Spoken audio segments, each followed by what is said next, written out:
Oh, wow, they've really outdone themselves. Oh, I'm starting to get excited. Behold, here come 4 friends with spirits high and full of steel. Are you aspiring to be the superstars of the festival? Is he talking about us? Yes, you! There's no doubt about it. I see you have all the potential of a superstar in you. Yeah, look at us. Cutie, cutie, cutie. Mommy. Excuse me, you four. What are you hoping to get out of all this? As the last group of contestants, how confident are you in overcoming all of the challenges? Is this Camden? This sounds like Camden. As the last group of contestants, how confident are you in overcoming all of the challenges? This is Adventurine's voice, except he just, like, is deeper. Excuse me, you four. What are you hoping to get out of all this? Excuse me, you four. What are you hoping to get out of all this? This could also be one of the voice actors that we've been hearing. They're just using an accent. Would you be open to a brief exclusive interview with us? It'll be quick. Your journey is long and fraught with peril, yet under a sky blanketed by banners, you vie for the crown. The sword and rose! Protect the beauty! The beauty, the beauty! Ew. Ew. Magnificent and majestic! Ew. A knight's head is hard as steel. Brother Lance's focus is stubborn as a heel. We don't all have to be winners, but if we don't have fun, we'd all be sinners. Okay. People are pouring in. Kind of feels like all sorts of baddies are showing up. Yeah, look at these Let's get in baddies there right here. quickly and enter the competition. Ladies and gentlemen, please make way. Make way. Coming towards us now is one of Penacony's top 10 wealthiest tycoons and the soul-glad business empire's founder, Mr. Bean. Allow me to introduce myself. I'm the director of Soulglad's factory, Ideen Lida. My 4 friends, introduce yourselves to the audience across the cosmos. Hello, everybody. I'm Himiko, a nameless from the Astral Express, and these are my companions. Don't you guys need to hide your identities? Can't hide it anyways. Penacony is plastered with our posters. And because the Astral Express is so well known, the family won't dare to make any rash moves. Hello, I'm Qiyara, and she's March 7th. Hello, I'm the Glassic Smaller, and she's Sage Cheese. Hello, everyone. I'm hello, everyone.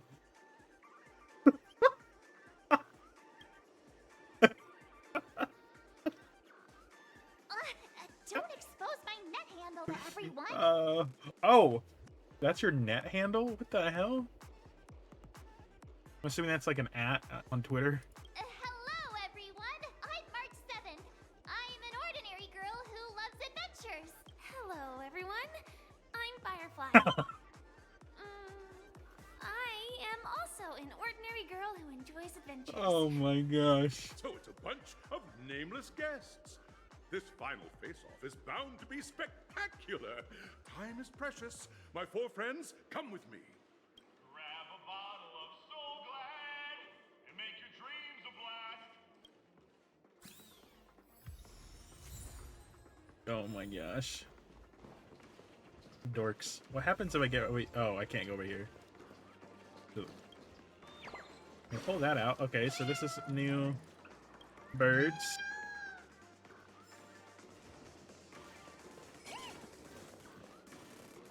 I don't know what happens if Numby doesn't get there first. I don't know if Numby gives me anything extra. Stop. Miss Red Whistle. Oh, we can just walk through the middle. Okay.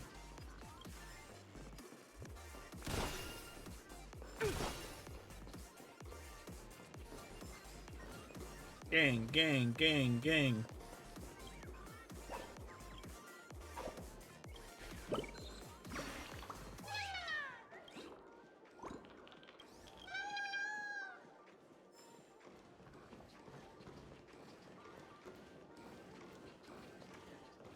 This place is buzzing.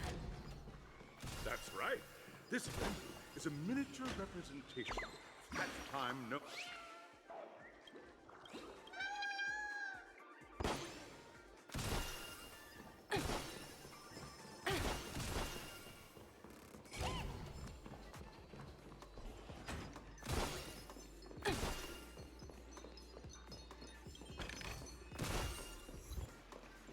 disqualified?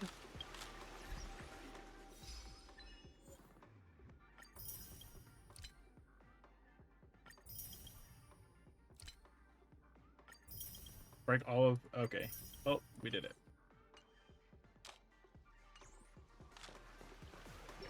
Grab a bottle of Soul Glad. Nameless, your arrival reminds me of the grand occasion when Penacony was first established.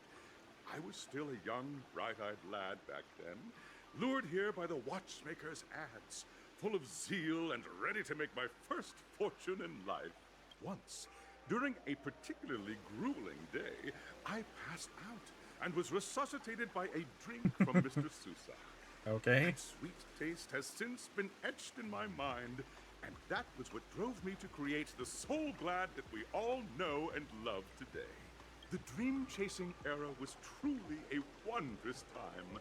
Oh, I miss those days, and the watchmaker.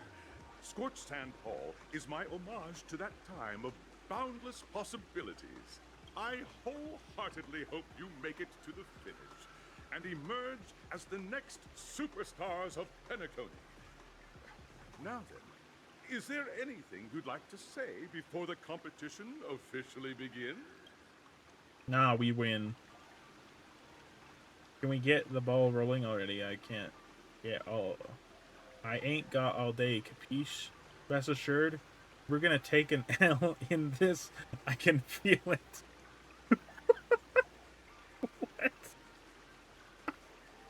What? Huh? We're gonna lose?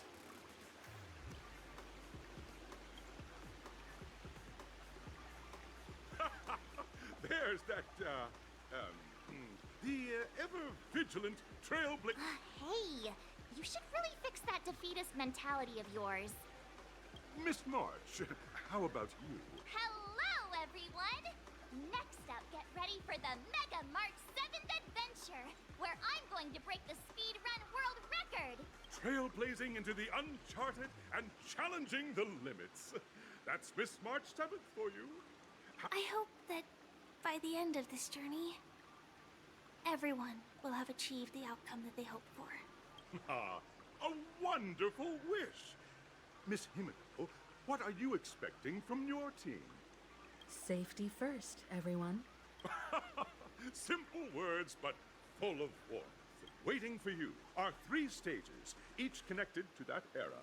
The first 2 stages offer 2 distinct paths to choose from, with unique challenges, and in the last stage, you will face off against a champion who has defended the title to this very day. A beloved contender whose noble virtues are unrivaled. This is gonna be some stupid thing. Those are the rules. It's gonna be some stupid, Simple. dude. Everyone clear? Now, I hereby announce that the 33rd Scorched Sand Festival of the 20th season, sponsored by Soul Glad Enterprises, has started. Don't force me up the stairs. Everyone, Okay. as the Charmony Festival is drawing closer, we must reach the end as quickly as possible. Factoring in efficiency and safety, splitting up into 2 groups is the best choice. March and I haven't known Miss Firefly for too long and aren't overly familiar with her. It'd probably be better if the 2 of you paired up. Aww. Fine by me. Let's do it. All right. I don't have a problem with that. Enough chit chat. Let's do this. Say what now? I get to pair up with Firefly, and there's no catch. It'll be a shoo-in with me around. Hold up. Has anyone or any of you even bothered to ask me for my consent? There's no Split catch. into the assigned groups then. Let's not waste time. Okay.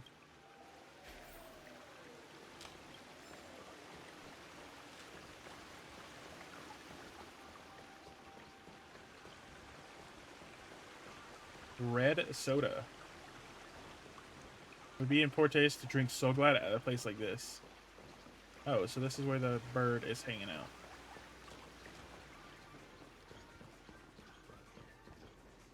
Welcome to the first stage of Soul Glad Enterprises' 33rd Scorched Sand Festival of the 20th season, Dream Play Fantasia. In this stage, you can choose between two challenges: the School of Acting or School of Action. In the School of Acting challenge, you have to complete 3 performances from 3 scripts and move the panel judges. In the School of Action challenge, you have to defeat 3 groups of enemies convincingly and reach the end. Now, Action. We're going action. We're going action.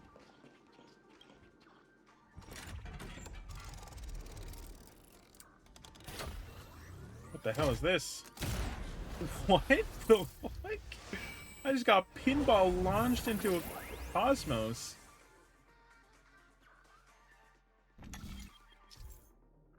Click the button on the track to select challenge arena. Go to.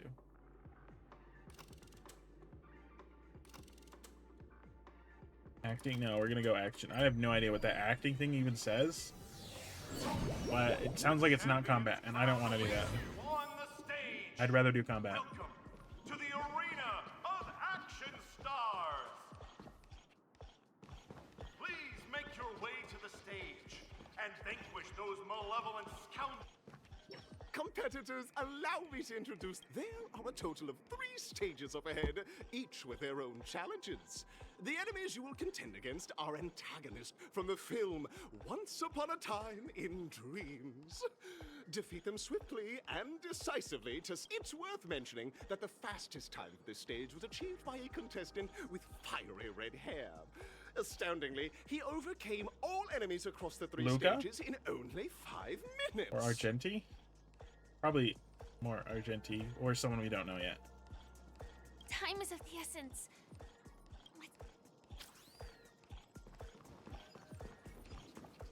Let the show begin. Contestants, you are about to confront the monsters of the primordial dreamscape. During this period, Penacony was nothing but a barren wasteland. The dreamscape was fraught with strife and disorder. His own with means. men as dream chasers who've come to Penacony. Defeating them is your first step towards success. All the Soul Glad is ours! Don't even think about plundering the Soul Glad from us! I hope for an end to strife in the world. The market is unpredictable. Right! Investing in victory means playing the long game! Harmony and unison.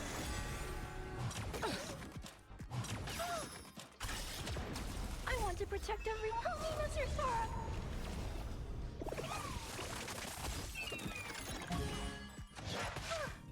It's your command. It's your command.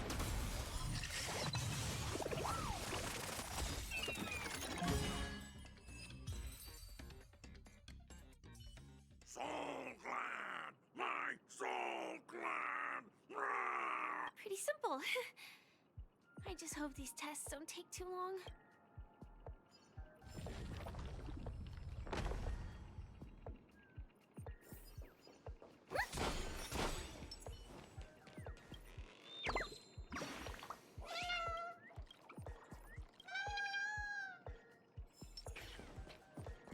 Okay, there's nothing behind it. Okay, Nimby can sense a chest. Hard work pays off. Edition promotion. Has potential to become a superstar. The next name in the Pentagon he remembers could be yours.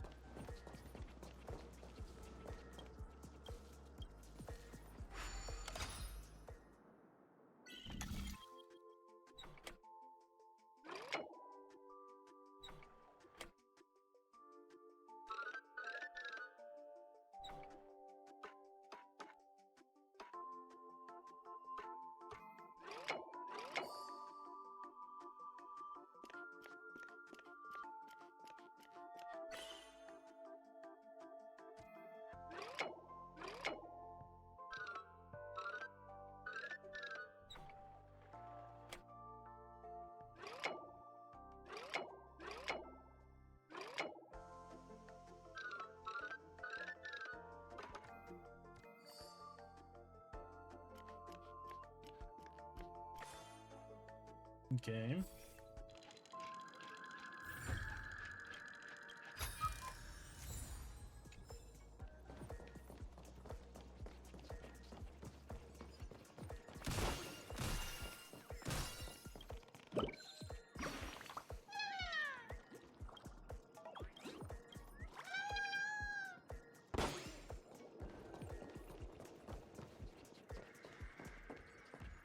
Congratulations on becoming the first group of Dream Chasers! Answer the call of the Watchmaker. Answering You the are call disappointed from to the learn that Watchmaker. Penacony is You are paved with disappointed gold. to learn that Penacony isn't paved with gold. Resigned to your current plight. Resigned to your current start plight. from the You start from the hierarchical dredges, biding your time for a chance at success. That word sucks. Hierarchical.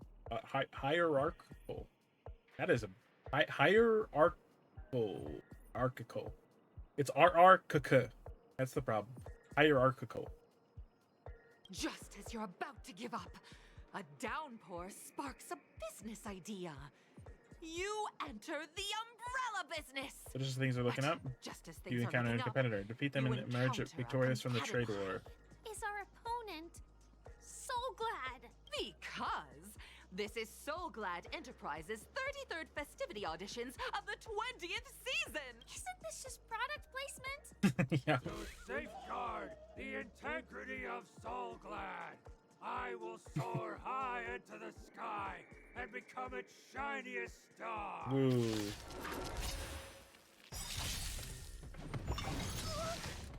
Night. Stars echo. Market is unpredictable. Right! Investing in victory means playing the long game!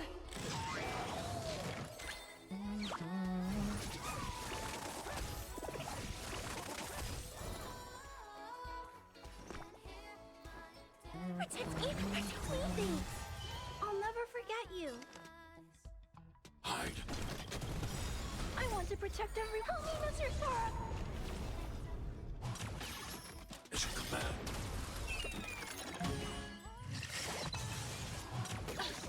As you command. Stay back, Clara.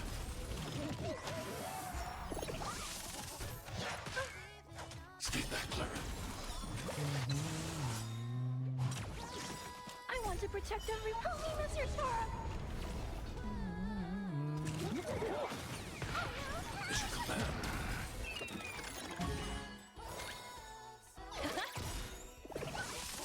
I can do this. I'm not afraid of you. Annihilate. I hope for an end to strife in the world. Bitch. Oh, damn. Actually killed him.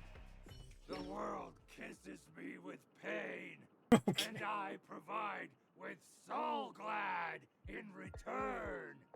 The hell?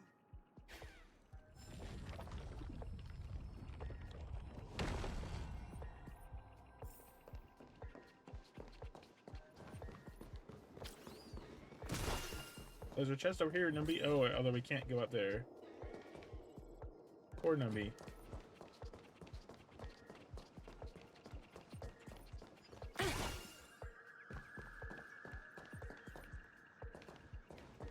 Just over there. Good call. Push? Can we? Oh, we can't. Wait, what? I didn't think it was actually going to let me do it. Right! Investing in victory means playing the long game! Resonate all together. Stay back, Clara. Stay back, Clara. Stay back, Clara.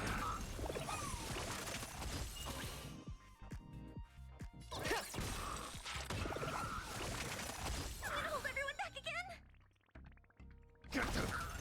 I need to be brief.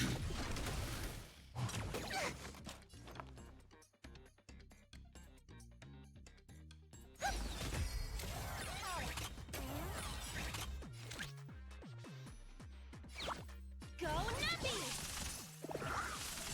I'm scared. Stay put. Get them. Target threat. Hide.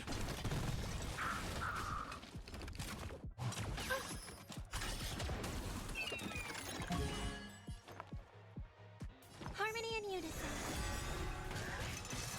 Oh, okay. Well, you're going to take all my ult away from me, you bitch. You bitch. Are you alright? I'm okay. I want to protect everyone. Help me, Mr. Sora. As you command. I hope for an end to strife in the world. Liquidation! I'm gonna hold everyone back again. Give me strength.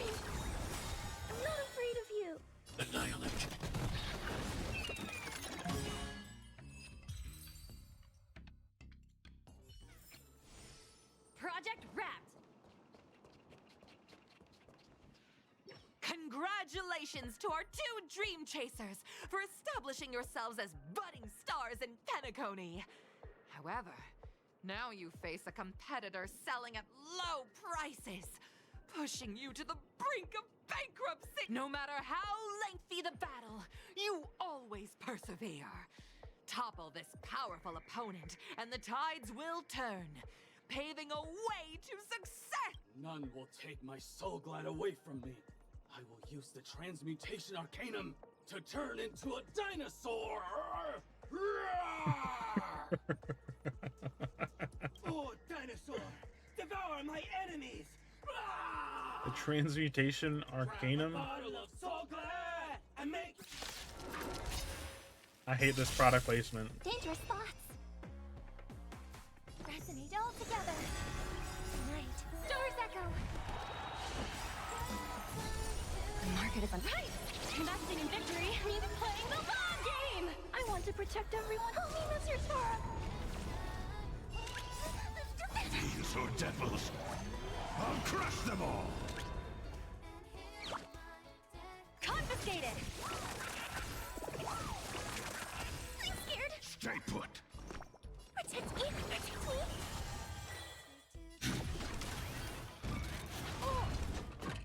It should come out. It should come out.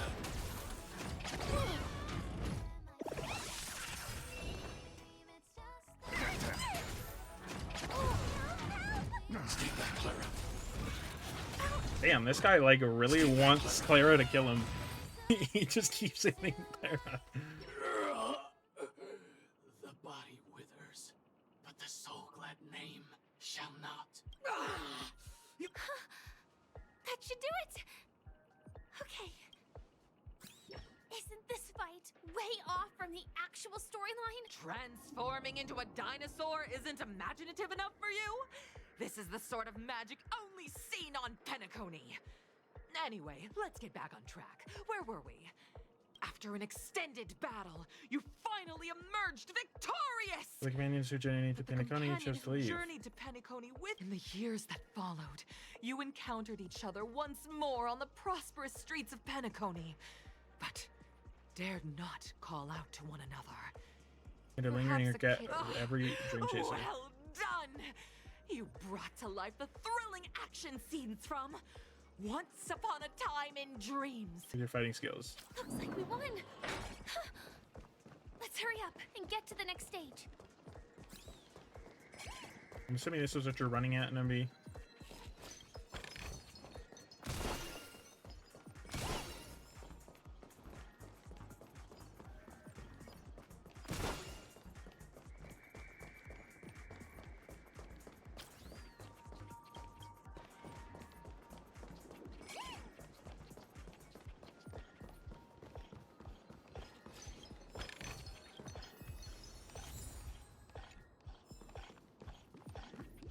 Congrats to both of you for clearing the stage, but more importantly, Are you having fun? are you That's more having important than fun success. at the time? You finished much faster than that red-haired contestant did. That red-haired contestant. Who is that exactly? You'll find out eventually, but only if you clear the next test first. Welcome to the second stage of the 33rd Scorched Sand Festival. Gunfire You time. have the option to choose gunfire and undergo Brother Hanu's trial, or time, where you'll face Clucky's trial. And now, Let's go, Brother Hanu's.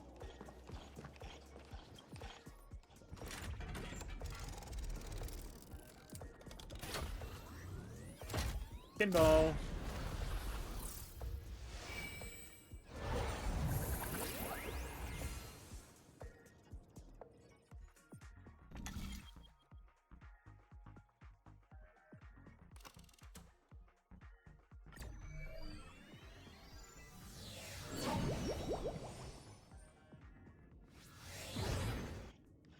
dear friends, welcome to the enchanting universe created by the Watchmaker. Awaiting you is the morally dubious yet ever charming character from the animated Clucky series, Hanu! It is said that these cartoon characters were inspired by the Watchmaker's own experiences.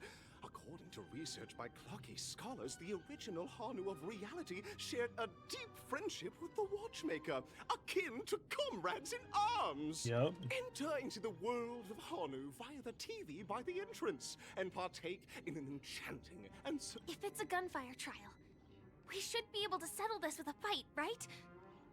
I hope this won't wait.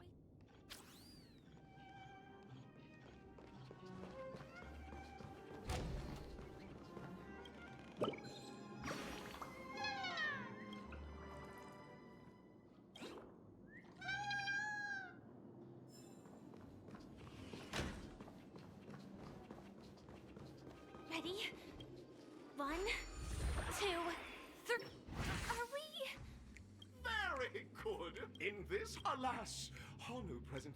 Okay, I don't give a shit about your explanation for this stupid game.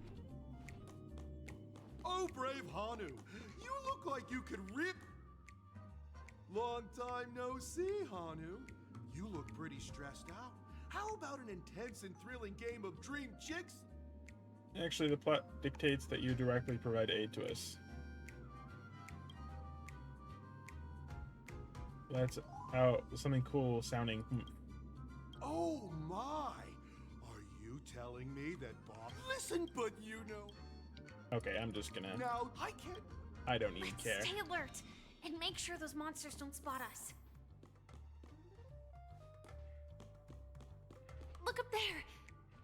If we can push that thing down, do you think that would do the trick?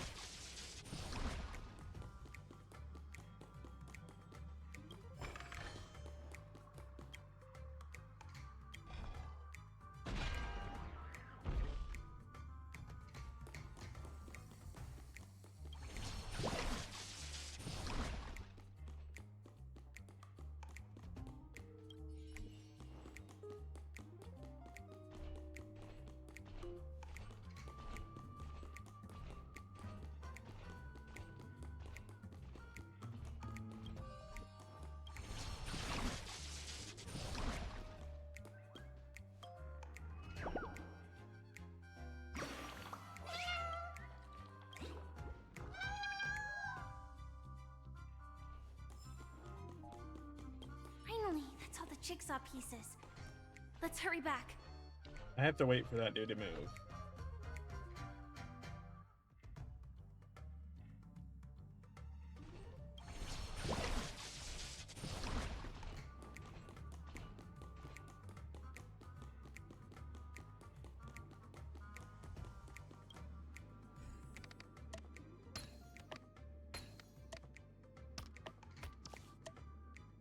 Table.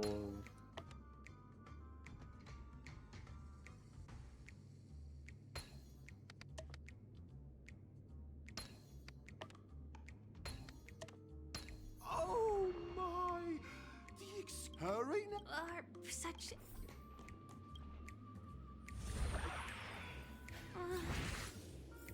Disconnecting from that thing so suddenly has left me feeling slightly disoriented.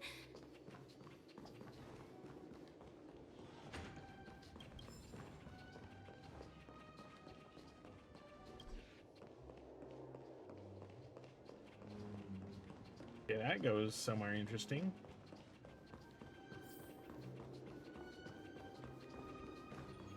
Oh, okay, more Hanu stuff, it looks like. That's.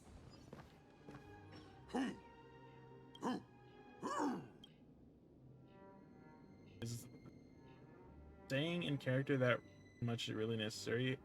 I know the answer for this one. What exactly is he doing? Tick-tock! It's time for me to make an appearance! How come you're here too? Clocky? I can also see him. Is this character part of the... In Dreamville, Clocky is everywhere and can do anything! Like right now! I can be your translator! Tick-tock!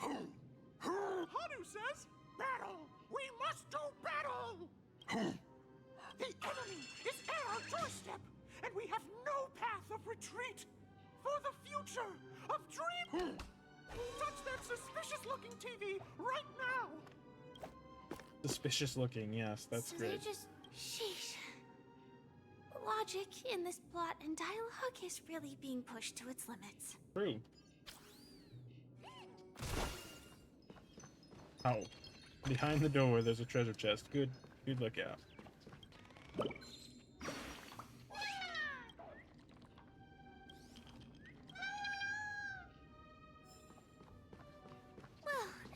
there we go again.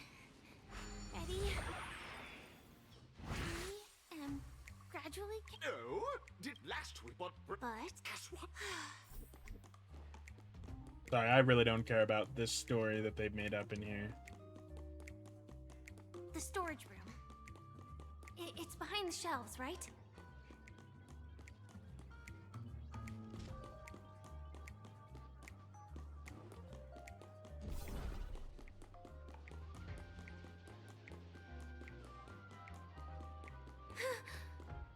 He wasn't lying. There's actually a bazooka here. Now we should have a way of dealing with it. This thing feels just like the soaring locust too.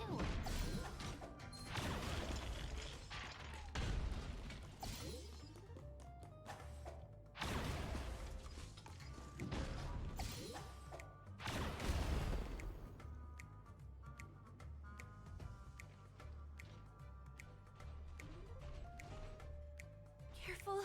It looks like we've got more...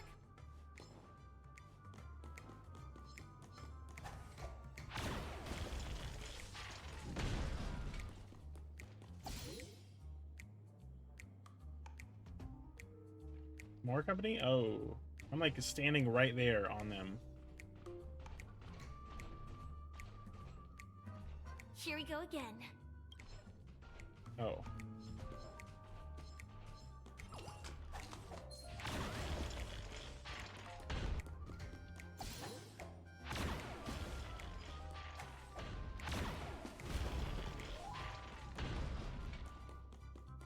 That should be all of them, right? Oh, Mummy!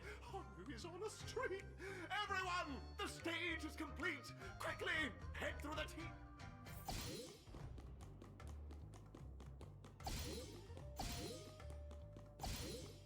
I feel like if I go through the TV, it's gonna go down. Okay, well, it doesn't even matter. I can go through this TV, can I? No? Okay. I guess not.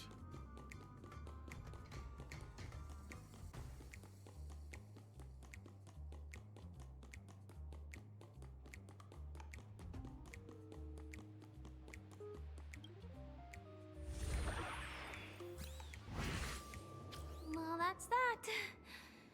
But it is gonna be hard to let go of this bazooka. Never mind. Let's hurry over to the next stage. Sounds like Firefly wants a bazooka for her birthday. I gotta ask Kafka if we can get her one.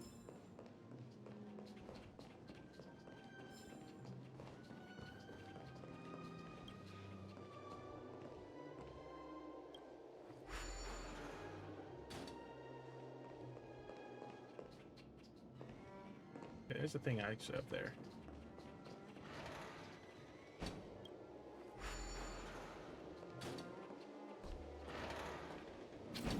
Okay, so this goes down.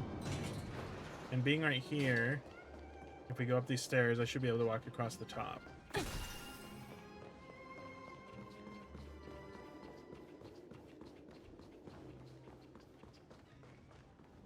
Oh my. Wait. So I can't get in there without being in Hanu. Form. I guess I'll try.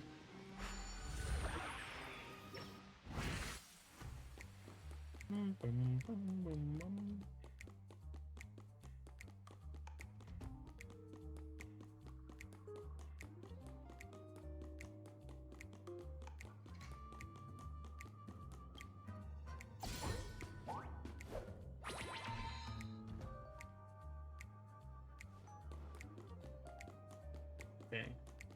Let's see, does this let me... Oh, it does.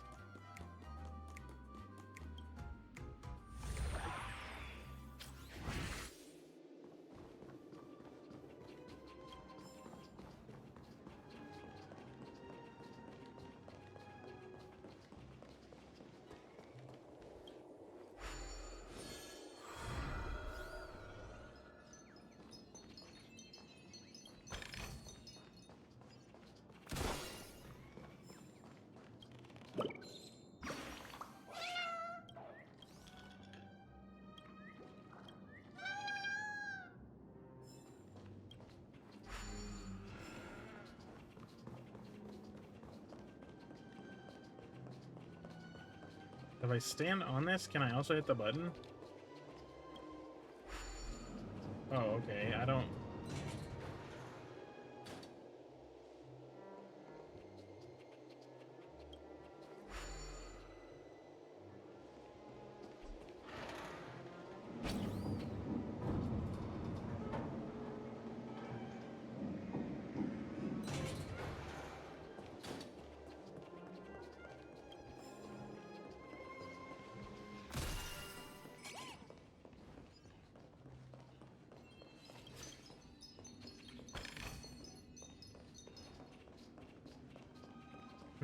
This is definitely an optional Hanu thing that we're gonna do right now. I finished. Nice.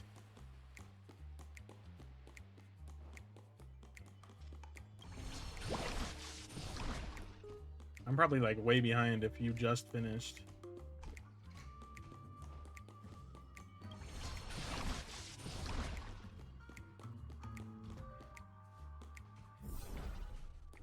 Wait. Oh, fuck. Ow. I thought I could go underneath the, No, the not so unstoppable Hanu thing. has actually fallen. Quickly, return to the battlefield and seek revenge against the bad guys.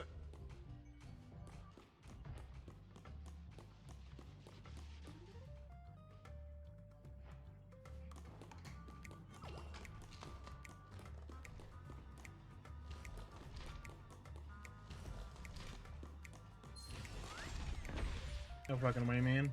No way. Look away.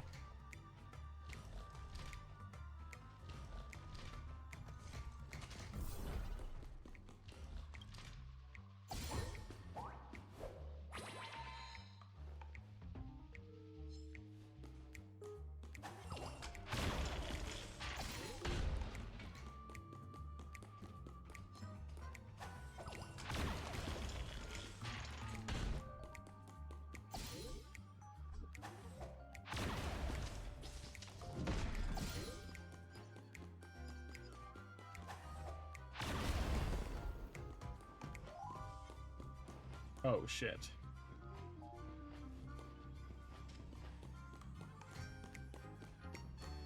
What am I supposed to do from in here, huh? Oh, I can go grab the rocket launcher again? To get a rocket?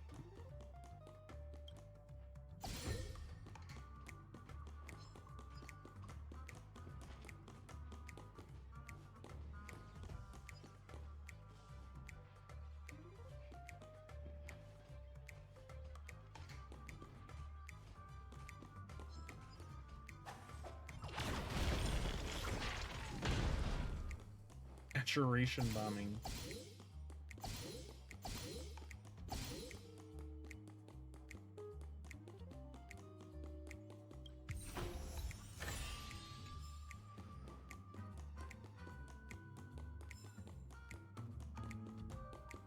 Okay, we can go back to... I'll check and see in a moment. I see.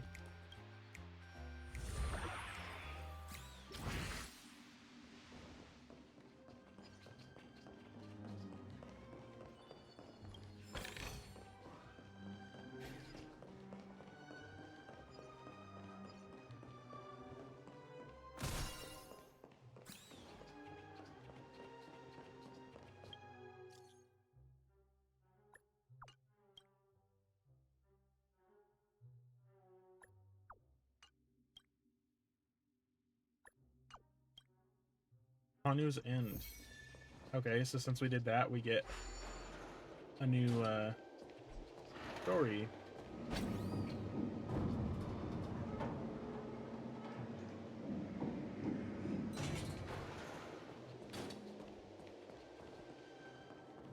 You're halfway, oh my. 4 more missions to the end, holy shit. Well...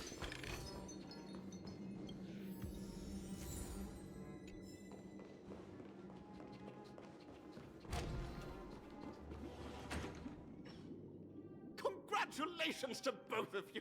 Oh, you've overcome all obstacles and proven yourselves.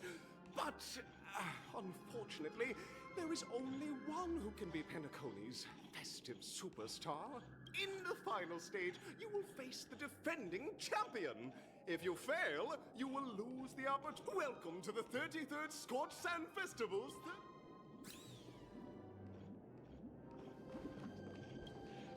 I thought he was gonna say we have to fight each other.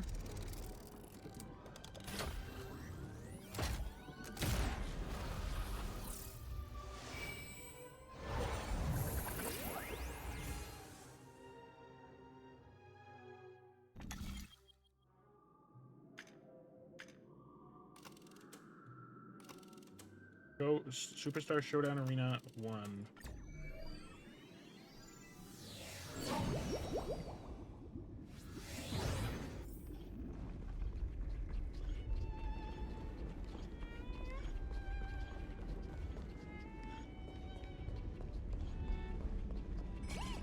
No way. I think I just saw someone. Someone extraordinary. It is Argenti. Are you fucking kidding me? I called it. I called it.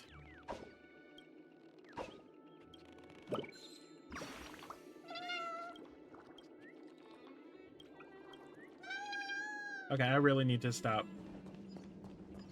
doing this. I'm gonna have to definitely cut the VOD in at least 2 videos at some point in the middle. Please wait, my beautiful ladies. The glorious light of beauty. I never thought I would see you again. In such turbulent times, your kind faces are as spring's gentle breeze, bringing solace to my scorched heart. Are you a knight of beauty? Why isn't Argenti's voice? So the red-haired contestant was you all along. Why? What? He's not voiced. This is actually cringe. You've already heard of my humble title elsewhere. I am deeply honored.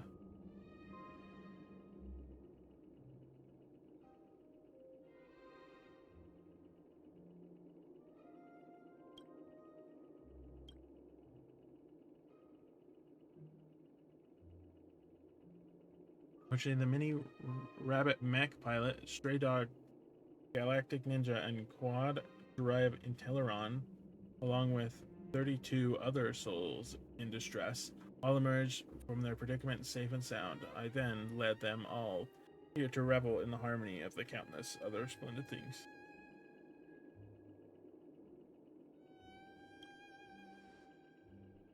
I do not deserve such praise. Unfortunately, the dashing IPC ambassador, whose radiance matches that of a beautiful peacock, remains in a woeful state. How I wish he too could partake in this splendid occasion. Okay, let's get back to business. Since fate has brought us together, I stands to reason you both seek the accolade of the audition's victor, correct? Though upon arrival I was once mistaken for a towering silver-armed fugitive with fiery red flames due to my lack of eloquence. It matters not, for all these trials stem from the land of dreams beauty. What matters is that I now stand before you, our paths have crossed. I, Argenti of the Knights of Beauty, am humbly requesting for a battle in the name of the Code of Chivalry with both of you. If I am fortunate enough to emerge victorious, kindly grant me passage to the crown of victory and recognize that Idrilla the Beauty is the most peerless beauty. Them all. Behold, this symbol of pure... Dangerous thoughts. Harmony and unison. I want to protect everyone. Help me, Mr. Sora. Easy, Numby. Liquidation! Rise to the challenge. The market is on right. Investing in victory means playing the long game. Rise to the challenge. I need to be brave. Annihilate. Let the duel commence. Put forth all your might.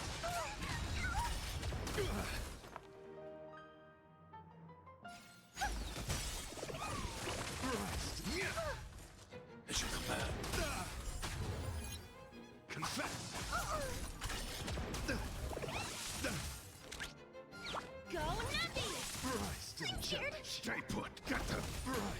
challenge.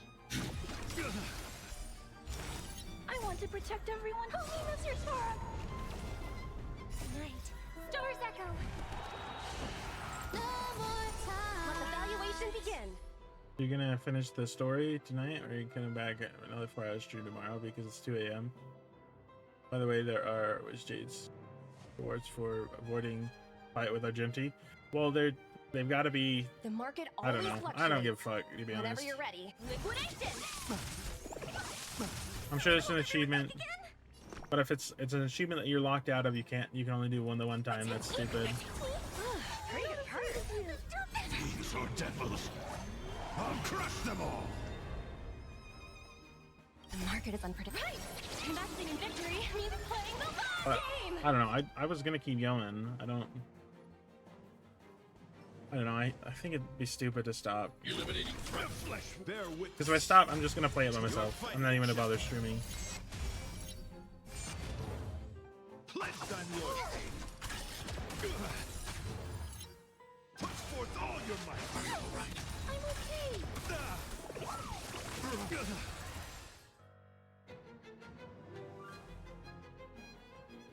You can retreat the battle if you want to re-answer. I don't care. The ultimate is eternal serenity. I also have to see your reaction. The woe bits coming up. Okay, I really don't care about what he's saying. It's not voice. That's their fault. May fate allow us to meet again, Night of Beauty. In that case, let's make our way to the end. Penacony's really thronging with talent. I hope we make it in time. Defeat Penacony's Custodian of Justice. So there's an achievement for defeating him and probably an achievement for not defeating him? I don't know. Or for not having to fight him.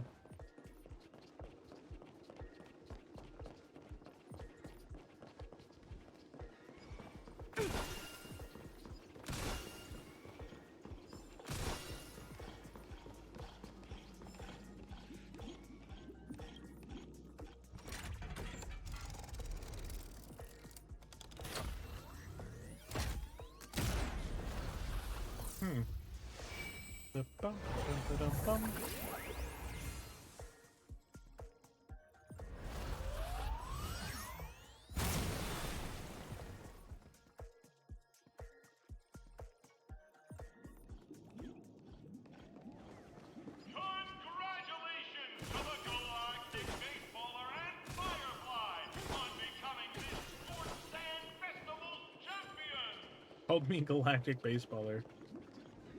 Okay, there's the... Oh no. Did I just destroy the... Oh no, I destroyed what he was saying. My bad. Whoops.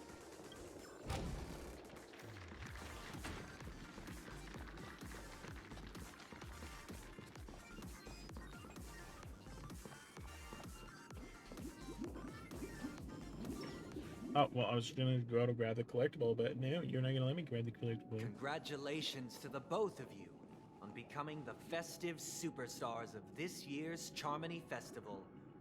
Before entering the Grand Theater, I, on behalf of the organizers, extend my sincere congratulations to you, wishing you joy under their radiance.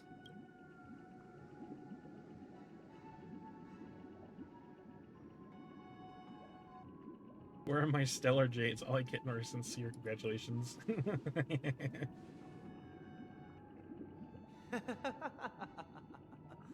Your endeavors are worthy of extra recognition, and I've taken steps to ensure that. However, this reward is not a material one, but rather the opportunity for an open and honest communication between us. As previously promised, my sister, Mr. Yang, and I have met with the Dream Master. We delved into the truth about Penacony and its Stellaron, and have come to both I and the Oak family cannot acquiesce to your request. Just as as expected. We acknowledge the perspective of you, Nameless. Penacony does require change, but not as you propose. The planet of festivities cannot and will not revert to a place characterized by chaos, disorder, or anarchy. Okay, so I think the reason we're not getting Sunday as a playable character, and we haven't gotten him so far, and we haven't gotten a drip marketing about him, is because we kill him because he's a little bitch. Through your journey of overcoming obstacles, you must have glimpsed the essence of that era. The vulnerable ruthlessly eliminated, equality non-existent, common folk living precarious lives, eking out a dreary existence. Ultimately, only heroes like yourselves manage to achieve success. But I would dare ask, if you did not possess the special status of having a Stellaron, and you were but an anonymous and frail member among the masses, which Penacony would you prefer? A dystopia for the survival of the fittest? Or a sweet dream paradise? There's nothing wrong with being the fittest. The sweet dream paradise doesn't sound too bad. I don't know, why are you asking me? Proof. That's not the point. Don't let him mislead you. Mr. Sunday, even if the members of the Oak family can't fully agree on what to do about the Stellaron, now's not exactly the time to be holding an extensive discourse about Penacony's path. The Stellaron issue concerns the life and death of everyone on Penacony. If anyone has a better suggestion, the crew is more than willing to listen. Also, it'd be best to tell us the ins and outs. This way, we'll at least know what Welt and Miss Robin are dealing with, and the reason why they failed to make our appointment. Ah, Navigator. That is precisely my intention. With all present, let's begin by discussing the details of that. Let's talk about our tribulations and choices, our ideals and beliefs, and our final course of action. The only path to take.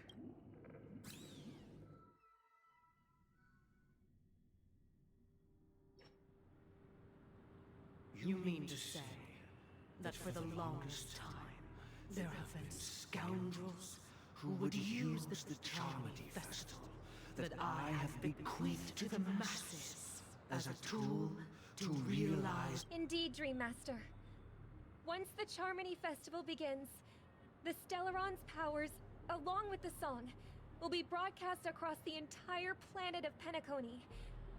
And then everyone in their dreams will be unable to awaken. This is indeed surprising to me. The dreamscape is maintained by the collective effort of the 5 families. If someone were to use the Charmony Festival to recklessly disseminate the power of the Stellaron, this individual must hold a position. Do you have any suspects? I'd like to ask, did you really not know of the Stellaron's existence? I would have never thought that this Nameless would point the spear at me. If I have offended, the Astral Express extends its sincere apologies. But the current circumstances are dire and leave no room for meticulous inquiry. We're doing this out of concern for the Dreamscape's safety. So, if you could, please. Dream Master, it's just to prove that the Charmony Festival has nothing to do with the Stellaron. If we're being overly cautious, I will return to the stage to... Sunday, Robin, I've watched you two grow up and know your dispositions like the back of my hand. Both of you, right now, can surely be lauded as their most devout advocates. The magnitude of this matter is enormous and cannot be taken lightly. Since Mr. Yang has asked with such earnestness, I will personally respond in kind. If there is a need, The entire Oak family will be someday. Might I ask you to beseech them to cast their light unto me, and question me in their stead, so that I will do as you command. Robin, could I entrust you to be present as a witness, to document the truth, and to proclaim my innocence, so that all slander may be... I will do as you command. May thy will be carried out on earth. Oh, triple-faced soul, please sear his tongue and palms with a hot iron, so that he will not be able to fabricate lies. Let us begin. There is nothing else to prepare. Understood. Question. Have you devoted your life to your god, never worshipping? Naturally. Do you love your god as you do yourself? Always naturally. Have you strayed from the path expected by your god? Never. Have you ever been inordinate with your asks of your god, coveting more than the foundation of... Never. Then, a final question. Do you swear to fulfill all vows, past... With the Eon as my witness, if I do not deliver on my words, or if I renege on my vows, may I be cursed in accordance with divine law. They have seen your faith, and have endorsed your faith. With this, it can... Just a moment. What? I have another question I hope to have answered. To my understanding, the family's harmony and prosperity have never relied on so-called divine laws. The god you both mentioned, are they truly Xipe?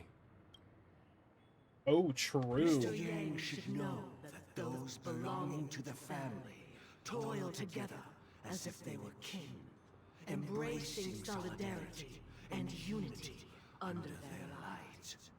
All duplicity is laid bare before the harmony. Such a delicate and complex symphony. Which other god could perfectly harmonize this, if not for the Great One? Xipe. Nanook? I don't know. Perfectly harmonize it. Therein lies the problem. It isn't an outsider lurking in the shadows who changed the harmony, but a dissonance that has surreptitiously emerged from within this very symphony itself. In the distant past, there existed an Eon. With one flick of the wrist, they crafted the laws of the cosmos. Their followers formed the Beyond the Sky Choir, spreading solemn and reverent hymns throughout the universe. Later, they fell. The route traversed by this Eon clashed with the harmony, ultimately being absorbed and fused into it. The chorus that once reverberated across worlds fell silent, and when it echoed anew, it was transformed into the hymn of harmony. Though an Eon may perish, paths with no masters still linger. In the all-forgiving harmony, echoes of bygone dissonance may subtly arise. Mr. Yang, being overly astute can be a detriment. Especially when you find yourself alone. Oh shit, you threatening? And without You threatening Mr. Yang? So this is how it is. For the sake of our grand cause someday, please afford these two an opportunity to rest. What?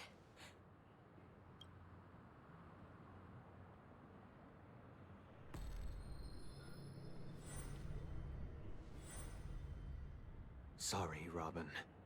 It's just you. I did not wish for you to know this. Yep, he's a It's dickhead. pity that things have turned out this way. Yeah, it's a pity that you're a fucking useless absolute prick. Holy shit. This Just a is sheep. the true reason I can't sing. The shadow that envelops Penacony is actually... We were never children of the harmony. Our ideal paradise could not have been crafted by Xipe. True bliss can only be guaranteed by the one who transcends the many. Within the foundation of law, humanity establishes civilization, and through harmony, we obtain order. Order? Wait. Wait. Wait.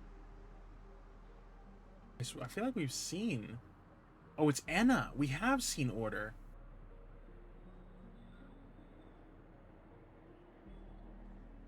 Interesting.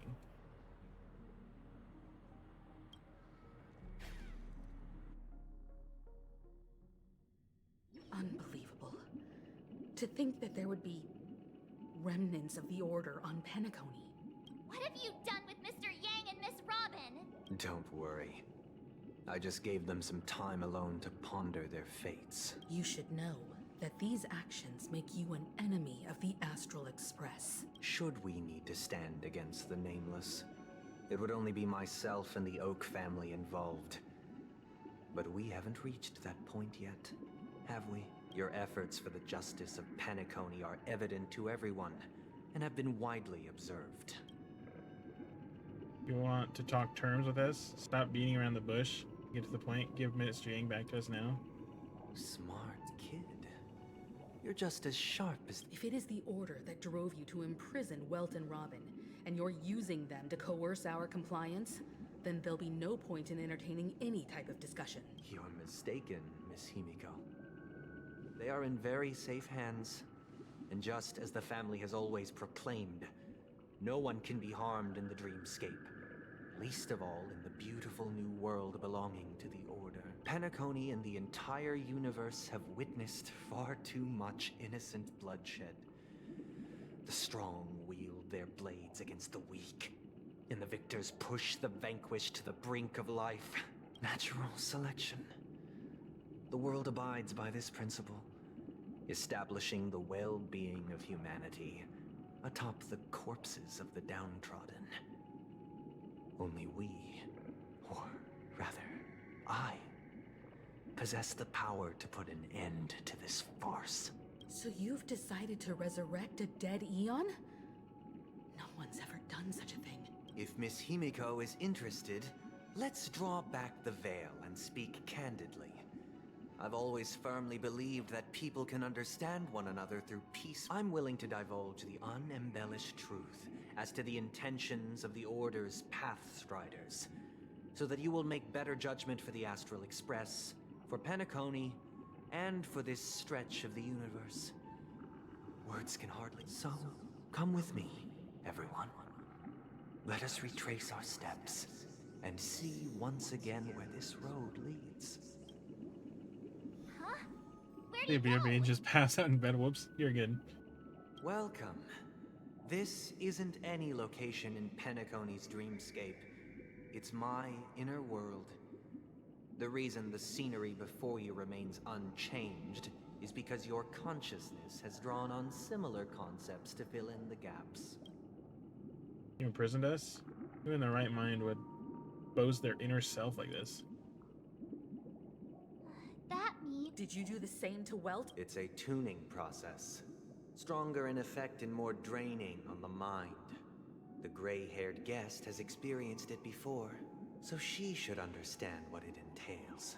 Tuning allows you to intuitively grasp my feelings, which also means that I cannot hide anything from you. Now, everyone, please look at the huge screen. From this point on, you will witness the numerous decisions I've faced. I've selected a portion of these to share with you. I believe after going through similar predicaments, you'll be able to better understand my thoughts. Let's begin. The first decision. Sorry about a baby bird. This story happened when Robin and I were very young. We were victims of the Stellaron disaster, and the family's Mr. Gopher Wood, who would later become the Dream Master of Penacony, saw that we siblings had no one to turn to and took us in later on. Robin and I lived a time with nary a care in the world.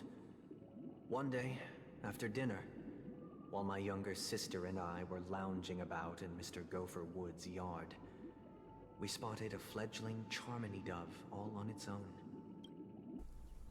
That baby bird was tiny, It didn't even have all of its feathers, and it couldn't sing.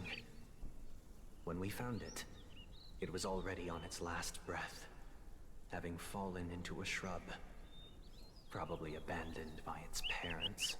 We decided to build a nest for it right there and then.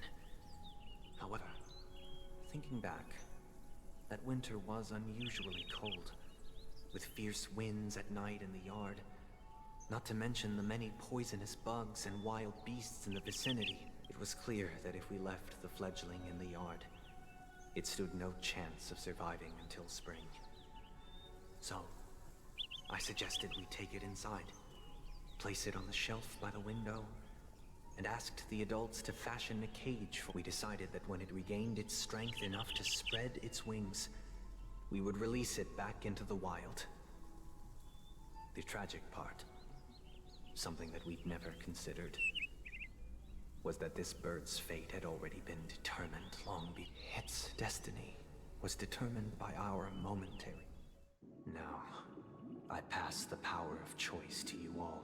This is your dream of choice. Stick to the original plan, and build a nest with soft net where the Charmony dove fell, or build a cage for it, and feed it, giving it the utmost care from within the warmth of I eagerly await your...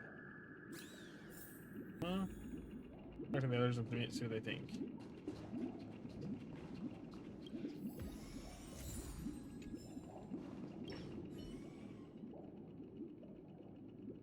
I can't decipher his intentions right now, but based solely on that question, even if I was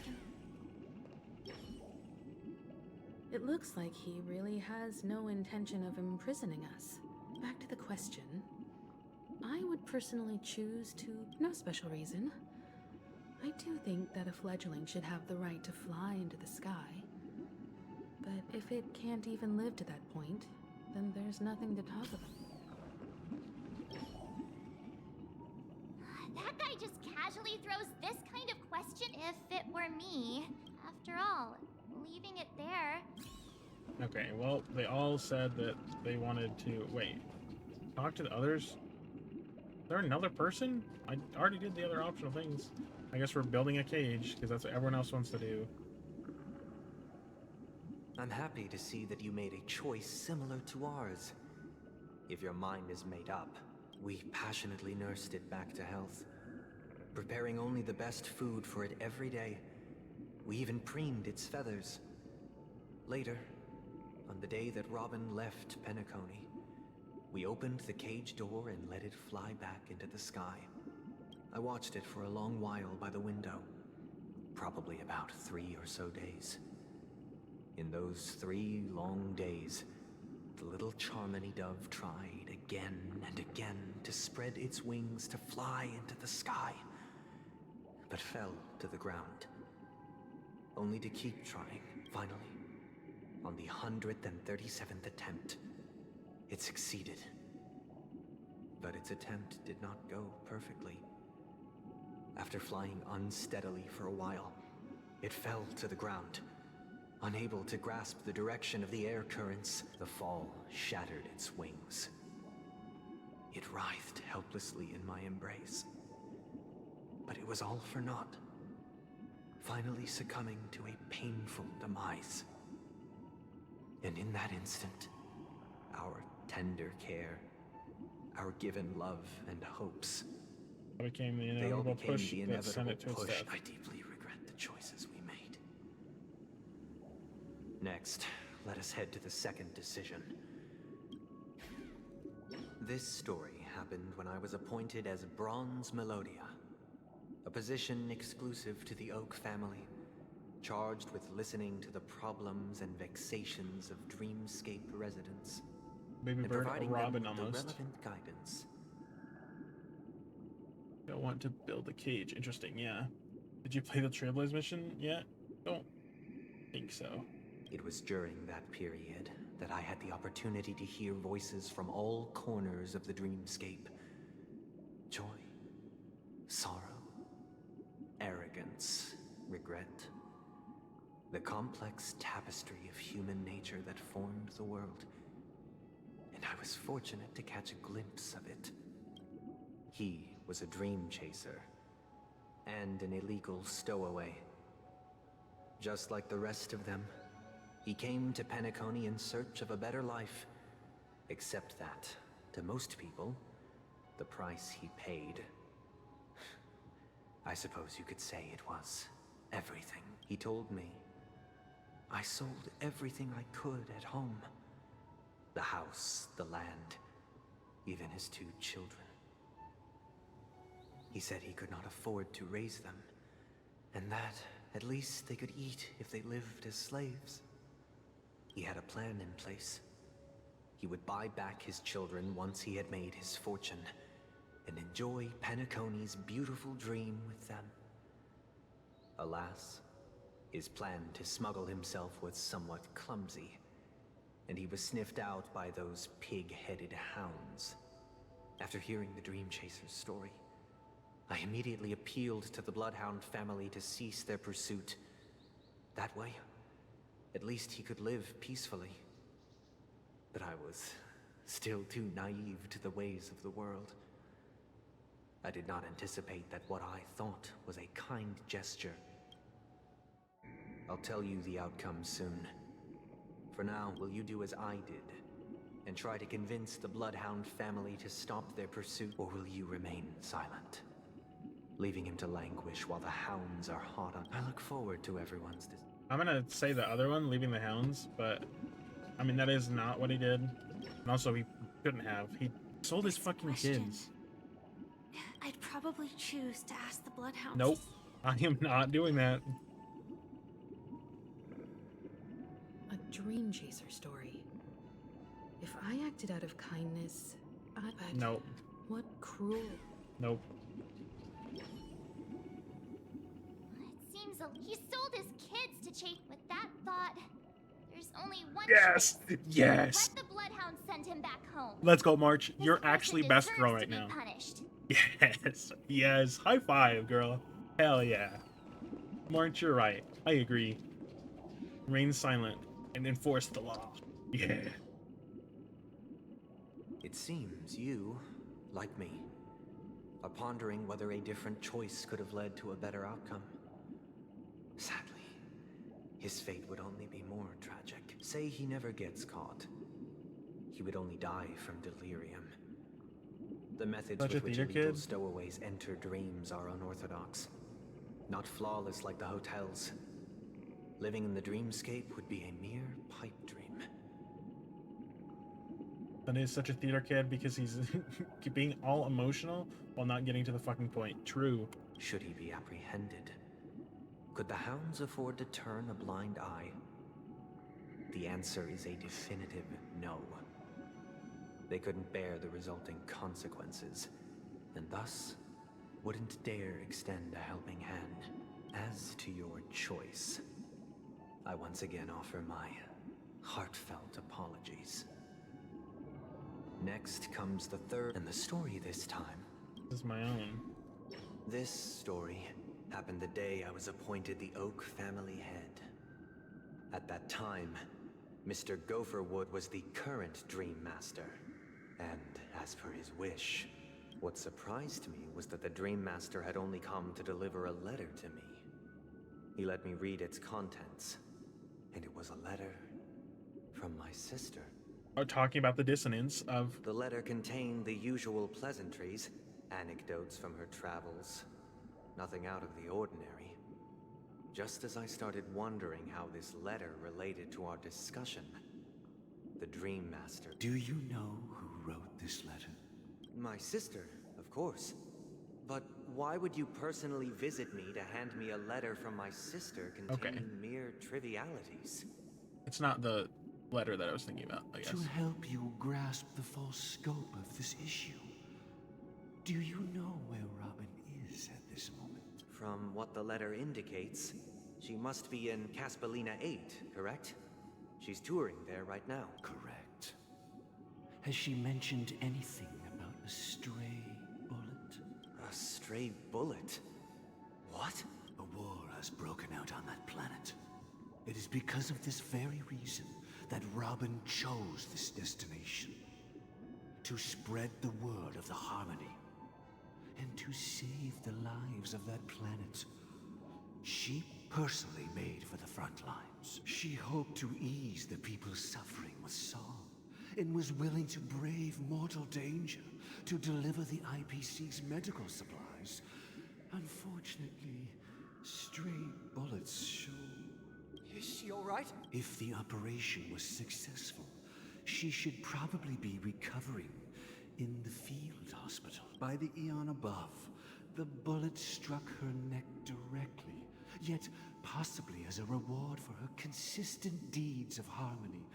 It didn't hit any vital arteries. Once you've attended to your outstanding tasks, it'd be advisable to write her back as soon as possible. Those damned savages! I'll pack my bags right away. My gratitude. Now you understand why she always wears such elaborate neck ornaments, don't you? How could this happen? Miss Robin... It's all in the past, so please don't worry. I share this in the meager hope that you will understand the Harmony's limitations and predicament. As grandiose as the strong defending the weak sounds, many times, it is nothing more than wishful thinking.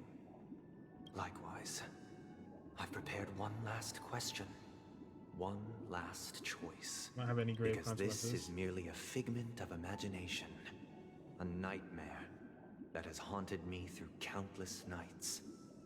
If you ever had the opportunity to make a choice, like, would you still support Robin's journey on the path of harmony?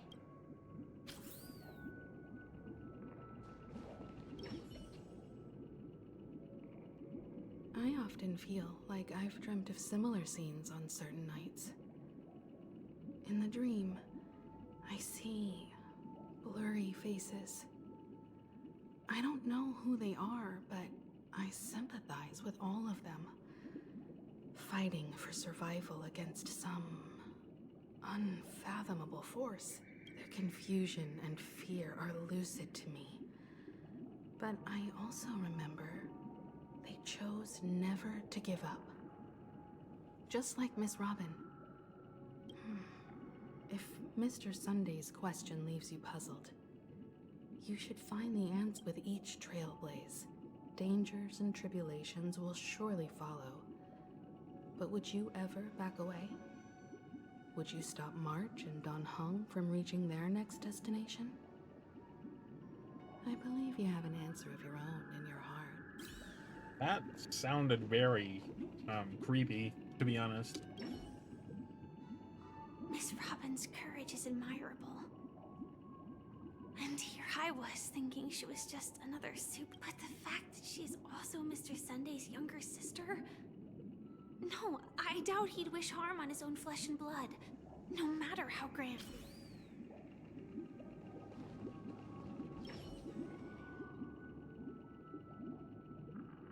I can't believe that happened to Miss Robin. The strong defending the weak is a great mantra, but if I had to pay such a price... Support Robin to go on her journey, because that is what Robin wants to do. It's Robin's choice, not yours, Sunday. Now back the fuck off. I am now aware of everyone's stances. Raising these questions merely serves to illustrate one point. The plight of Penacony cannot be salvaged by the Harmony. The true foundation for a sweet dream paradise can only be established through the order where the strong govern the weak. I know the suffering of being tormented, the turmoil of losing your way, how sorrow and even despair set in when matters don't work out. All of this causes me unending pain, because this is not what happiness is at all. We must teach the weak how to live a happy life. And this life isn't some noble propriety that the upper crust preaches, but in definitive terms, a way of survival that belongs to everyone. So what is your definition of living a happy life?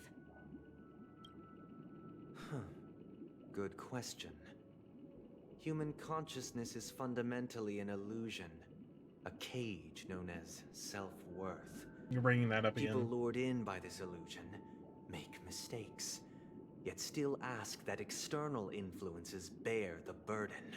When one mistake after the next permeates the masses, they become impossible to trace. Thus, the amassing of these individual cages culminate to form a prison. A place dictated only by the rule of survival of the fittest. Nature is always accompanied by predation and sacrifice. Its antithesis is known as order. That is what I want to do. Unite people's happiness under the banner of order.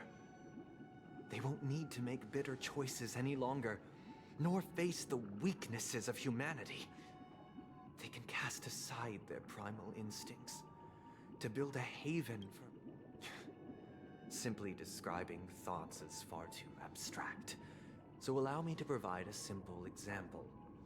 As you all may know, there are societal norms like weekends and long weekends that exist on some worlds. Yeah, and you're Sunday. You're part of the weekend. During these hard-earned rest days, people are given the chance to extricate themselves from the stresses of everyday life, allowing a certain tranquility to return to their souls.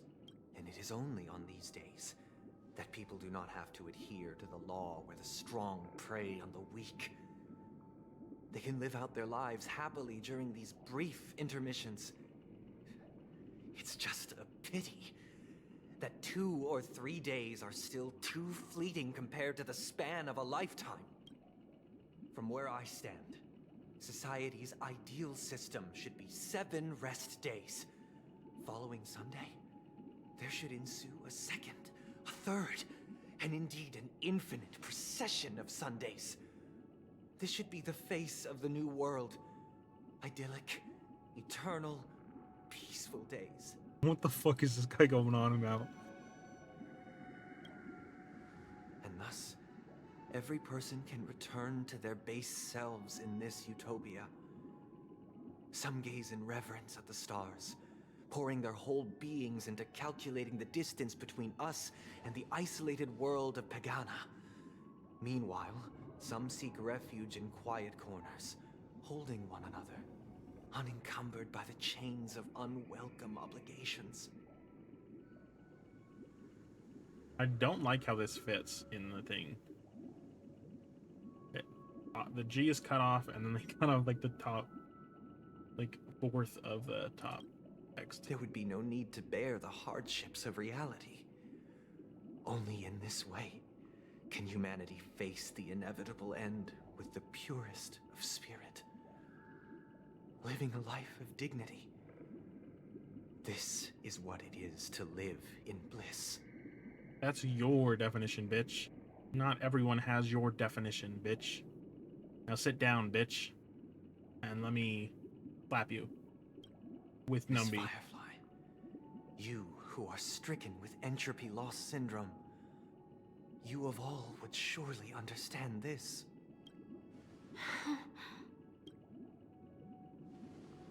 It sounds like a flawless theory.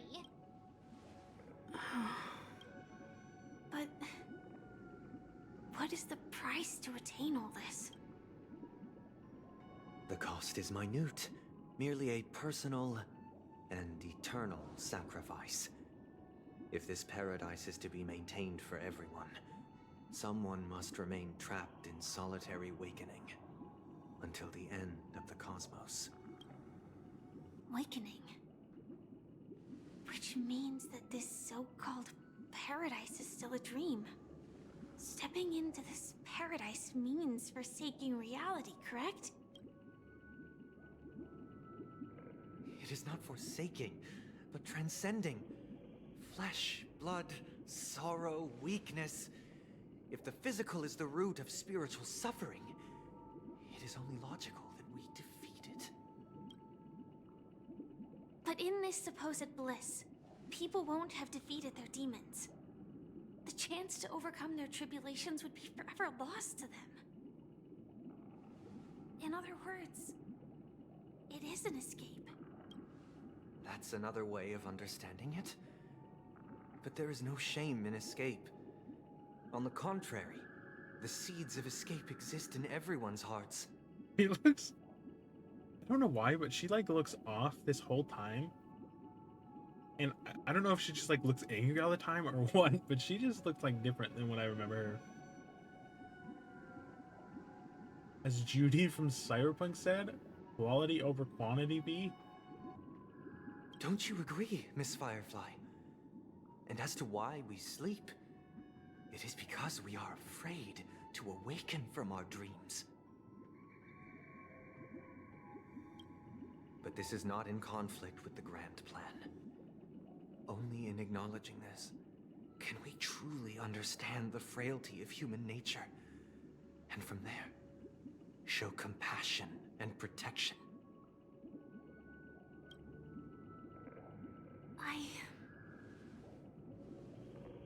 I admit that you are a born leader.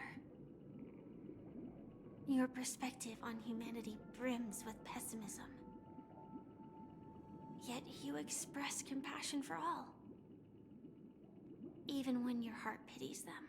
But unlike you, I live for the self.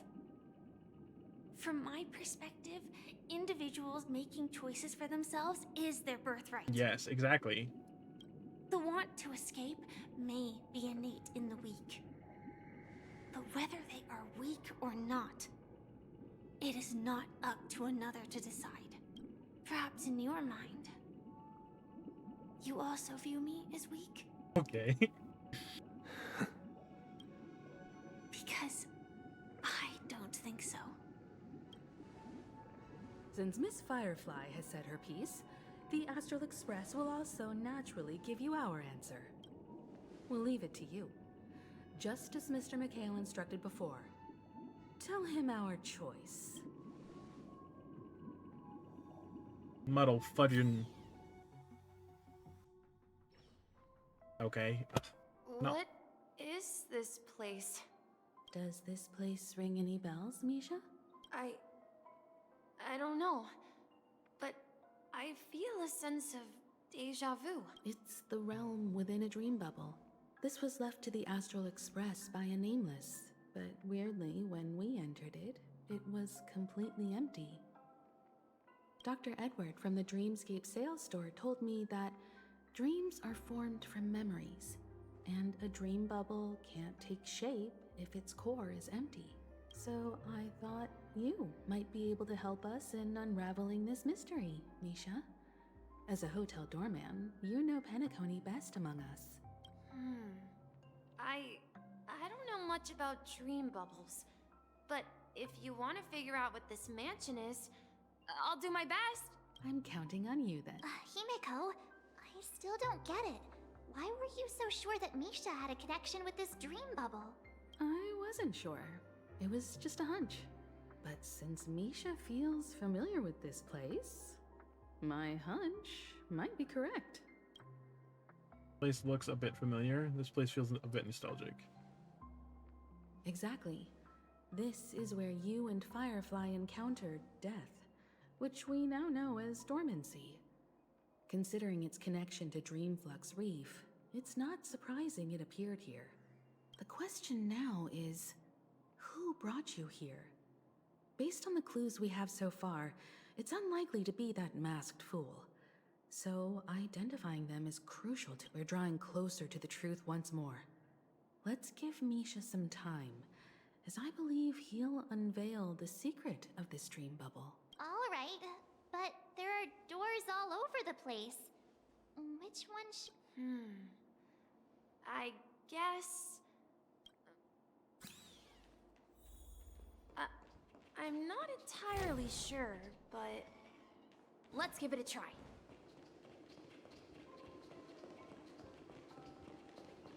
Wait, you managed to choose the right door on your first try? Weird. This place is quite different from the hotel.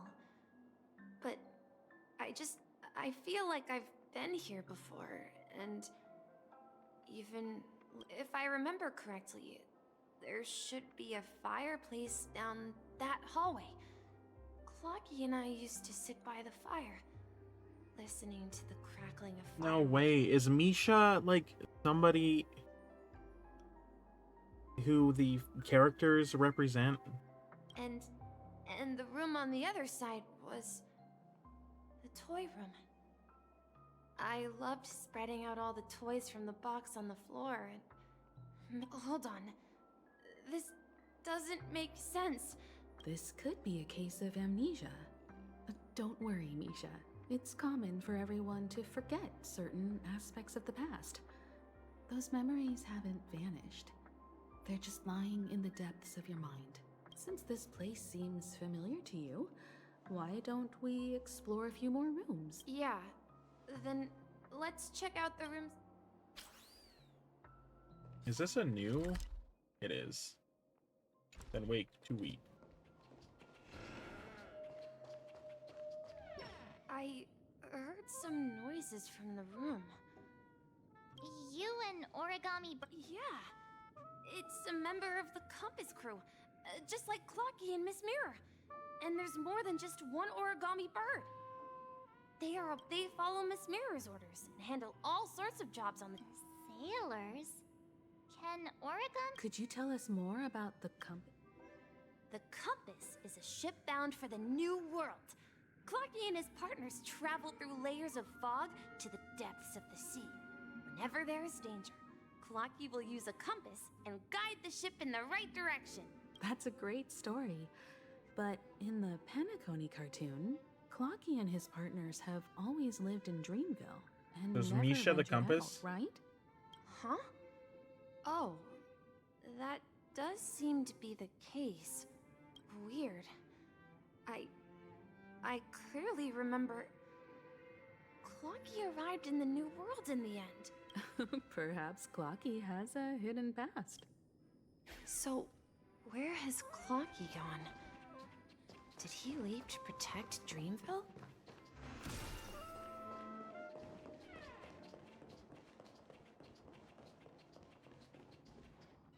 Mikhail, that's the name.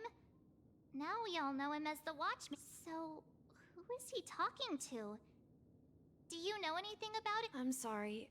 I don't know much about the Watchman. Anything special about... Mikhail is Grandpa's name. Grandpa? Do you mean you're the Watchmaker's grandson? No, Misha's the freaking Watchmaker's legacy. Quite literally. No, I don't want him. Go away.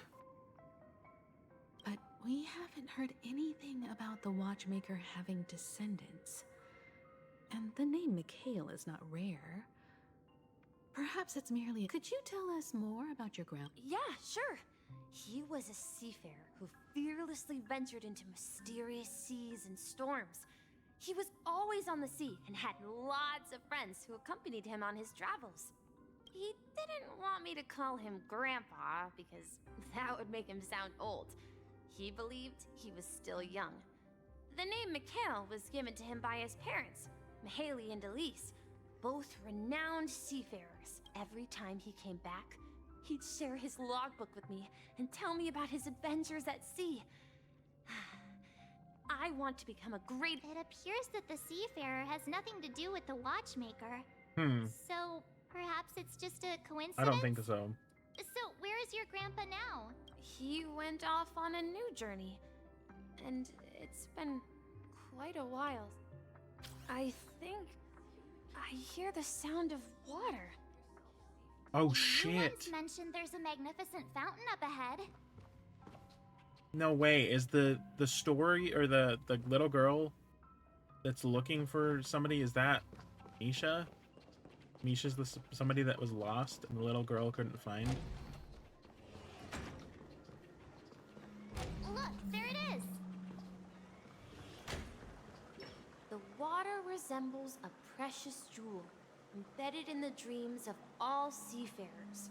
Every time I gaze at the shimmering lights beneath the waves, it feels as though I'm back in this place, standing by your side. Have you recalled anything, Misha? Yeah, I saw these sentences in Grandpa's logbook.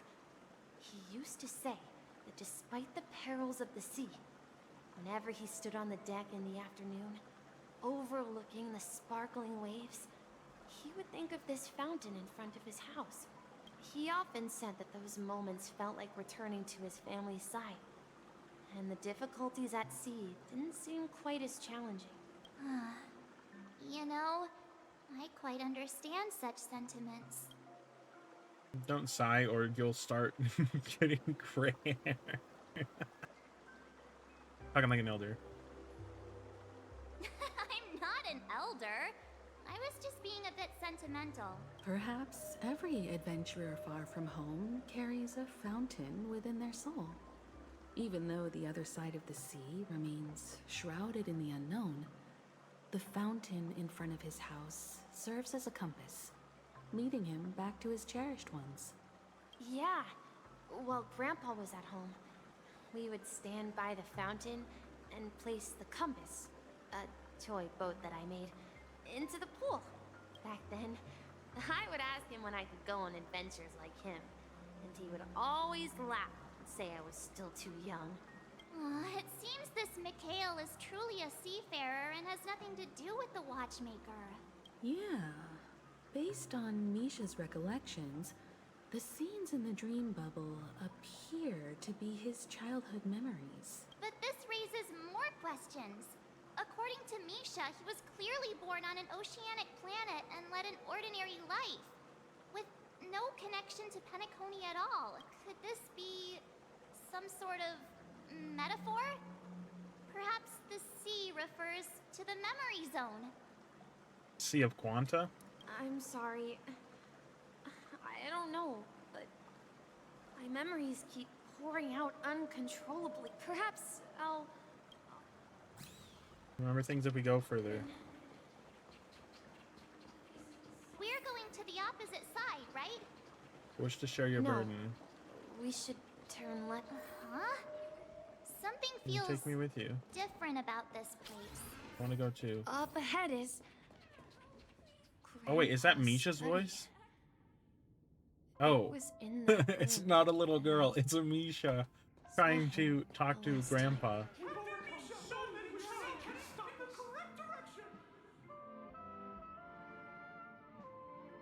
In the end, we arrived in the new world. We lost our way so many times, not even the sea can stop us. We're finally come out of the fog across the destination. Captain Misha, we're heading The in that direction. atmosphere in this room feels totally different. Misha! You finally come! Clocky! You're here! Huh. Yeah. This is the room where we first met each other. Are those books on the bookshelf logbooks left behind by that seafarer? Yeah. Whenever he came back, he placed a logbook on the bookshelf in his room. They contain records of his expeditions to... He described our world as a fountain. At some point, the sea started to gradually swallow up the land where people lived.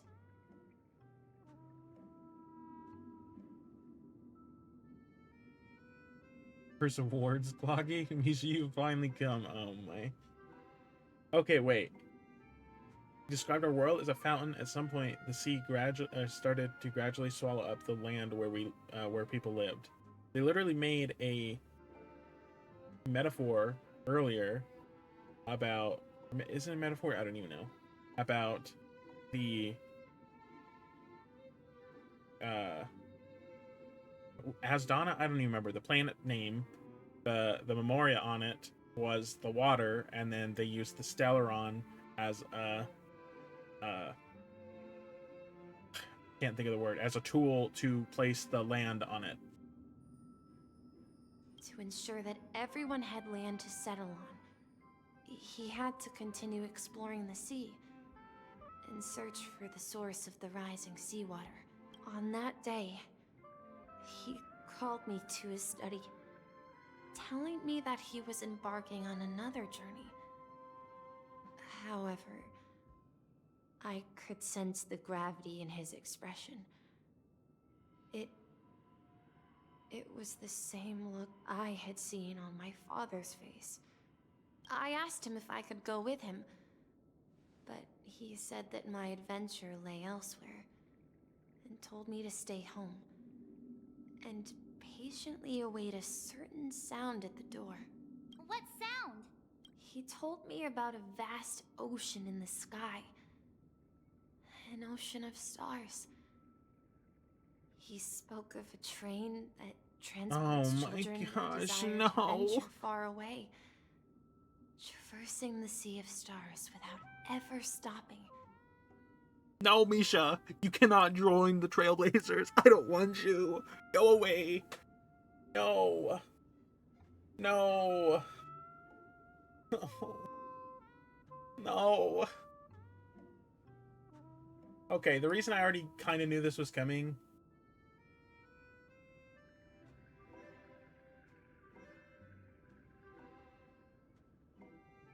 is that this is a light cone, a Misha light cone that's already in game. Okay, I don't fucking want to see that. I don't give a shit. Not open link, open image.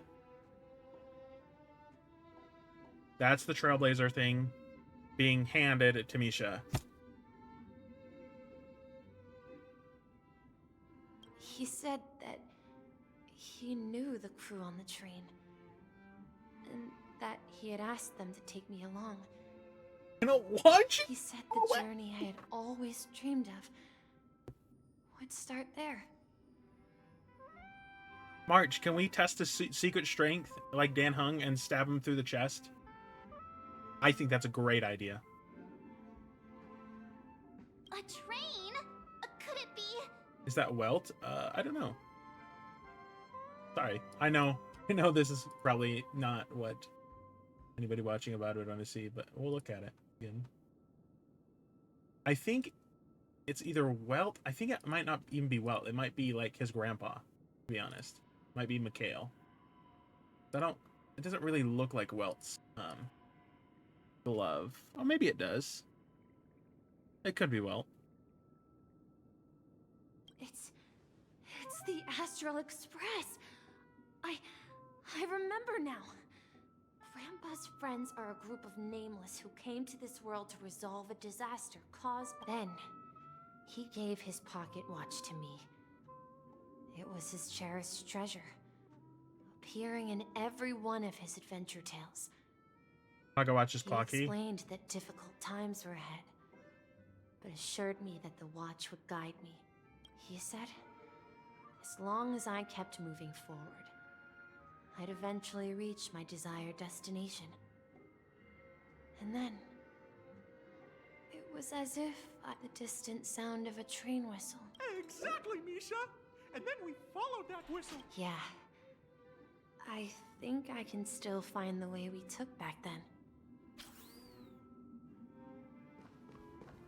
This is the dream jigsaw, right?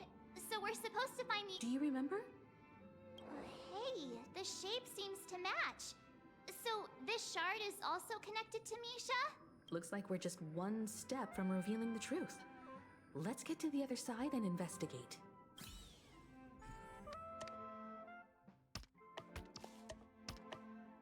I don't even... Gotta be right here.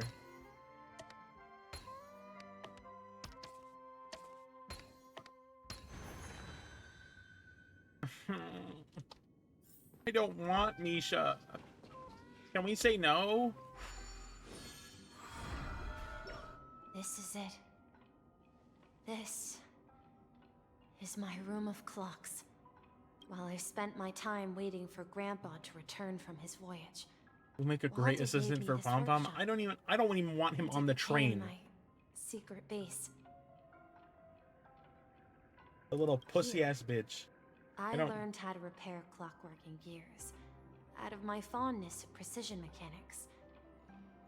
In my dreams, I was the captain of the compass, embarking on adventures with my companions, Clocky and Miss Mirror, in search of the... So, this building in the dream bubble is your childhood home. Yes, but not exactly. This dream bubble itself is my home. Looks like you've remembered everything now. Wait. Why does it feel like everyone else knows something I don't? Yeah, you're the only one still in the dark. March, do you remember when she mentioned a clocky that only she could see? Yeah, the little guy here, right? But we all saw him in Dreamflux Reef, right? And Miss... Looks like everyone on the Astral Express has a childlike spirit. The answer lies in the Astral Express. Her experience shows that neither Firefly nor Acheron can see this clocky. And when we were in Dreamflux Reef, you may have noticed that for some reason, nobody outside of the crew had ever talked with Clocky. I guess that makes sense. I didn't notice that, but I'm gonna act like I did. A mimetic life that can only be seen by a select few? It's just like a hidden message, left by someone for the nameless. But Misha can see Clocky too, right? They even grew up together. But Misha hasn't started the way of the Trailblaze yet. That's the key to the mystery, March. Now, take a moment to recall. Have you ever seen anyone outside of the crew interact with Misha? Wait, is Misha invisible too? Wait. No way! That's the answer, March 7th. This dream bubble is the place where I was born. And I'm a dweller in this dream. Just like a memory zone me. Okay. I should have stayed here and waited for you. But when reality and memories merged, I unconsciously pushed open that door and left the bubble with Clocky. So it's not that the Watchmaker's dream bubble is empty, but rather the stuff inside ran away? And the whistle you heard was the sound of the Express arriving at Penacony? That explained. Yeah, we did see him at like, pretty sure we saw him before we even got to Penacony. It was like after the Acheron incident, where she first That's one way to see it. slices us. But I believe there's a longer story behind all this. It's best for Misha himself to explain. How about we start with your name? Now, should we call you Misha, or... Thank you all for helping me rediscover my true self. Now, What's your please allow name? me to reintroduce myself. I don't want to know your name, actually. I'm scared. I was born on Lushaka, in the Presmere system. Adopted by seafarers Mikhail and Char. I don't want to know. They gave me a treasure. A name that carried their hopes. Anu? Mikhail Char Legwork. What? Or simply, Misha. So he's the son?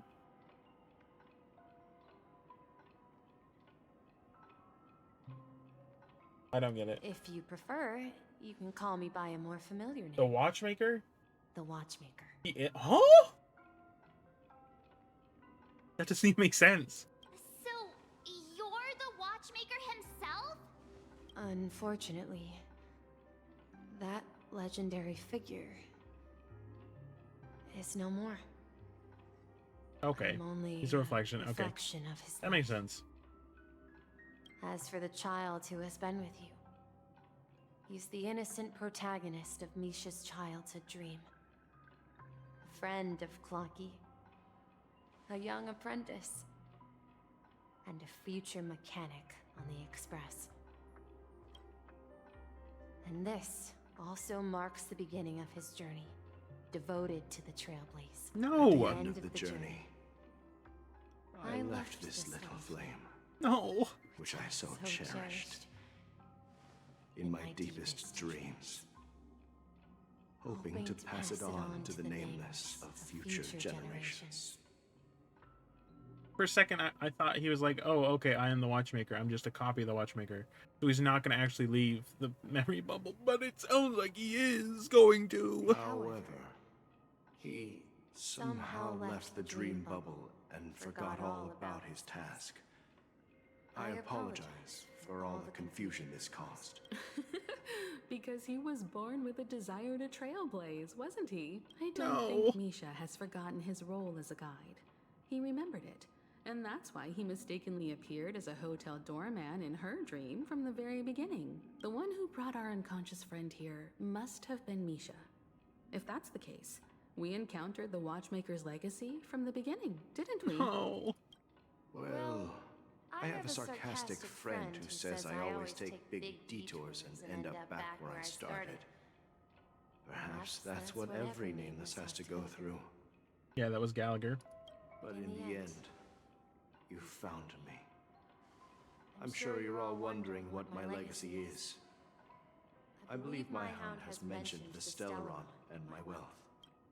If I may apologize, the Stellaron part is real. As for my wealth, however, it's nothing more than a baseless rumor. I left my homeland as a child and embarked on the journey of Trailblaze. I traveled to various planets until finally reaching Asdana, where my friends and I built the original Penacony and fought for its future ever since.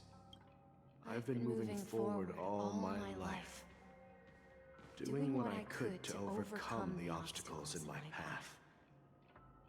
But ultimately, my journey reached its end, and I left behind no possessions worth entrusting. So, if you ask what's left within this worn-out train engine that can be called a legacy, I suppose it's the things that are still burning in the engine's furnace. Now that you're well aware of the current situation of Penacony, I certainly hope that you'll help me get this world back on track. But I'll leave that decision to you. For the path of Trailblaze is never paved by others. All I have for you is a story and 2 gifts. I don't want Misha. I want to give you my pocket watch. Okay. I'm okay with that. It has accompanied me throughout my long journey, guiding that naive child forward, and has been blessed with the presence of so many great people up to this day. And my hat, too. Oh. The one who navigated for me placed it on my head and planted a fanciful thought in my mind. The trailblazing expedition will never end. Wait. So why does the hat have the power of harmony? Now, it's time for you to make your choice. Once you've made up your mind, open that door and enter the long dream of an old man. I'll be waiting for you at the end of this corridor of time. Okay. All right, everyone. Let's make a decision, although I don't think anyone will have any objection. I'll choose the Trailblaze. I want to witness the legacy. I object. Come on, stop joking at a moment like this. We've come this far. Surely there's no other option. In that case, then let's proceed 2 to 1. together to the end Okay, of that's this pretty funny. dream and tell Mikhail our Okay. Oh. There we go. 3 a.m. boys. Holy shit. We got quite the amount of stellar jades so far. Mikhail, where are you going? Someone has to step up and save Lushaka. So why can't it be me, Misha? Please don't go. And if you must, please take me with you. Don't leave me alone. Even without me, you know how to proceed forward, brave Captain Misha. The compass is waiting for you. Haven't you always wanted to be a better adventurer than me? Now go, board that train and start your journey. Oh, so he already was a trailblazer. Is that what you're saying? Where are you going, Mikhail? I'm going to clean the floor in the parlor car. I've promised the conductor. I really don't remember what his middle name was when Gallagher said it like 2 hours ago, maybe 3 hours ago. I don't remember. So this was his name, then that makes sense, I guess. Wait, first tell me, did you fix this watch? Yeah? I know what it looked like before. Its chain was broken, the back case torn, and the marks on the dial all worn out. How did you manage to fix it? Well, it's hard to explain, but I knew it could be fixed. It's the hands, Mr. Amundsen. Its hands were intact and pointing in the right direction, so I knew there would be a way to fix the rest. I see. You'll work with me from now on. Haven't you always wanted to tinker with this train? You're its mechanic now. As for the conductor, I'll do the talking. But I only know how to fix watches. Don't worry. You've got what it takes. I'll teach you what you need to know. Where are you going, legwork? It's time to head to our next stop. I'm staying in Astana with Rosalina and Tiernan. I see. This place reminds you of home. The people of Astana have only achieved a tiny victory and still have a long way to go towards true freedom. Hanunu needs us. Don't worry, not all journeys lead to the stars. Even if I leave the Express, our path of Trailblaze will continue. Yeah. I knew you wouldn't stay on the Express forever. Leave in peace, my friend. And, take this with you. This is Mr. Amundsen's hat. But why? When he departed, he said he would leave it to his best student. Well, I suppose the time has come. Farewell, legwork. Take care of Tiernan and Rosalina. And don't forget to... Write to us. Where are you going, Watchmaker? Don't worry, Micah. Just going on a little trip. Someone has to be at the forefront of the interstellar frontier, and I'm the only former nameless in Penacony. So why can't it be me? Because you're all we have. Have you forgotten about Tiernan? The cosmos is way more dangerous now. What will happen to Penacony if we lose you too? But what will happen to Penacony if we don't find a way out? Tiernan. How could I ever forget him? I've spent countless sleepless nights asking myself why I didn't go with him back then. We Nameless won't stop. Don't worry, Micah. It's just a matter of getting back to my old profession. Just wait for me to come back. But if I don't come back in one piece, then you'll become the next Watchmaker. Where are you going, old man? Oh, you're here. Answer my question.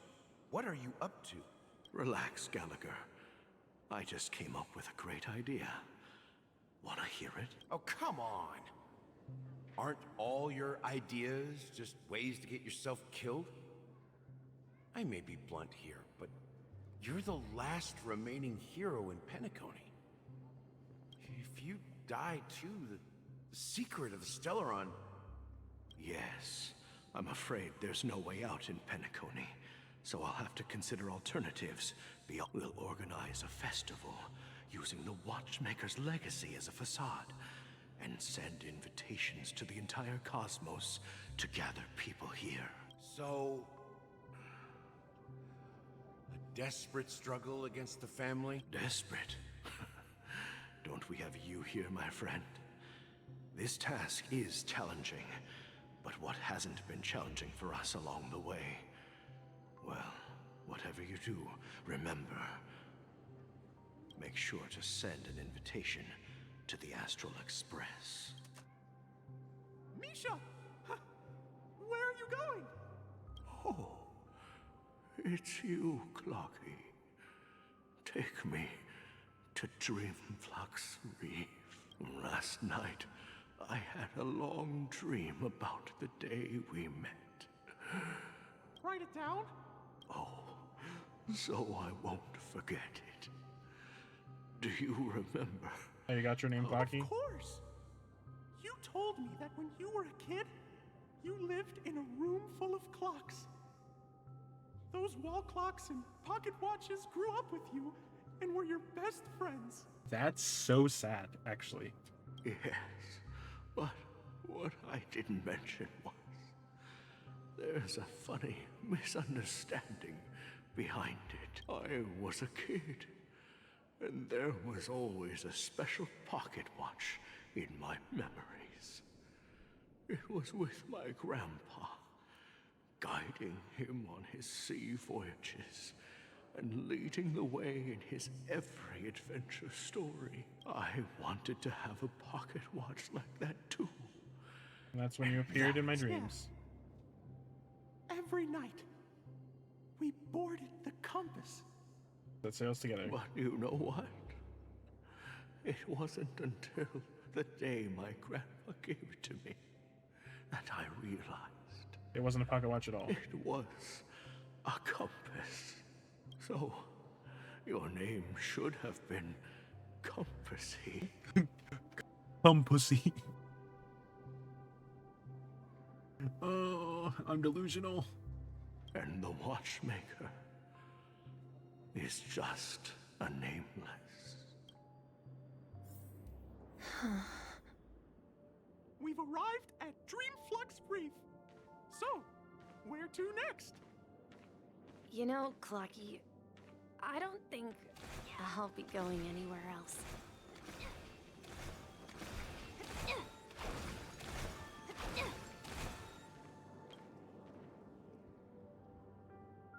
I've traveled far enough, and it's time for a little break. Oh.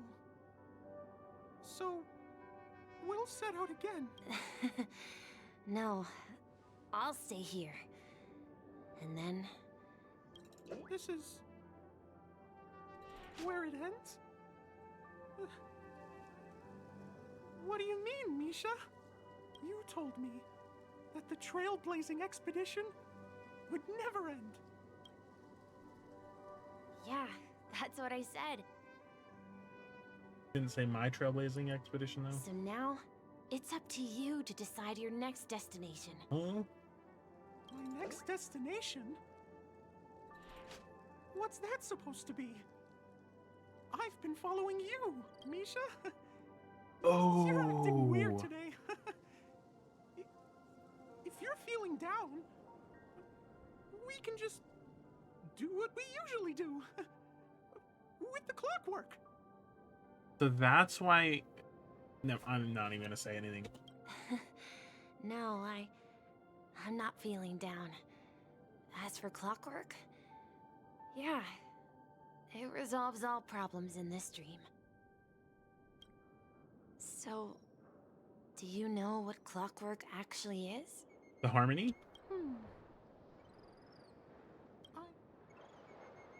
Well, everyone gets lost at times. They may hesitate and doubt which way to go. That happens in this dreamscape and beyond. But don't worry. Everyone goes through moments of uncertainty and hesitation. Eventually, they gather the courage to make bold decisions. Whether it's calming, joyful, angry, or sad. All they need is a little nudge to take that step toward where they truly belong.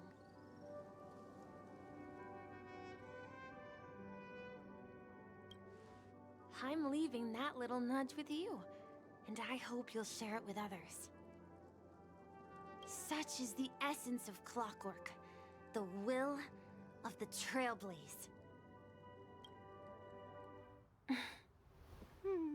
Clocky's hands spin around non-stop, indicating confusion, frustration, and weakness.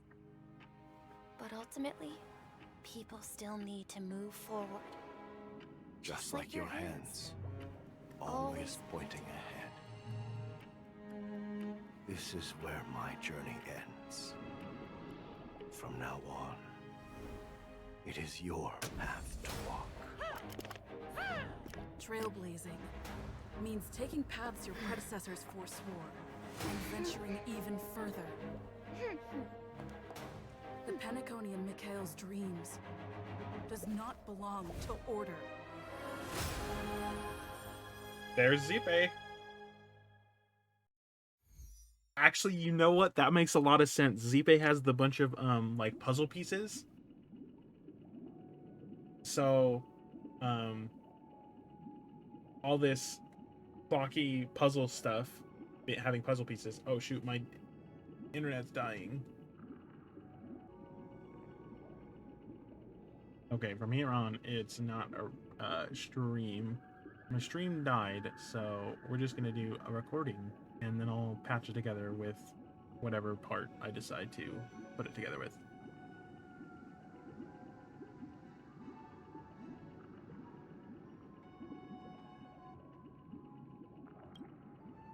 I can't believe that Eon would cast a glance at Penacony at a time like this.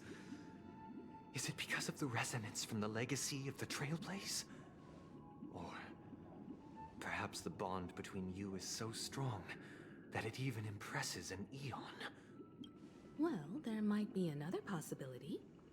Perhaps they want to witness, on behalf of the fallen Eons, who will hold the future of Penacony. If that's the case, on behalf of the Dream Master of Penacony and the 107,336 members of the Oak family, I'm cordially inviting you all to the Penacony Grand Theater to participate in the upcoming Charmony Festival. And, of course, you won't be in the audience, but on center stage, since the future of the Stellaron, Penacony, and even the entire cosmos is at stake. Let's draw a conclusion there, in all fairness. If you truly believe in Akavili's path, then show me their courage and determination. Okay.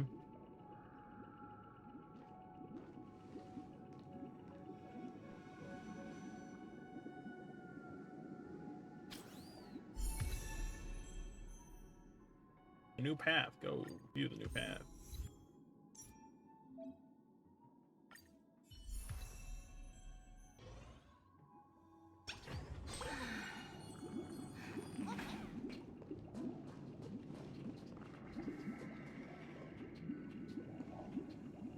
Does that mean he wants to fight us during the Charmony Festival? I'm afraid so. This is weird. Aren't Arc villains usually plotting some dirty conspiracy in the end? But he actually said something like, "in all fairness." Could it be that he's underestimating us? Why did she call it an arc villain and not an arch villain? Kind of odd. Well, Thanks, March. In my opinion, Sunday is deeply committed to his own philosophy and genuinely wants to prove that the Order is right. I sensed a strong conviction and a desire for dominance in him. Maybe he won't accept the outcome unless he wins fair and square. That's why he'll give it his all in the upcoming battle. We won't back down either.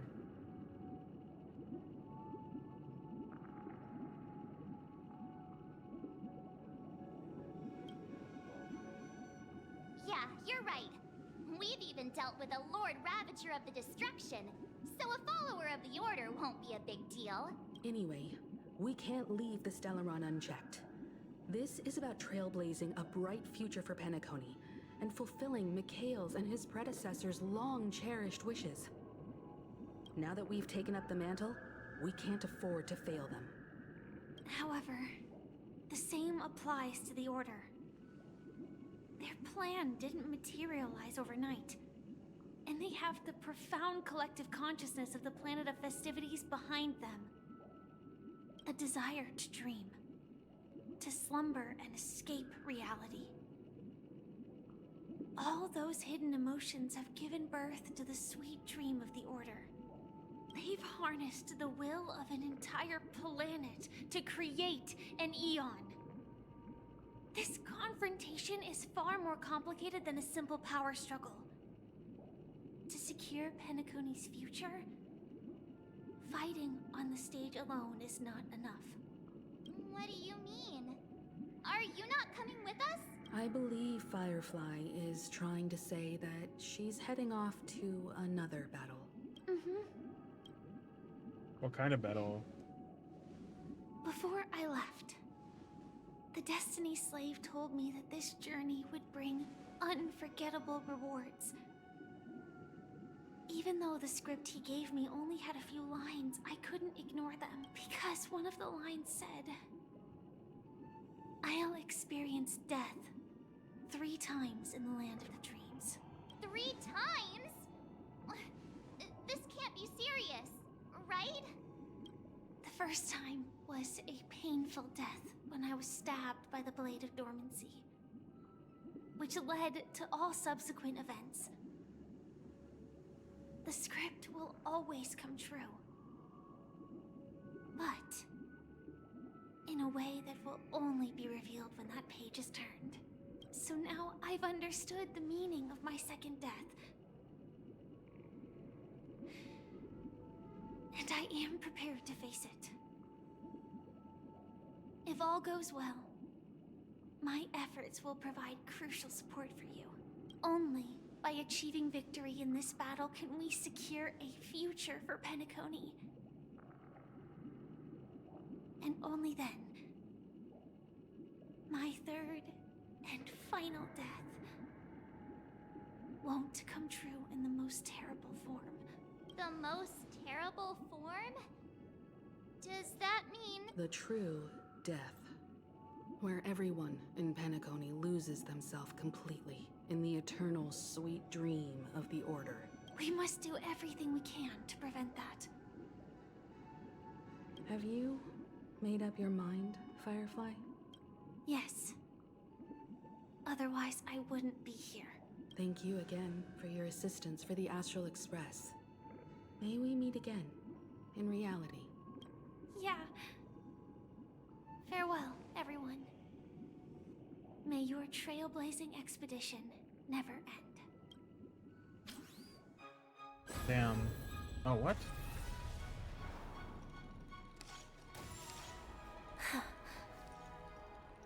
I dreamed of a scorched earth. Everyone, are you ready?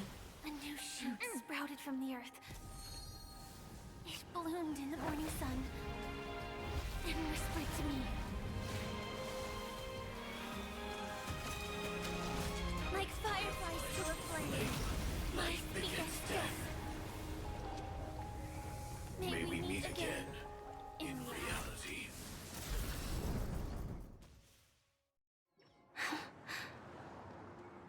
After today, Japella's name will disappear from cosmic history, and the Everflame Mansion will take its place.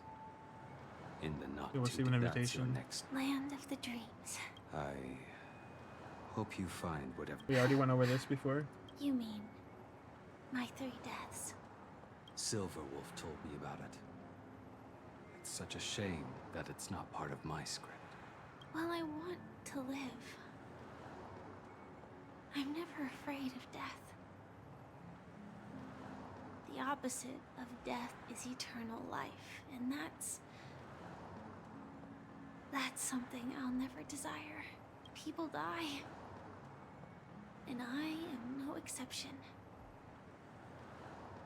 Death is like a script, a fate that cannot be defied. But that's exactly why we have to choose where we want to rest forever. Do you exist just to perish? Are you not the same, Blade? The end you desire is not one dictated by others. If I were to die now, I would only be a weapon. I believe I should die as a human, though its definition escapes me. Isn't this the answer that ordinary people look for their whole lives? A name that can be carved onto their tombstone.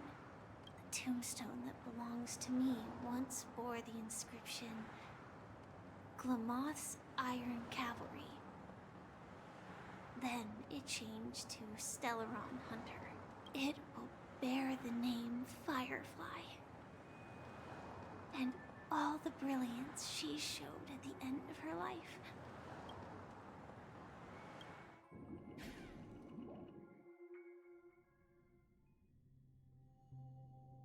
That's quite unexpected, old man.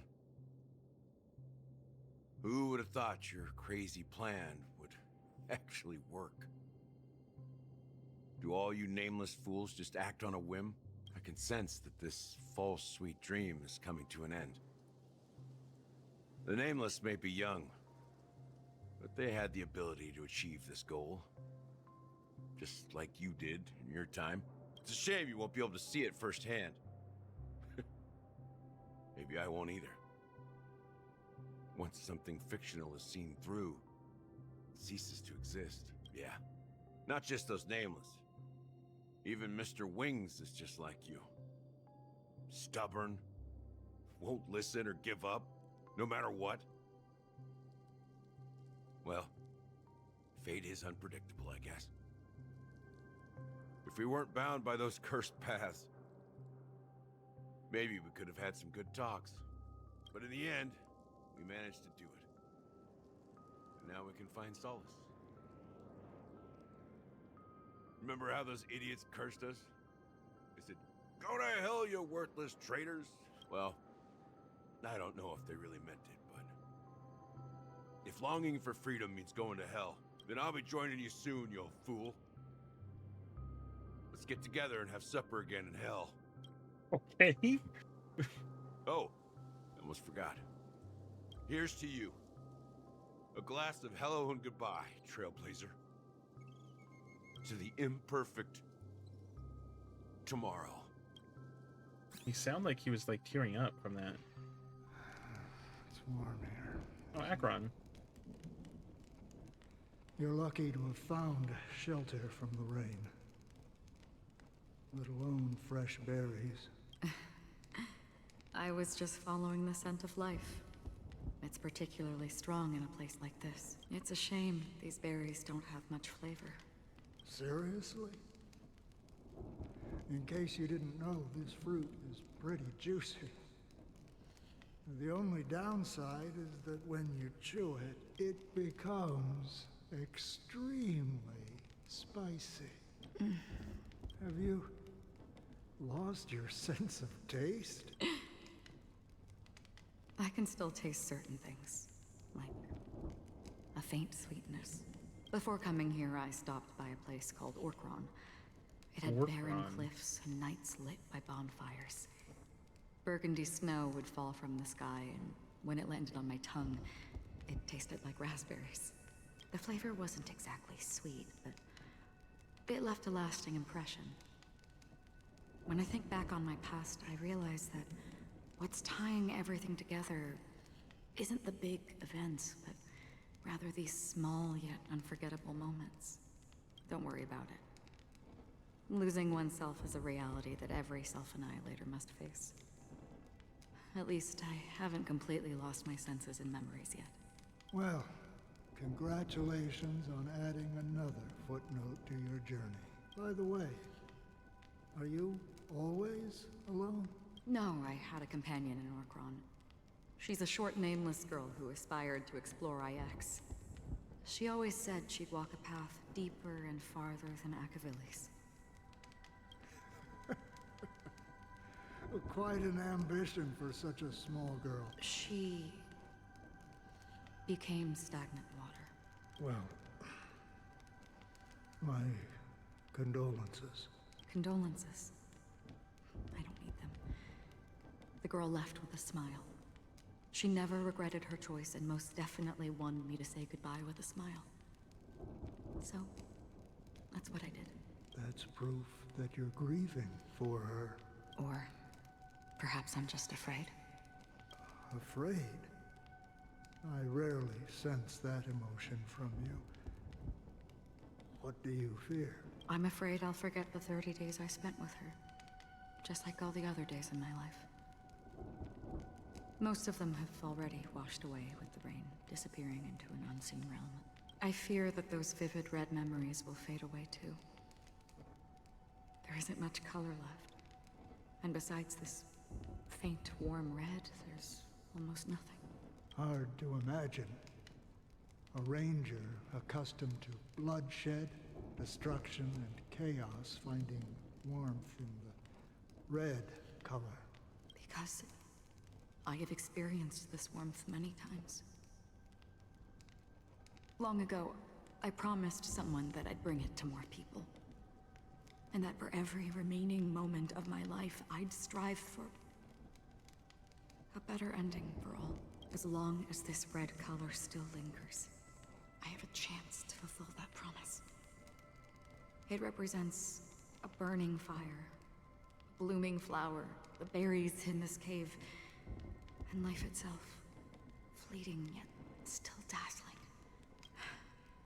In the end, it will lead me beyond the horizon of existence. And on the other side, I will cut off nihility. Hell yeah! She's an emanator of nihility, looking to destroy nihility. That's badass. The one blessed by the sleeping and shapeless is considering how to kill them. That's truly pure nihility. Yep. But you're right about one thing. After spending so much time near this stagnant water, only when I look at this vibrant red fire do I realize that I'm still alive. When will this rain? Perhaps when the sorrows of the departed have finally quieted down, the sky will clear up. Of course, it matters until the Charmony Festival. Have you heard of a planet named Biari Scamandros, Don Hung? It's one of the Paradise Kingdoms under the influence of the Harmony. A sought-after wonderland for the inhabitants of the Dardanu Major and Minor systems. Half an Amber Era ago, the family held an unprecedented festival there. And after that, everyone on the planet became part of the family. Do you think the same thing will happen on Penacony? Yes. Or how else can we explain it? The family deliberately used the Watchmaker's invitation to keep all the Pathstriders here, but banished the Emanator of the Nihility. Because of the nihility, I'm rarely affected by the power of other paths, but somehow I can unconsciously infiltrate them. Maybe that's the risk they're trying to avoid. I would disagree. Biari Scamandros is not part of the credit system or connected to the Silver Rail. It's nothing more than a remote civilization sheltered by the Harmony. But Penacony... If the family messes with Penacony, that would be like declaring war on almost half of the factions in the cosmos. They have no reason to do that. No, they don't. If they truly serve the Harmony, that is. What do you mean? The path in Penacony is impure. The Harmony here has impurities. Do you remember the Ancient Swarm disaster? Tazeront, the propagation, brought endless havoc to the universe, and it eventually evolved into a fierce battle among all eons. Two paths lost their eons in that war, the propagation and the Order. Coincidentally, their downfall is related to a certain eon. Shipe, the Harmony. Legend has it that they participated in the crusade against the Imperator Insectorum, and devoured Anna the Order for unknown reasons. Holy forgaroni.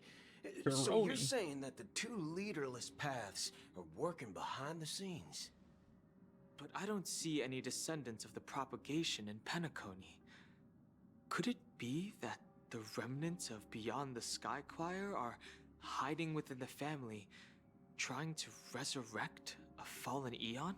I can't say for sure, but they're definitely planning something for the Charmony Festival. Now, this is getting way too complicated. Is this why you want us to leave Astana right away? Are you giving up? The Charmony Festival will start soon. There's one thing that I need to confirm no matter what. A warp jump is the best way to do so. I have another plan.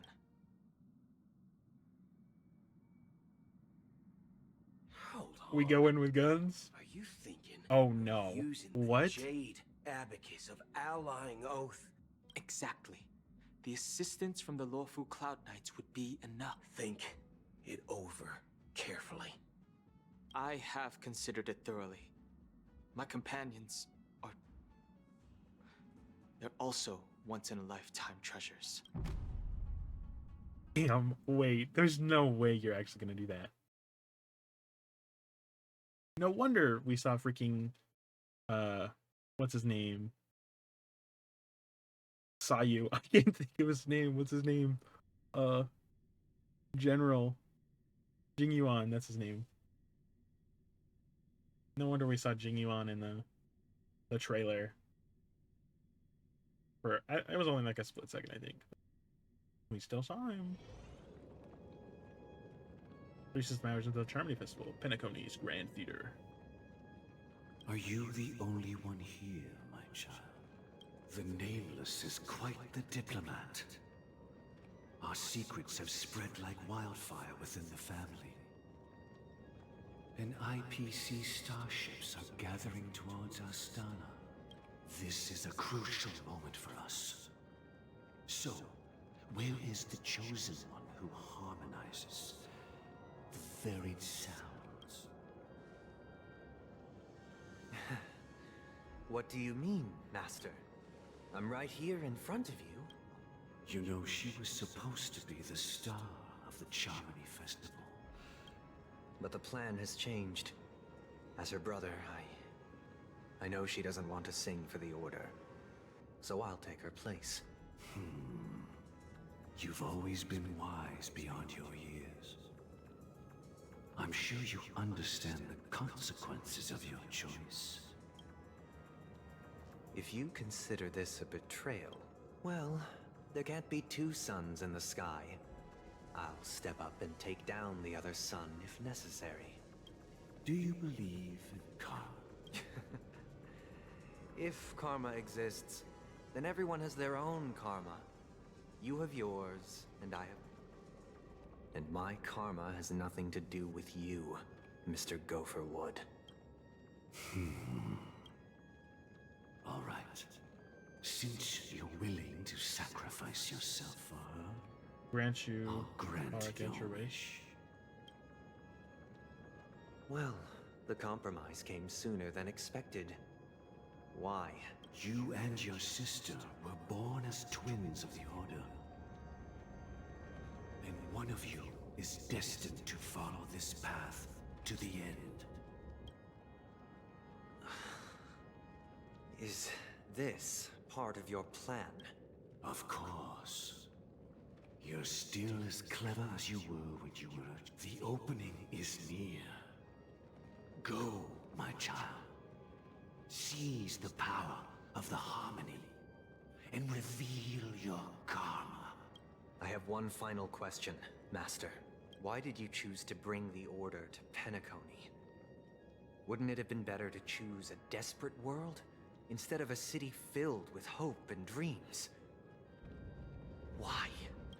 It's for justice, my child. If we lose justice in our hearts, we'll make the same mistake as the Harmony did. So, it's not you who manipulates the dreamscape with the Stellaron, but... Well, that's where our conversation ends. Go ahead.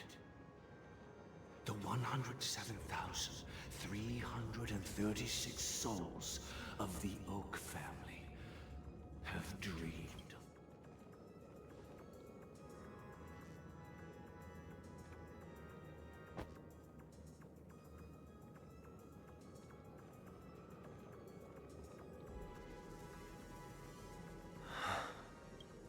The bird is I dead. shall ascend to the heavens, bathed in my light, My people shall flourish, while all evil shall be eradicated. Oh, does he become the freaking This is boss the thing? interior of the Penacony Grand Theater. It's quite exhilarating to be flushed into the air by Soulglad. But why is the venue still closed when the... And not only that, the entire theater is No audience, no staff, eerily no one quiet. around. Wait, are we too late? It looks like the Germany Festival was a flop at the box office. Yeah, I wonder how many tickets... Hey, that's not what we should be concerned about. Let's explore around. We will be Freeman. Okay, I'm just gonna try to go straight for the thing instead of exploring like I was doing. It is late for me. Gosh, the atmosphere here is so creepy and unsettling. Even if there's no audience yet, there should be some staff around. Why is it so silent? Yikes, they scared the life out of me. March behind you. What? You're so annoying. Stop scaring me. Are these puppets part of the stage setup? Even so, it's so eerie that the entire front hall is empty.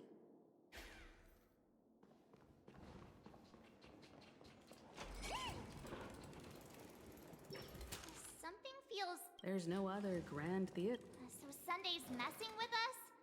He said we'd have a final showdown. My apologies for the delay, March 7th.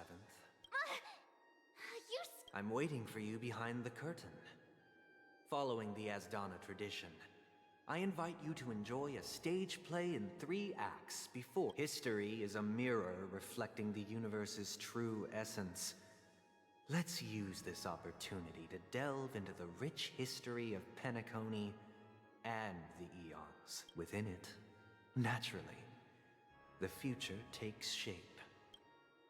Let us commence with the dawning of the world. After the Dusk Wars, darkness veiled the sky, and chaos consumed the earth. Enna the Order emerged, destined to restore all existence. That marked the first day. The hell? What, do they all have a song? Oh, I didn't see other ones, so not gonna worry about it. They gathered nebulae This and area is forged them huge. into picks, thus creating a grand lyre with black and white keys. Strike the white keys, and the sun rose. Strike the black keys, and the moon rose. And The puppets are gathering around the frame. Are they expecting us to enter it?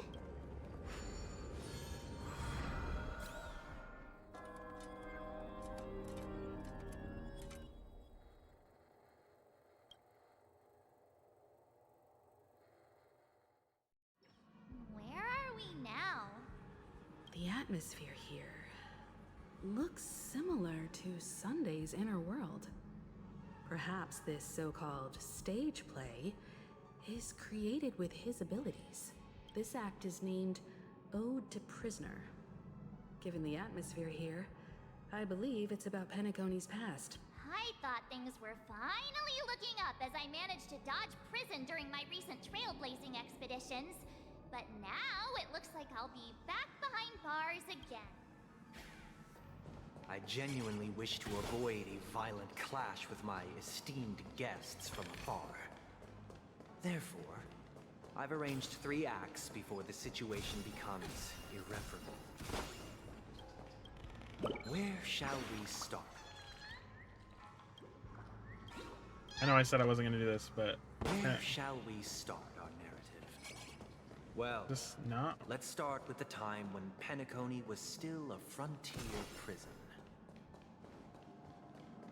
oh, we have to use this thing. No, man, no.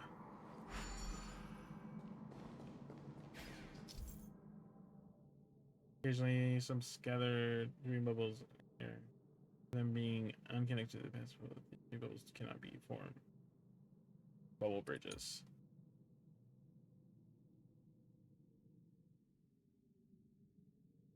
After interacting with the control panel, the corresponding dream module and their trajectory will be highlighted. By interacting with control panels, the dream module can be moved along the designated trajectory. Moving the dream module, the scattered dream bubbles on the surface will also move. Oh, I see. So that one can't do anything, but if we go over here, it'll be a dream bubble that we can go up. We can use our thing to go up. Okay. In 2147 AE, a prisoner named Hanun ignited a struggle for liberty and emerged triumphant. IPC referred to it as the War of the Frontier, while the Asdanians dubbed it the War of Independence.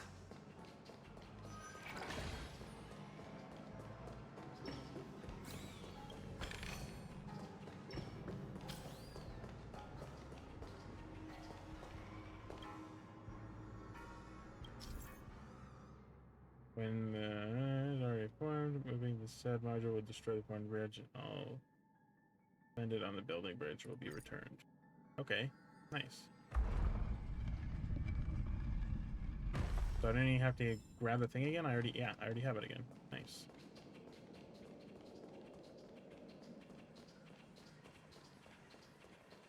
We've shattered the cages and expelled. It's true that Hanunu was a legendary hero, but it must be acknowledged that while he bestowed freedom upon the prisoners, he didn't grant them true liberation. Thank you for staying here, honorable travelers. The three nameless stayed on the planet, endeavoring to spread the tenets of Trailblaze throughout the frontier prison. Alas, their efforts proved futile.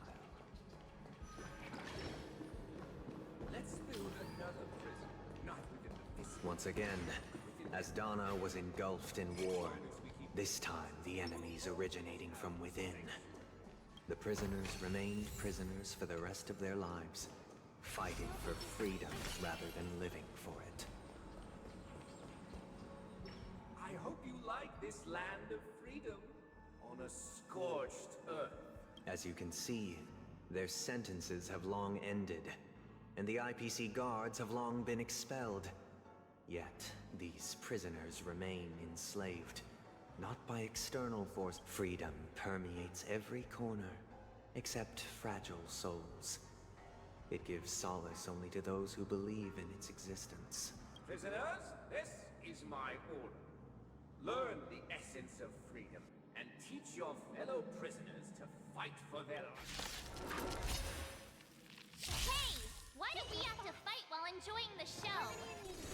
For I desire not only your enjoyment, but also your assistance in its completion. Liquidation! I'm gonna hold everyone back again! Give me strength! The market is unpredictable. Right! Investing in victory means playing the long game! May song bring us victory.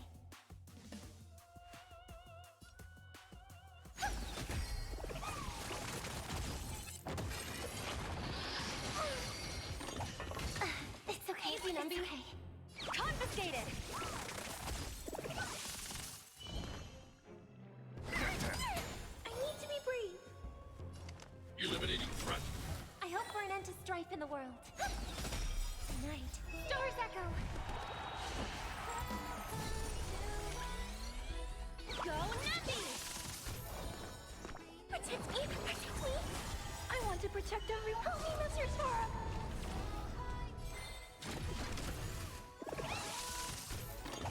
Are you alright? I'm okay!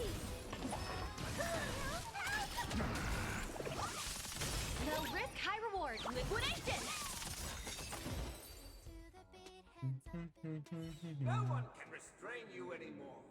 You are free. Thus concludes the first act. Amidst a raging war, The frontier prison headed toward becoming Land of the Exiles. This must be how Penacony was constructed. With the aid of outsiders, the prisoners were finally liberated and established the Land of the Exiles.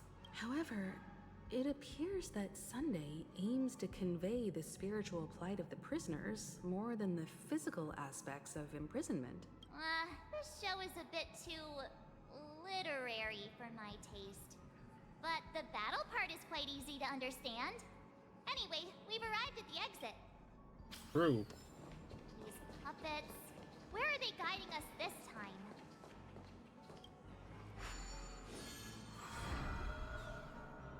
They transmuted streams of stars into inked nibs, creating symbols to be pronounced and counted. They molded stardust into flowing rivers, assigning the righteous upstream and the unjust downstream. Thus, all things were marked, and the world learned to discern between good and evil. That marked the third and fourth days.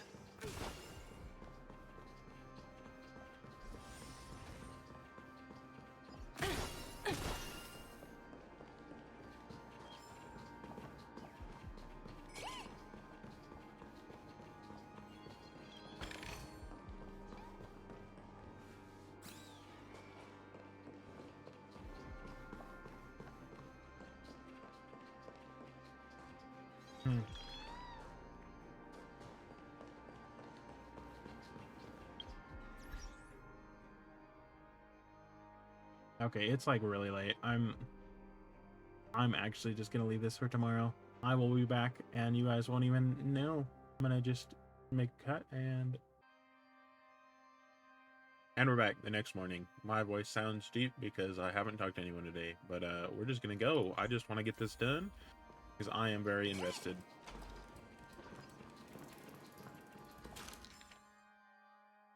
Collectible card. Okay. Look, another frame.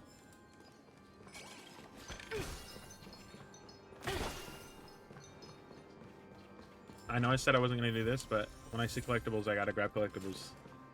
At least when they're close.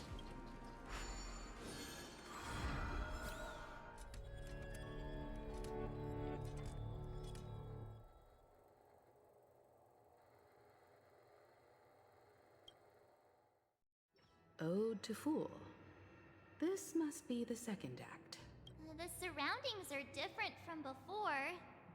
The stage decorations look a bit tidier now. Behold the ensuing tale, a struggle for power. Penacony witnessed the ascent of the 7 major lineages: tree, grass, flower, bird, beast, fruit, and insect. Peace never truly graced Land of the Exiles. The history in this era is rich and intricate, so please allow me to present it in allegorical form.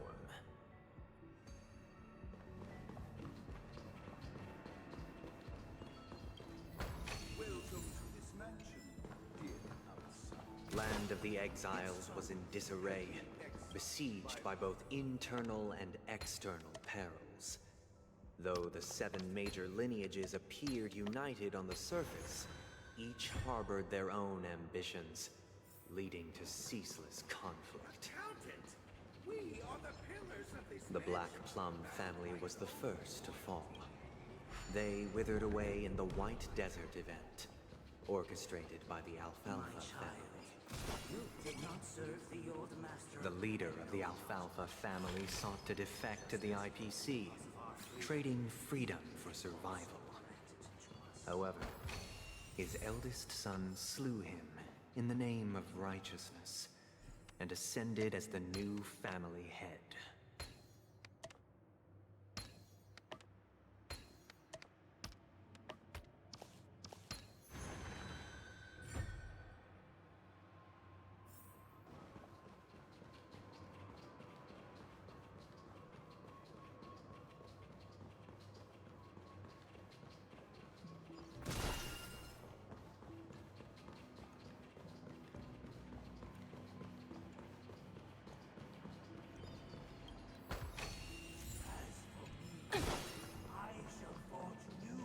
Gopher Wood led the family to Land of the Exiles and earned recognition from all 5 major lineages. Dear outsider, I beseech your aid in purging this mansion of the poison spread by the lurking instigators. You want us to help you? What do you need? I wish they could regain Mark's their just yelling at him. and cast away the shackles of hypocrisy. This is the second act. Looks like it's about Penacony's journey to becoming the Land of the Dreams, during which the family plays a crucial role. But this new master seems like a bad guy to me, don't you think? Perhaps this is the truth Sunday is trying to express, if you read between the lines. The Harmony changed Penacony just as the guards once did. Looks like we've gotta help those guys kneeling down over there calm down a bit, right? By beating them up? Help the puppets complete the play. In the absence of my master, I am free. But without their guidance, for whom shall I sing? The decaying human heart finds rebirth only within the calmness, proclaimed the new master. Oh, so I gotta go to calm? I shall sing for my new master, just as their noble voice once resonated throughout the cosmos.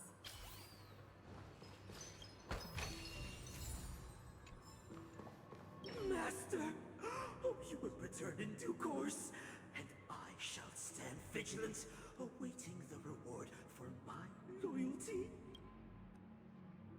Only reason, calmness, can shield people from the lingering poisons of the past, claimed the new master.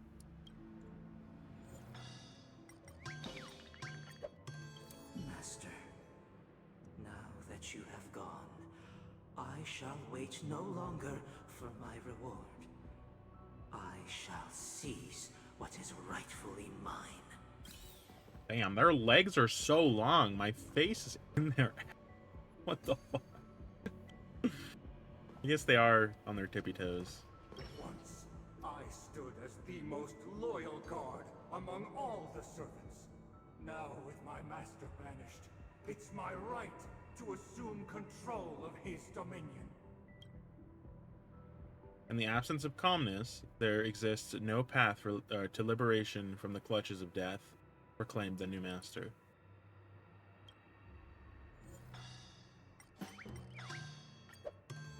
My former master has long departed, but why do I still fear the remnants of his creation? Master is no longer here. I thought I'd be free, but I'm not. Now, without my master's command, I'll have to seek guidance from the blind. Only the calmed ones can evade the insidious influence of the hidden instigator, proclaimed the new master. Master is no longer here. I must seek a new master and serve them faithfully. Either I shall be my own master, or I shall return to my former master. I shall not submit to a new master under any circumstances. I wish they could regain their reason, calm down, and cast away the shackles of hypocrisy, proclaimed the new master.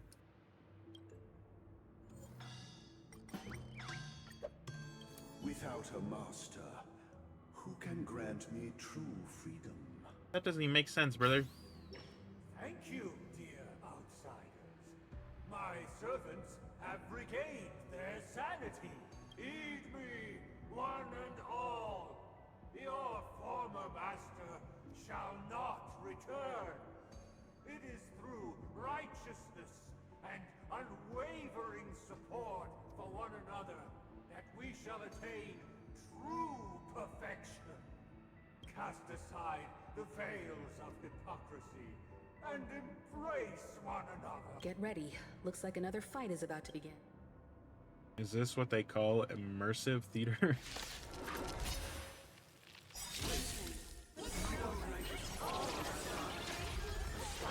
Mr. Snow blankets all of Ostana.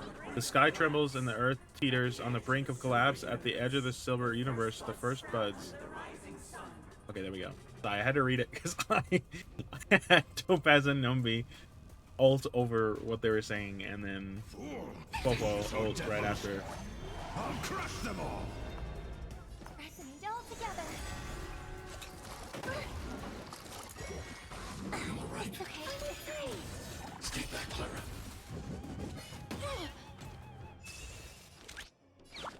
Riveter!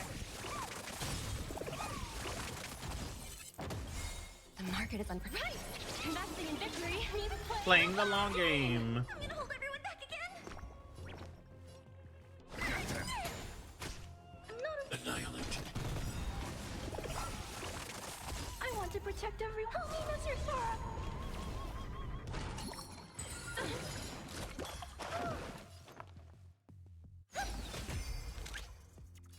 Confiscated. Get them. It's okay. It's okay. I need to be brave.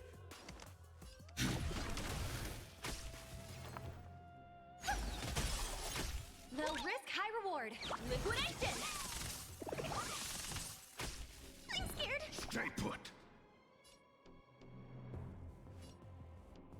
Protect me. Protect me. Pretty good perk. May song bring us victory, harmony and unison. I'm not afraid of you. Hide. I'm gonna do this. Oh, well, I guess I'm gonna attack like this, and then we're gonna use her ult so that they all come before him.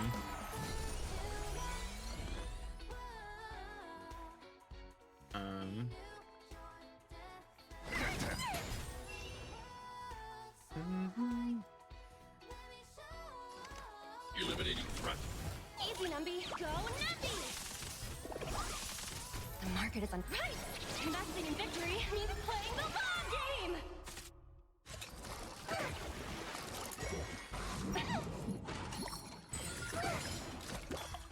Bro, you have hit Clara 3 times. How are you not getting Riveter! countered? I'm confused. Alas, they remain but slaves till the very end, with the illusion of freedom. Thus concludes the second act. Amidst an illusory harmony, Land of the Exiles charted its course toward becoming the planet of festivities. This is how Penacony fell under the family's control. Since the arrival of the Harmony, the Land of the Exiles has undergone dramatic changes, not all of which have proven beneficial. This guy really loves dramatic scenes. Yep. Bet he comes from a whole lineage of stage performers. Damn.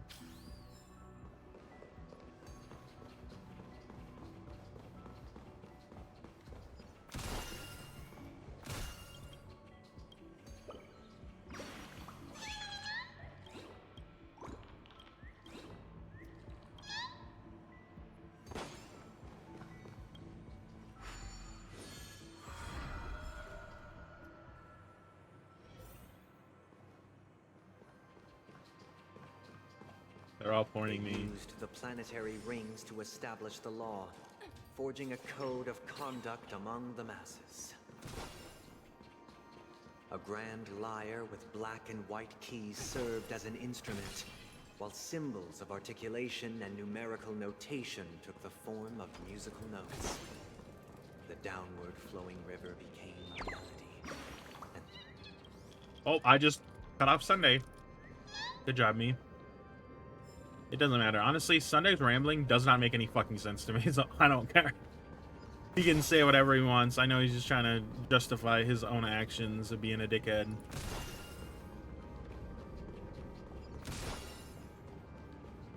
This guy is really into these puppets.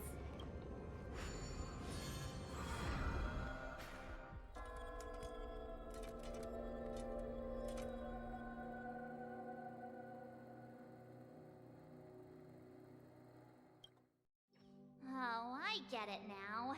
The last scene is all about singing the praises of the Order. And the atmosphere here, is completely different from the previous two scenes. This is the concluding act of this play. Oh no. You're cutting off Sunday again, you bitch. This is the oh, perfect. He's gonna act of talk. this play. I have showcased the past and present of Penacony, hoping that my desire for change resonates within you. And now, I shall reveal its future to you. Without a king, who shall bear responsibility for the future? If the people lack food, we will make choices on their behalf. We shall support one another, protecting the weak and standing against the mighty.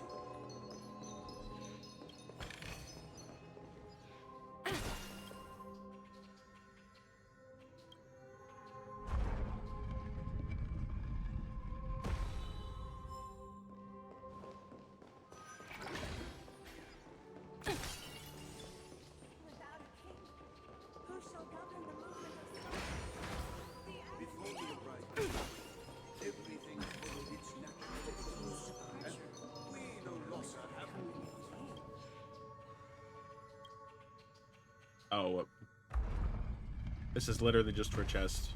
I don't think I was needing to move this if I didn't want the chest. Right.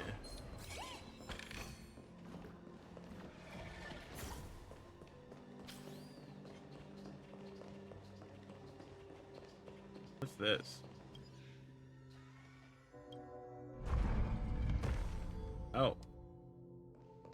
Maybe it doesn't matter. Maybe that's an optional thing too.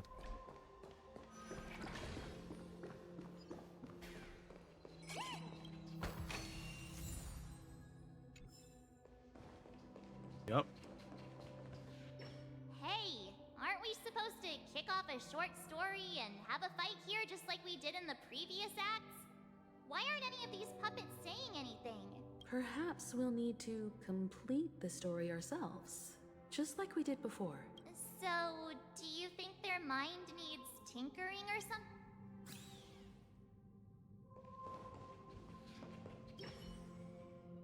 Based on the experience from Act 1 or Act 2, it seems you'll need to employ clockwork once again to personally bring the performance to fruition.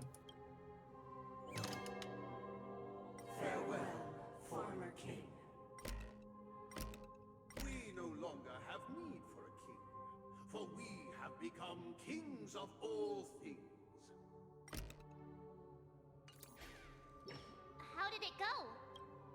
I can't change the emotions. You can't change them? What does that mean? My apologies for my negligence. I forgot to inform you that the final part was scripted long ago. Let our previous king recount it to you. Now it is time for the final rite. Prepare for battle. Looks like we'll have to fight again. Ascending from the infinite spiral staircase, I traverse towards the future with measured steps. No need to deliberate or seek my assistance. For the contours of my mind shall intersect with other experiences. The market is unpredictable. Right! Investing in victory means playing the long game! Give me strength! Pretty good perks. These are devils. I'll crush them all. I hope for an end to strife in the world.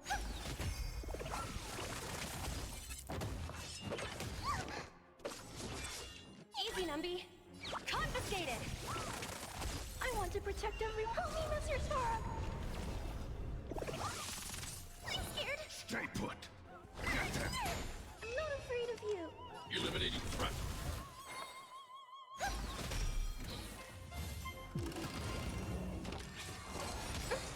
Is your command? Tonight, Star's Echo! Let the valuation begin! Liquidation! I can do this!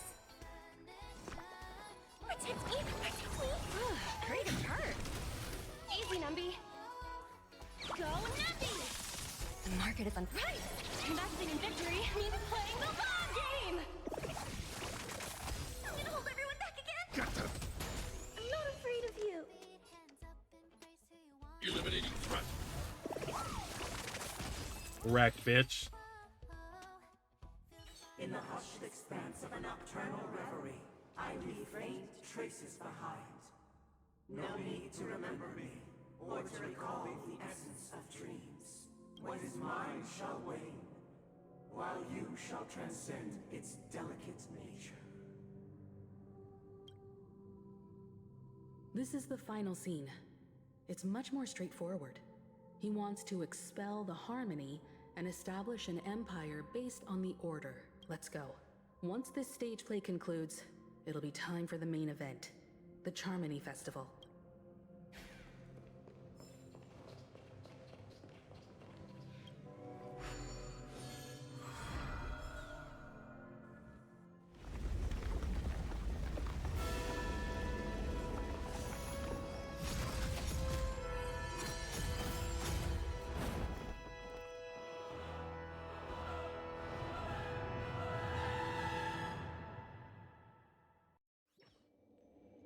1 hour. They imbued the world with meaning, perfecting all things in the heavens and on earth.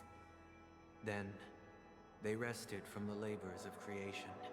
Yet, all beings cried out to Enna. Under the banner of the Order, you have defined all things in the cosmos. But this made us realize that we are but puppets in your hands. Thus, on that day, all beings united and cast the Eon into the abyss of oblivion. This Grand Theater looks totally different. Is this the power of the Order? Everyone, get ready. This could be a tough battle.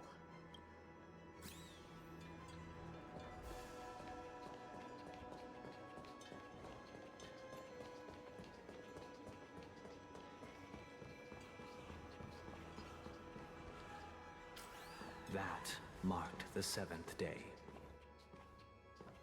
Cheers and chants reverberated in unison.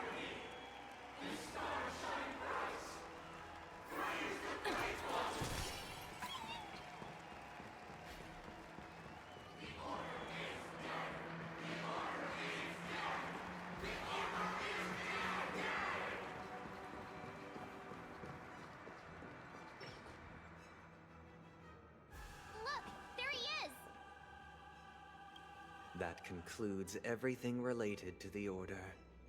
What are your reflections on this, my dear guests? I don't give a shit, bitch. Time to die, bitch. Nevertheless, this is but a trivial blip in the annals of galactic history. What truly matters is the course this river shall take in the days to come. You've arrived at the perfect moment. The Charmony Festival is about to commence, and it would be a shame if you were absent for the Harmony's prologue. Allow me to extend my warmest welcome once more. Welcome to Penacony Theater, the very core of the Sweet Dream, the abode of the Stellaron, the grand stage of the Charmony Festival, and the very place where the future of Penacony shall be determined through conflict. In the very place where your schemes get smashed to smithereens. Why did you invite us to this duel? Where's the Stellaron? Why am I not seeing it? Your scheme smashed to smithereens. Your unwavering faith in the Trailblaze is truly impressive. True goodness can only be achieved through faith. Allow me to point out that falling into a permanent slumber is not happiness, especially when those people are driven by someone else's will in their sleep. Do you still believe that the Order only seeks to control the universe as their puppet, Himiko? No matter how perfect your vision of paradise may be, a cage remains a cage. People will never achieve true happiness in a world like that. They would just be toys for the Eon. It seems you have misunderstood my intentions. Allow me to clarify. My desire is not to resurrect a fallen eon, or become one myself. My sole objective is to create a paradise free from eons, where the Order ensures the dignity and happiness of all humanity. A paradise exclusive to us human beings. That's not the case. If people are to live with dignity, there must be nothing and no one above them. In your so-called paradise, you would be the one reigning supreme. Looks like we won't be able to convince each other. Now that our conflict has been destined, let's unveil our paths and reveal to the universe the true path. However, before the prelude to the future begins, please take a moment to... Part of the question I posed? Is darkness equal to daylight? Are sinners equal to the righteous? If you are born weak, which god should you turn to for solace?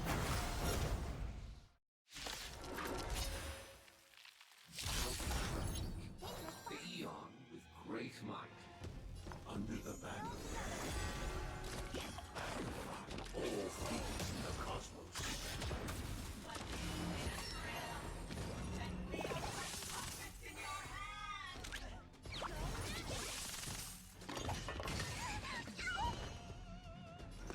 Protect me! Protect me! Eliminating threat.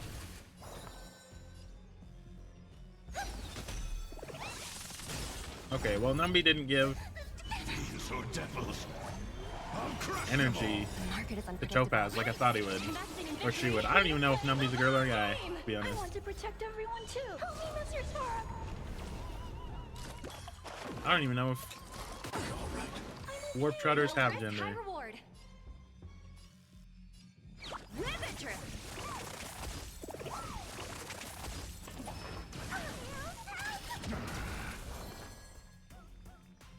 Get them.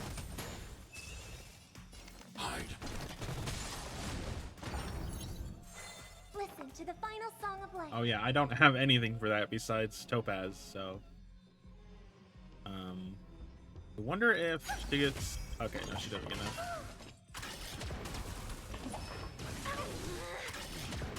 Let the valuation begin. Liquidation. Oh shit, I definitely shouldn't have done this. I should have let them all move and then I should have done this. Damn it. Stars echo. No more times.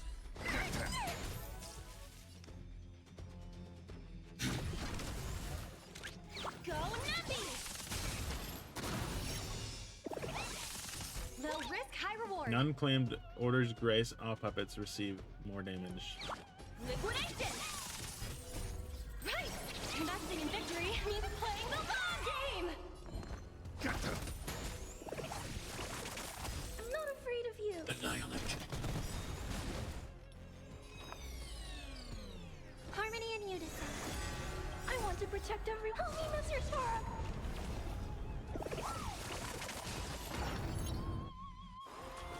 Enter the second phase.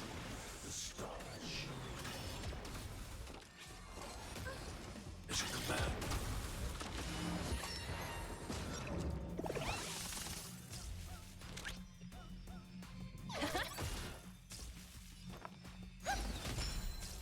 I'm scared. Stay put. Protect me. Protect me. Pretty good perk. These are devils. I'll crush them all. Hide.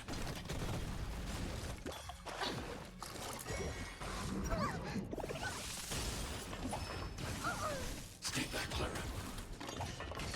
It's okay. It's okay. They'll risk high reward. Are you all right? I'm okay. I hope for an end to strife.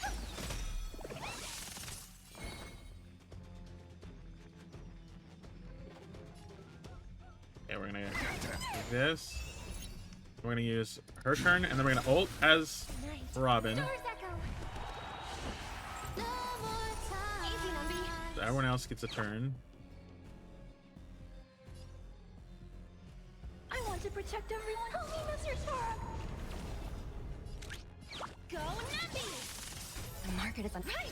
Investing in victory means playing the long game.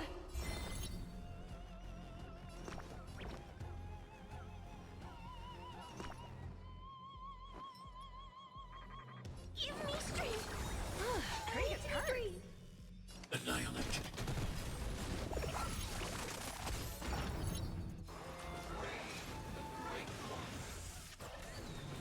Wow, they do no damage. As you command. Is this supposed to be like an actual like bad battle? Because this is literally using 2 units that I mean, Topaz's build is kind of okay. Liquidation.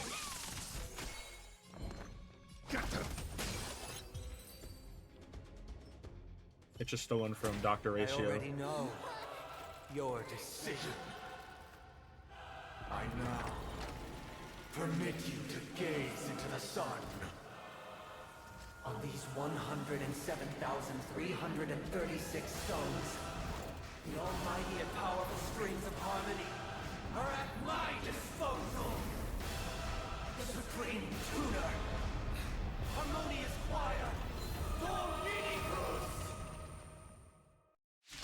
Dominicos. Wow, that's so epic. Lost souls, come and meet your master. The embodiment of the harmony? So the true purpose of the Charmony Festival is to usurp it? Every time you break a layer of the enemy's weakness, you gain a certain collective shield. Collective shields can take damage on behalf of all allies, and the shield effect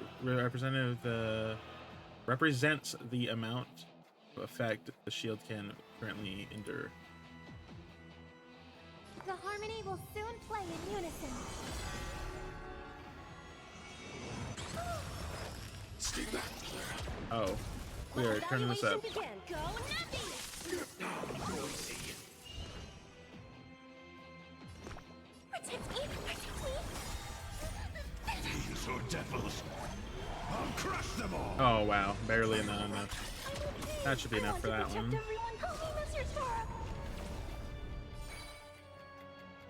Eliminating threat.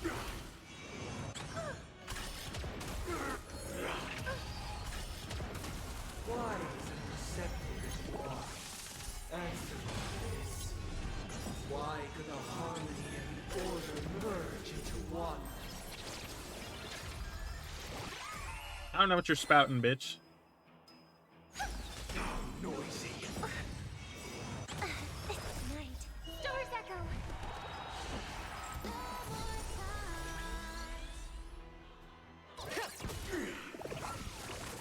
Noisy. Hold everyone back again. Get them. Annihilate. Disorderly noise. Because neither side could tolerate discord. The fuck, man? You just one-shot on my fucking units, you bitch.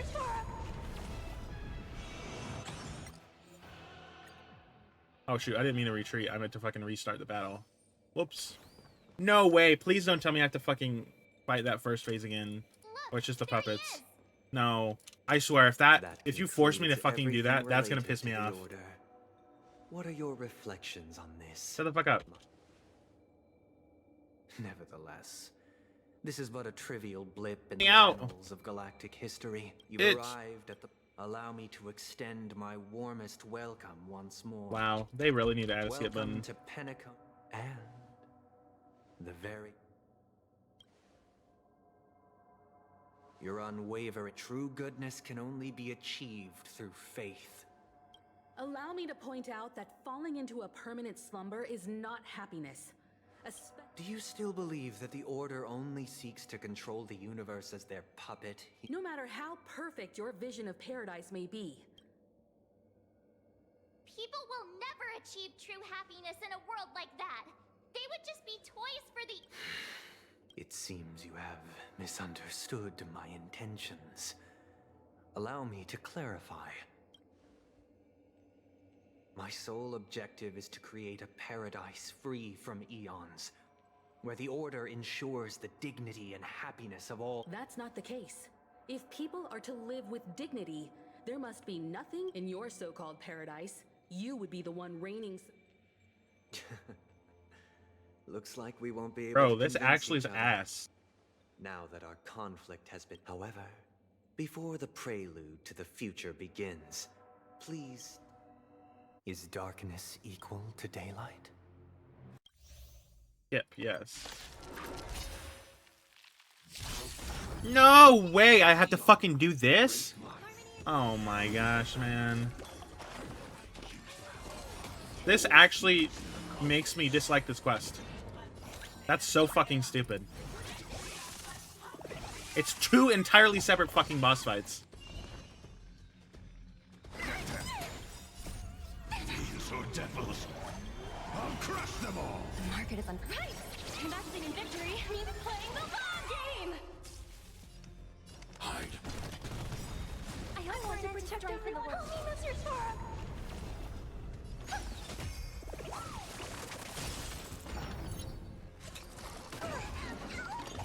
Are you all right? I'm okay. Is your command? Low risk, high reward. Go Nappy!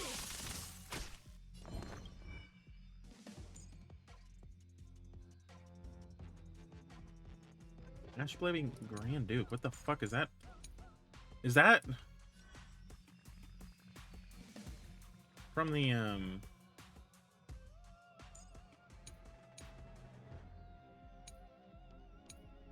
it's gotta be from the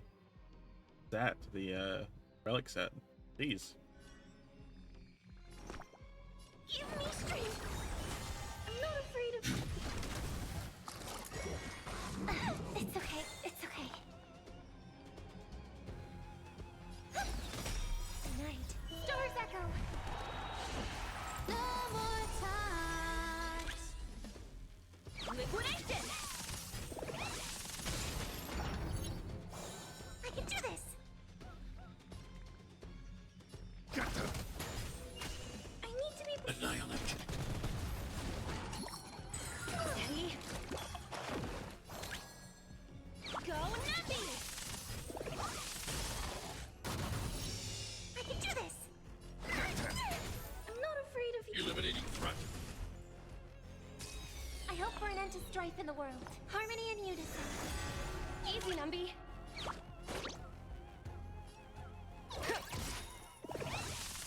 The market is unpriced. Investing in victory means playing the long game. May song bring us victory. Get them. I need to. Hide.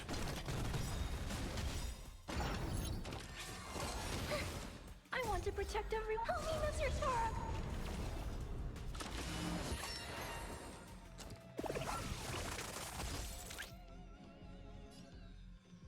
Liquidation!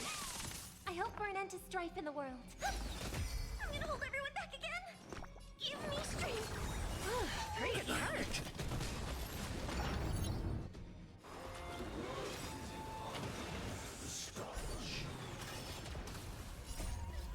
These are devils.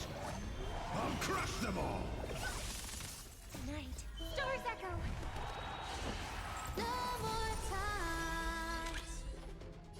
Go Nappy! I'm scared. Stay put. Get them.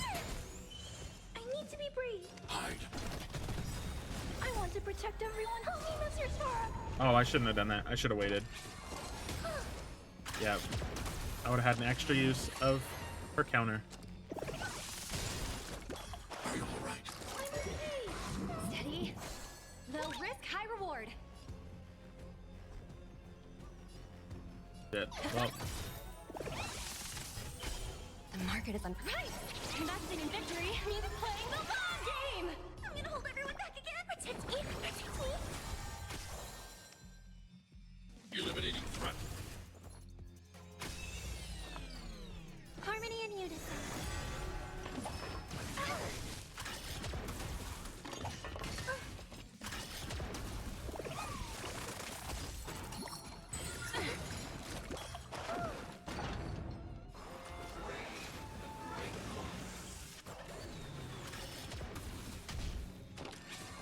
Are you all right? I'm okay.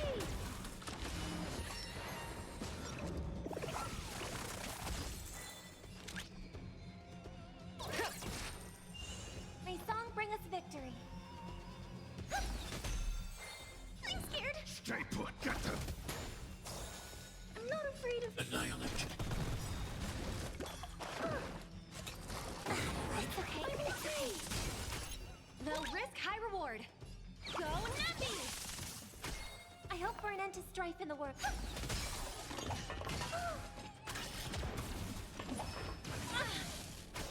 I can do this! There we go. I already know. And we can skip this shit too. Lost souls, come and meet your... The embodiment of the harmony? So the true purpose of the Charmony Festival is to usurp it?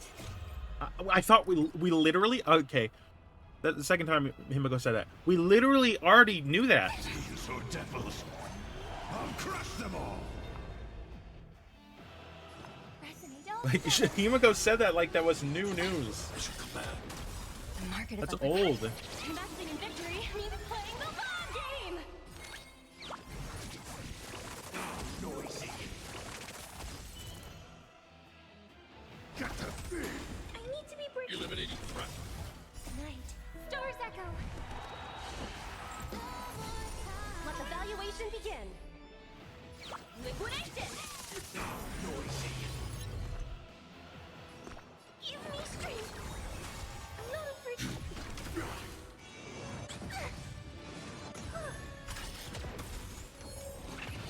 Why is it accepted as you are?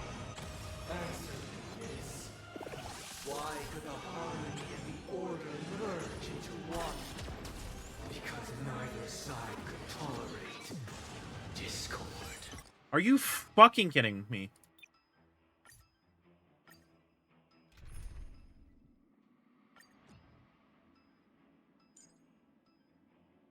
I wanted to just do this with my fucking the team that I had, but I don't give a shit. I don't even give a shit.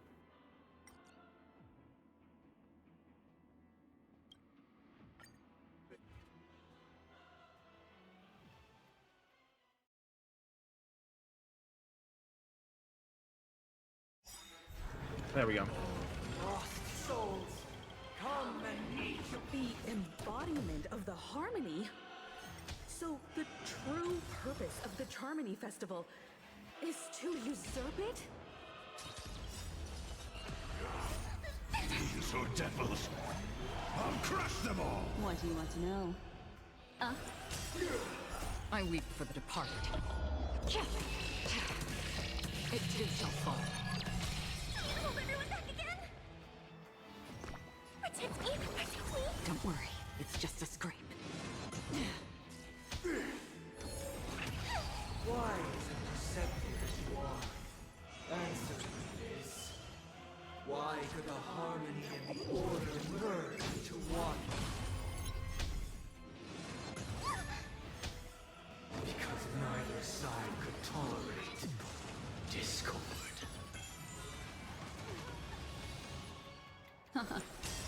Memories of beneath the waters lies an endless abyss. I'm feeling like there's another world in front of my eyes. It's the power of tuning. Don't let the song distract you.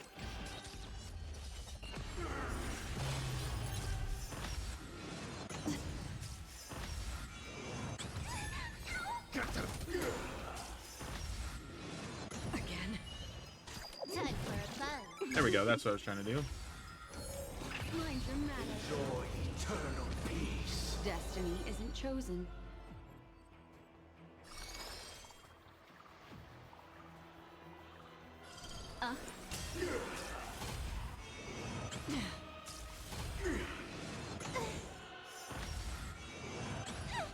Wow, every attack pushes us back in the fucking action order. That's bullshit. Your waters are liquid. I weep for the departed. It too shall fall. There we go. The emanator of nihility, fucking you up. The time has come. Creation will be reborn from the remains of the gods. Oh, Don Hung. Yep.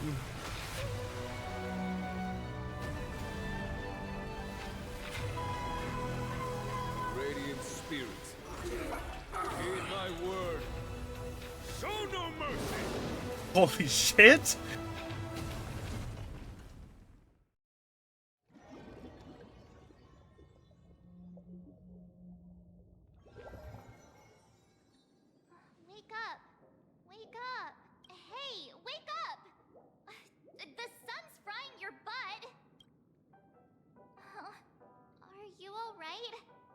Can you hear me? Do you remember your name? I don't remember anything. Why does this line sound so familiar? It does? Well, doesn't ring any bells for me. Hey, come on, March. Looks like your mind's still in one piece. If you're able to remember such details. Well, that's reassuring. What happened while I was out? Are we in dream or reality? It's a long story. Simply put, Don Hung used the Jade Abacus of Allying Oath when we were in the middle of a fierce battle, and summoned the General to help us just in time. And then we returned to reality. Look, this is your room. Everyone else has also returned from the dreamscape. Himeko and the rest are at the lobby discussing matters with the General. And now that you're awake, we should tell the crew that you're all right. Come with me. Not going to come chat with me, sleepyhead. That voice. Is that Black Swan? Hey, where are you going? Hey, we meet again, sleepyhead. What's Miss Black Swan doing here? Nothing, Miss March. I noticed she was awake and wanted to check to see how she was doing. Though the strike from the General was timely, its destruction was also immense. When emanators collide, ordinary people inevitably suffer. But, luckily for them, the dreamscape is my home turf. Thankfully, I managed to get everyone out before the harmonious choir collapsed. Oh, so that's what happened! Thank you, Miss Black Swan! Don't mention it. After all, I wouldn't want to see such precious memories vanish. You're heading to see your friends, aren't you? Would it bother you if I walked with you for a short while? Of course not. But you're not planning on doing something like last time, are you? Why would you think that? I've never harbored any ill intentions. Well, not when you are around, anyway. Himeko and Mr. Yang are probably still busy. Let's go look for Don Hung first.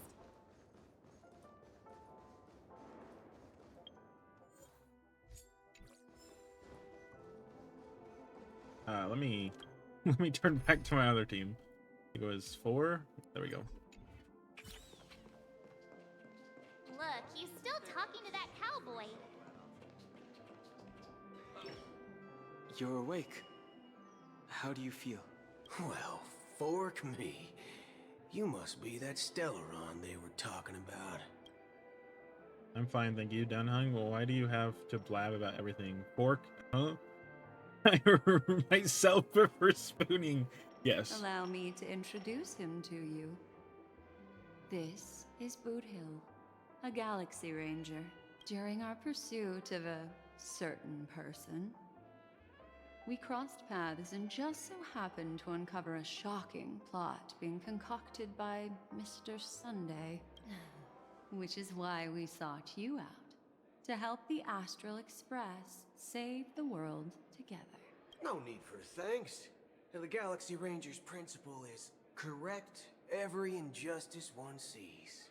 That's how you lot in the Xianzhou put it, right, Don Hung? More or less. Wait, hold on a sec. This is the first time I'm hearing about this certain person. Who are you chasing? And why would that lead you to the Express? Good question. It's, who was it again? Don Hung, do you remember? Come on, don't keep me in suspense. I don't know. You're looking kind of sus. No, that ain't it. I just can't seem to recall. Weird. My neurochip hasn't registered any malfunctions.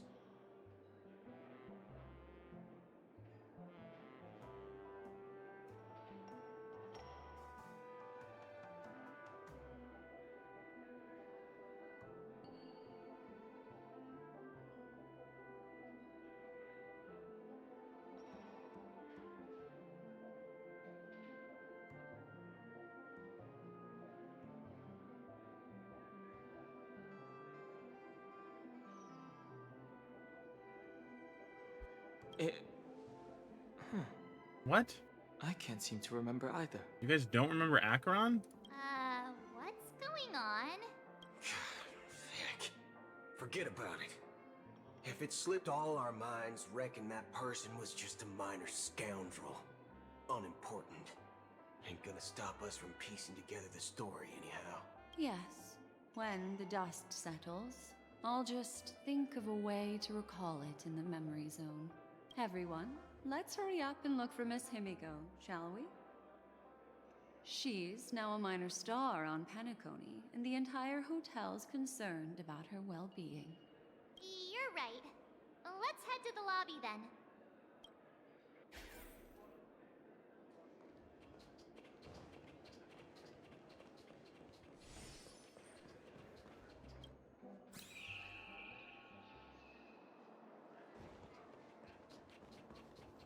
Look, they're with the... That's all right. In these times of conflict for the sake of utmost safety, it is only right that the Alliance steps forward to mediate on behalf of the Astral Express. We must not allow you to take unnecessary risks. Furthermore, despite the IPC's eagerness for success, it prioritizes peace above all. And the family, trapped though it may be, professes a desire for harmony. The Alliance has always won people over with reason. I firmly believe both parties can indeed put aside their differences and come to a peaceful agreement. The General possesses a deep understanding of the greater good. With the Cienjo Alliance mediating, peace for Penacony is within reach. You flatter me. But ultimately, it's been all down to the Express. Without your efforts, this sweet dream paradise would have been claimed by the last remnants of order before there was even a shot at peace. Well, would you look at that? Here comes the big hero.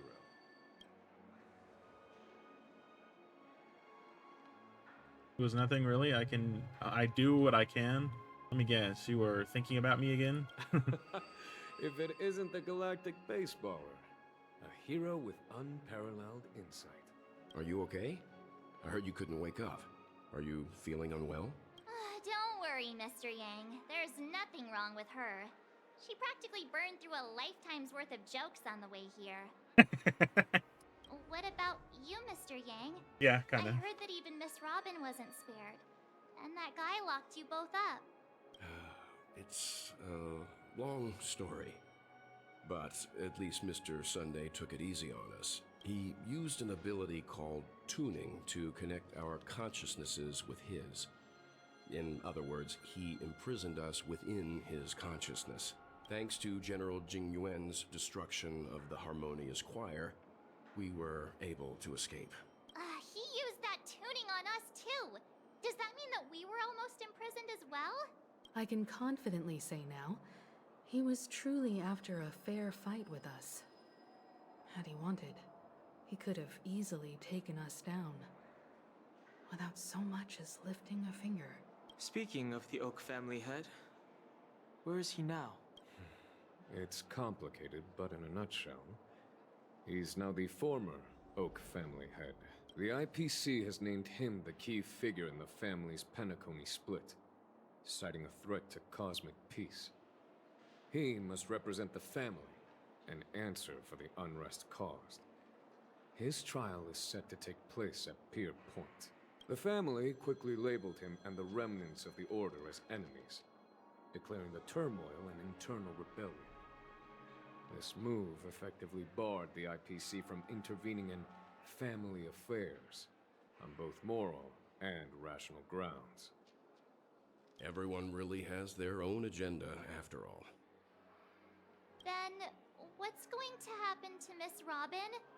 She and Sunday won't be able to deny their involvement in the Charmony Festival. They're siblings, after all. Why the sigh, General? I can only say that this incident is an unexpected mess for the girl. The Alliance will try to persuade the family to consider this matter carefully during mediation. It's time, everyone. The IPC's key members and I have agreed to consult one another before the upcoming negotiation. Do any of you wish to sit in? Given the General's invitation and the matter's significance to the universe, the crew will naturally accept. However, if the IPC has any reservations... Why, of course you're welcome. They've mentioned that your team is a trusted ally of the IPC in Penacony, so there's no reason not to welcome you. Besides, if there can be reliable observers from the Astral Express present, discussions will go more smoothly. So, what do you all think? Well then, we shall oblige. I'm kind of allergic to those types of situations. I think I'll just head back to my room and start packing. Not to worry. Himiko and I won't take care of things. I'm afraid I'll also have to return to the Express So it's just first. gonna be me? The conductor is worried about us. It's best I go and... Thank you.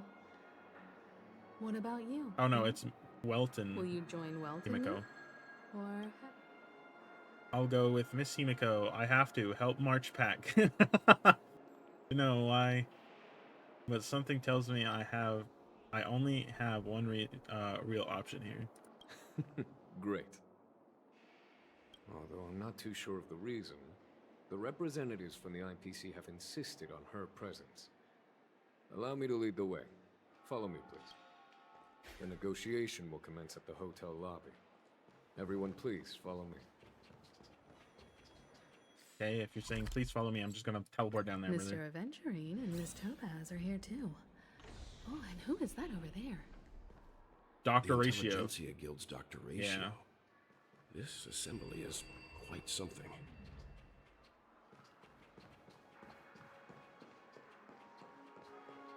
What's up, IPC scum?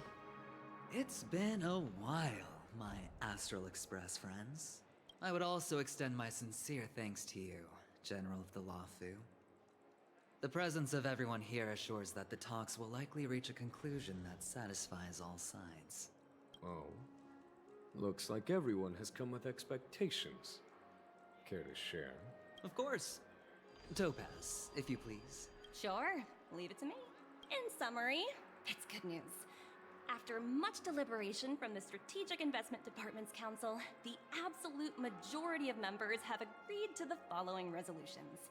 In light of long-term considerations for interastral peace, and by authority of Pierpoint HQ, the Strategic Investment Department, on behalf of the Interastral Peace Corporation, will permanently relinquish its claim on Penacony sovereignty and offer unconditional support of the family's rebuilding efforts. On Penacony. Now that's something. So, the IPC does see the big picture, huh? What's in it for you guys? Doesn't that mean adventuring took a hit for nothing? To be honest, it does nothing to benefit the IPC. But it is extremely beneficial to the long-term development of the entire universe. Has the IPC finished sharing all its thoughts? Then it's our turn. The Guild, much like the Genius Society, has taken a keen interest in the recent calamity in Penacony. Ultimately, both parties have agreed to a comprehensive collaboration, offering technical support for the reconstruction of Penacony. The floor is yours for the finer points, Mr. Screwlum. Enlighten us, please. Organic life's unrelenting search to understand the realm of inner spirituality is something I both admire and envy. Inorganic life has no mechanism to evoke dreams. But when my mechanical impulses are activated, my inspiration circuits will start to operate, and I will enter a state defined as imagination. Every time, within the realm of imagination, there emerges a fire from the shadows. It is warm, bright. I frequently ponder this flame might represent the essence of intelligence. A cluster of inspiration ignited by high temperatures. The future direction of the universe may well lie within it. Alas, they are nothing but projections of my thought system to me. Desired, but unattainable. But after learning of Penacony's accomplishments, I have come to realize that the flame is not beyond my grasp. After deliberations with my partners, we have decided to defer the progress of the Simulated Universe project, and instead assist the Intelligentsia Guild as technological consultants in the research of the Dreamscape and Memory Zone, so that these assets may be better used to serve humanity. Not only that, we've also established contact with the Garden of Recollection through the IPC, and they've pledged their support for our research endeavors. I'm truly happy for the Dream Chasers on Penacony. The Cosmos' brightest and, let's admit, dimmer intellects are now at their service. Yay, it's a big W for everyone. I keep getting this feeling that this is all too good to be true. Agreed. It's hard to imagine members of the Genius Society taking an interest in such mundane research. Never mind. At the end of the day, this is a positive outcome. No wonder everyone insisted that she be there. It heartens me to learn that everyone is willing to put aside their differences for Penacony's plight. I trust that everyone will surely reach consensus in the upcoming negotiations. Looks like Penacony's future is decided. I'm wondering, is there anything else the crew is concerned about? Peace is our greatest wish. Beyond that, we desire nothing else. Well, that's good. Now that everyone's minds are at ease, I shall take my leave. You may now depart with peace of mind. The Alliance will deal with all subsequent procedures. Nice. If that's the case, it appears that we have nothing else to worry about on Penacony. Looks like it's time for us to embark on a new voyage. Already? Sounds good to me. Okay. You two head back to the Express first. I'll pick up March and deal with the checkout procedure. Oh, also, Miss Black Swan, you have a matter to discuss with me, yes? Nothing escapes your attention, Miss Navigator. You've been with us this whole time, huh? In any case, she and I will be waiting for you and March on the Express. Let's go. Our time on Penacony has come to a fruitful end. This is very anticlimactic. Penacony's journey ends here. I guess it was pretty fruitful.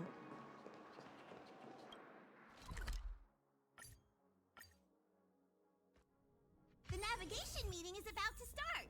We're all waiting for you. Oh, are we taking Boot Hill with us? Looks like everyone's present. Let the navigation meeting commence then. This a meeting to decide our next stop? Wait, there's no way. But show of hands. Wait, is he actually coming with us? That's kind of sick. Is Black Swan coming with us too? I'm down. Hold your horses, cowboy. It's for those to decide. Boot Hill, what are you still here? Black Swan, how come you're here too? What in the tarnations are you guys doing here? Allow me to explain. Mr. Boothill and Miss Black Swan submitted a request to temporarily travel with the Express for their own personal reasons. Okay. As you all may know, the Astral Express never declines any passenger whose heart yearns for the distant stars. Therefore, they will be traveling with us for a while until they reach their destinations. Whoa, the Express is going to be much livelier now. But, Miss Black Swan, you better not use your Memo Keeper abilities to pull any pranks. Understood, Miss March. I promise you, you'll never see me in your room while you're taking a break. Don't! You're freaking me out. All right. Now that everyone's met everyone, we can continue our navigation meeting. Okay. Firstly, Pom-Pom wishes to thank everyone. If it weren't for you all unearthing the truth about Penacony, Pom-Pom would have never known where Mikhail and the rest had gone. What they had to go through was regrettable, but I reckon they all fulfilled their wishes. And it was thanks to all of you. Thank you, everyone. Now then, we come to the crux of this navigation meeting. We must decide on the Express's next stop.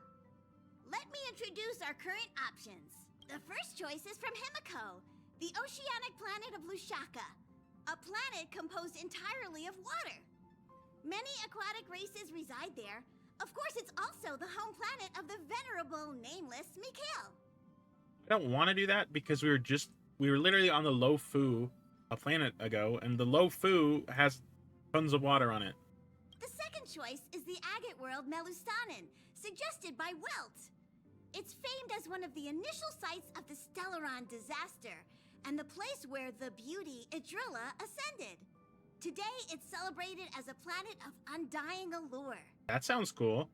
The third choice is Edostar, a planet nestled within a vast ion storm region, currently under assault by the Antimatter Legion. Oh shit! However, the distress signals from there have recently ceased, prompting the IPC's wish for us to check in on the situation.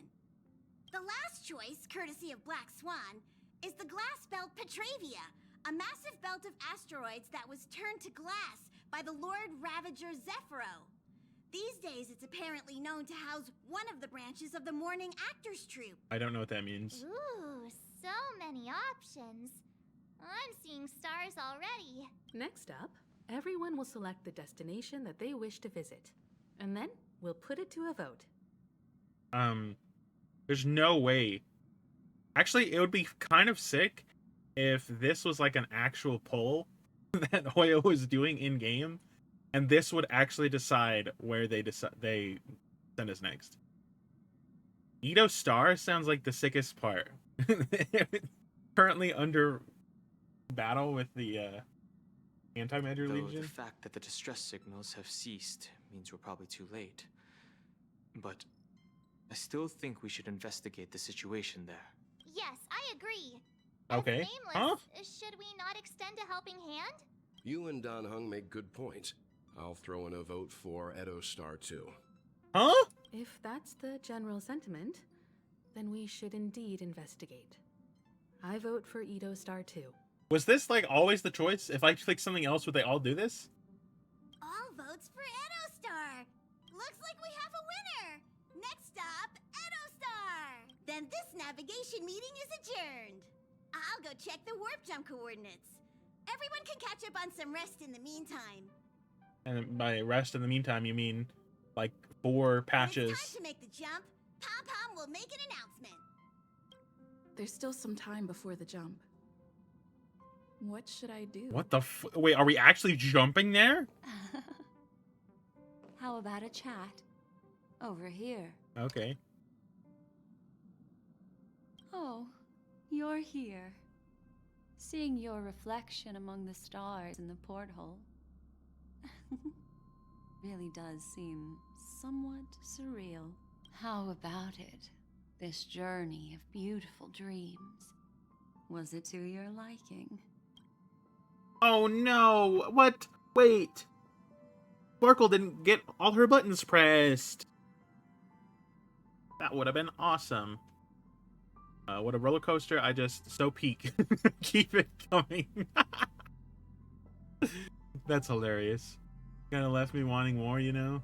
Seems like there are still lots of loose ends, no? Nothing short of Deus Ex Machina. When the next survey comes, I'll be checking the too easy box. I'm gonna do this just because it's funny. I can feel your obvious excitement.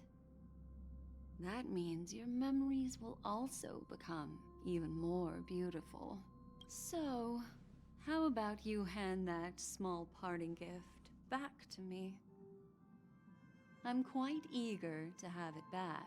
I don't even remember what you gave. What?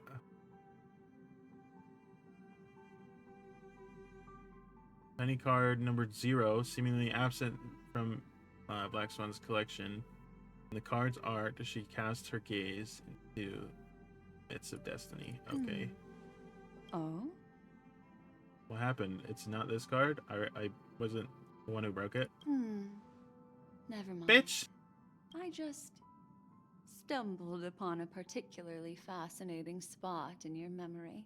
Okay. Before I explain, I would like to apologize to you. This farewell gift I gave you isn't really a compass from the memory zone. It's an empty Merely light cone. An empty light cone. Remember And we when filled we it? entered the hotel in the dreamscape for the first time? And I procured a few trinkets from your companions. Their functions are similar. This way, I can always be attuned to your location. Okay, ready to then. assist immediately if you encounter any threats. But this is not its most intrinsic function. Light cones are slices of light used to encapsulate solidified phenomena. This empty light cone is the same. It can etch your memories in their most vivid form, and then allow me to admire and manipulate them, turning them into unique mementos. All the world is born from the power of mind and soul, and that power is memory. To prevent ourselves from being forgotten by the world, we must make the world remember us, or use our memories to recreate it. Life, seemingly vast, offers but a scant collection of impactful memories. Some joyful, some sorrowful, some light, some heavy. But you are different. Memory is a reflection of the future. Within that reflection, I see your unparalleled worth. You have the power to craft memories that can captivate the world. Your memory can illuminate the universe's future path. And that memory will be as scintillating as the star clusters you see in this porthole. Scintillating. I don't know what that word means.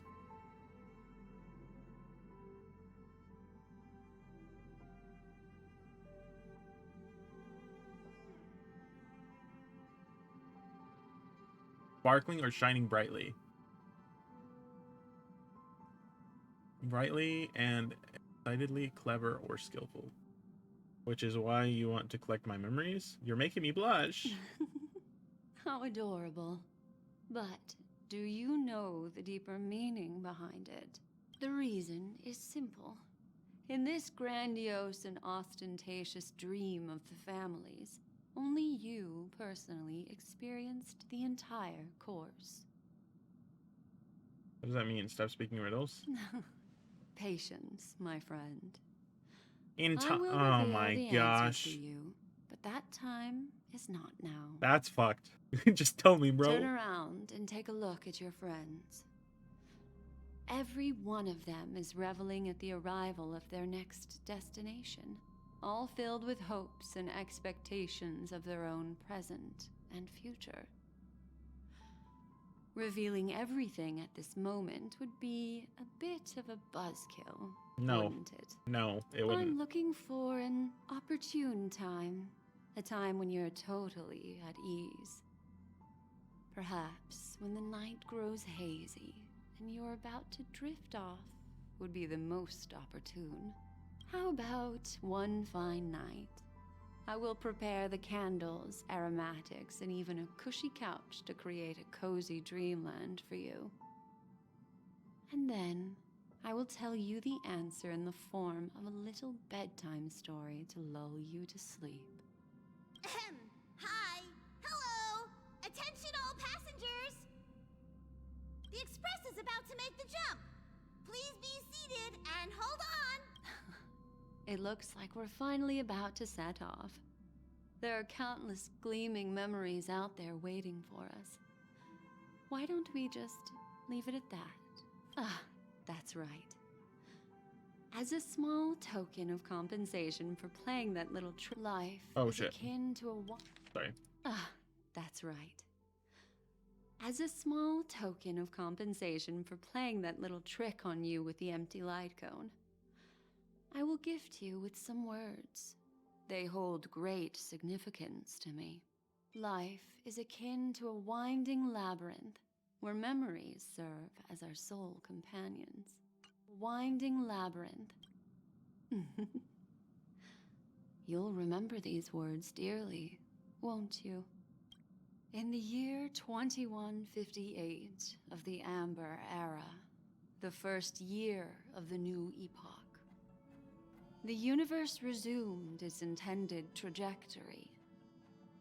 The kindling of conspiracy smoldered in Penacony, the land of the dreams. Failing to erupt into a blaze, it instead flickered, briefly on Klopoth's anvil, before vanishing in the blink of an eye. What does that mean? Don't know what that means. And those fated to die remain in their eternal slumber, while the living find solace in deep sleep. All clamored in a cacophony of silence, and then went about their own ways. The cosmos emanated a vitality characteristic of a new era, all for the modest price of a brother and sister's mild grief. Babies are born as stars extinguish. The silver rail unfolds. The story of the Astral Express comes to a close, yet it also embarks anew. Time marches forward, heralding the arrival of a new chapter in the history of trailblazing expeditions. Land of the Dreams, the end.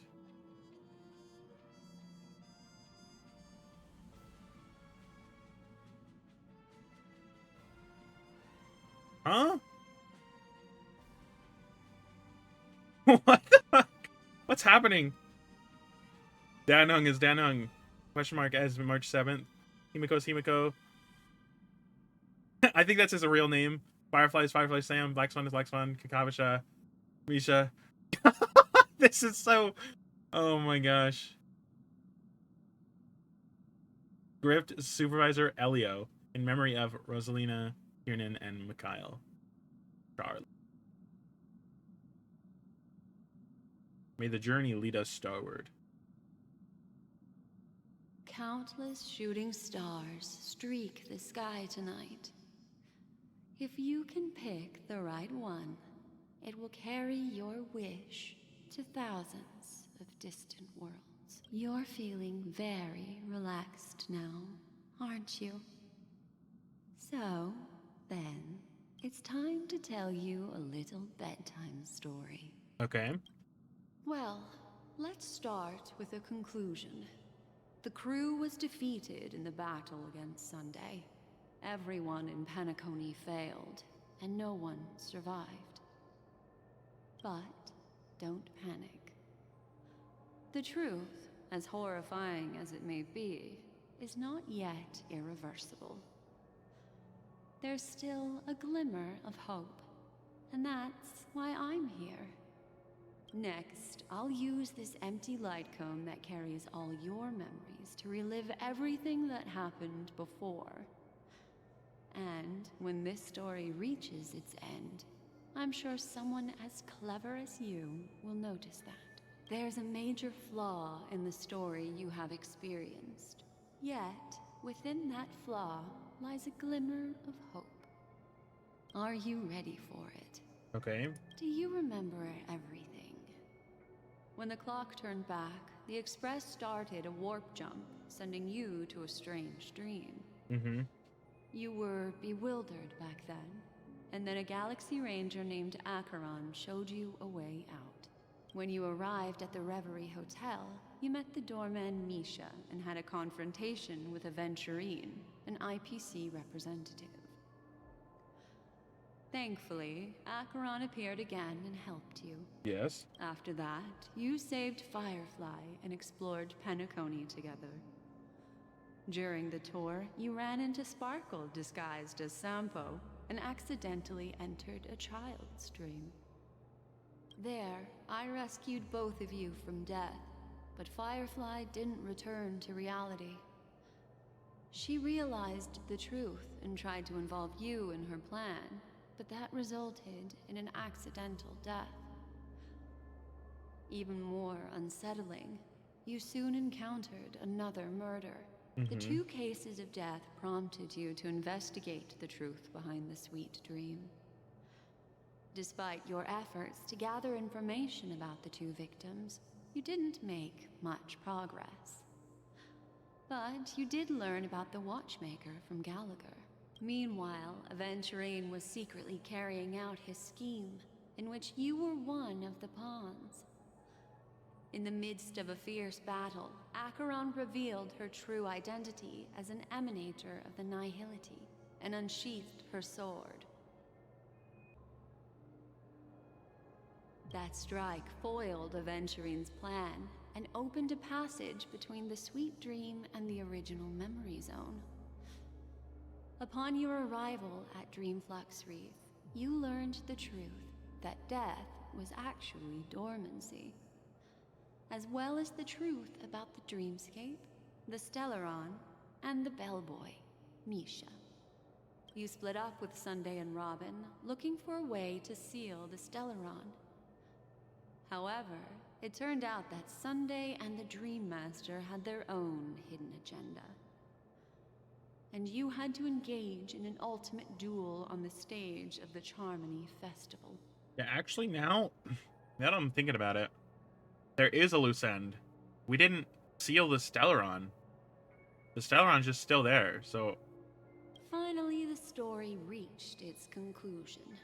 You emerged victorious, with the Trailblaze triumphing over the Order, and Penacony embracing a bright and peaceful future.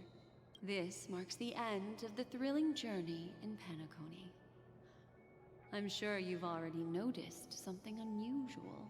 Is it the Stellaron that I already just A noticed? major flaw, which contradicts all the known information, hides in this story.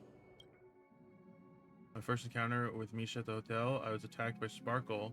Guys, Sampa, the fake Acheron unsheathes their sword. Death is a disguise. Dormancy? I don't fucking know. Little Misha. Or should I call him the Watchmaker? He's only a segment of memory in a dream bubble, but his ambition for the Trailblaze led him to leave the bubble and embark on a grand adventure in Penacony. Well, Misha is a rather special Memory Zone meme, and he was granted power by the Trailblaze. There's still one thing that he shouldn't be able to do.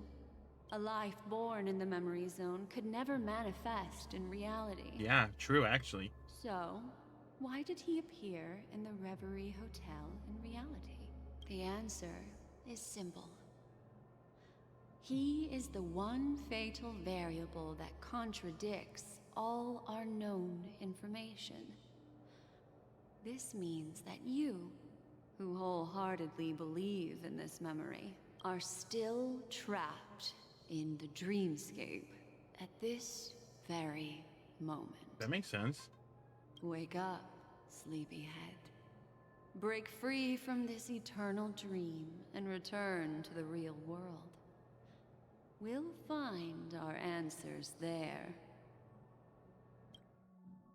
The train is about to make the jump.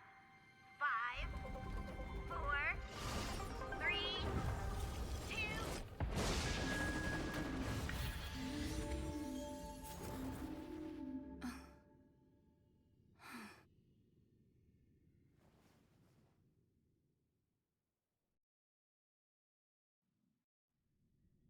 Okay, that makes sense why everyone was so, like...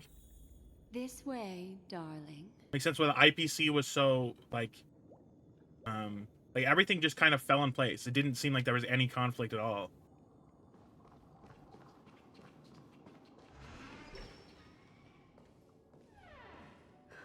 Not another one. Thank you so much, Black Swan.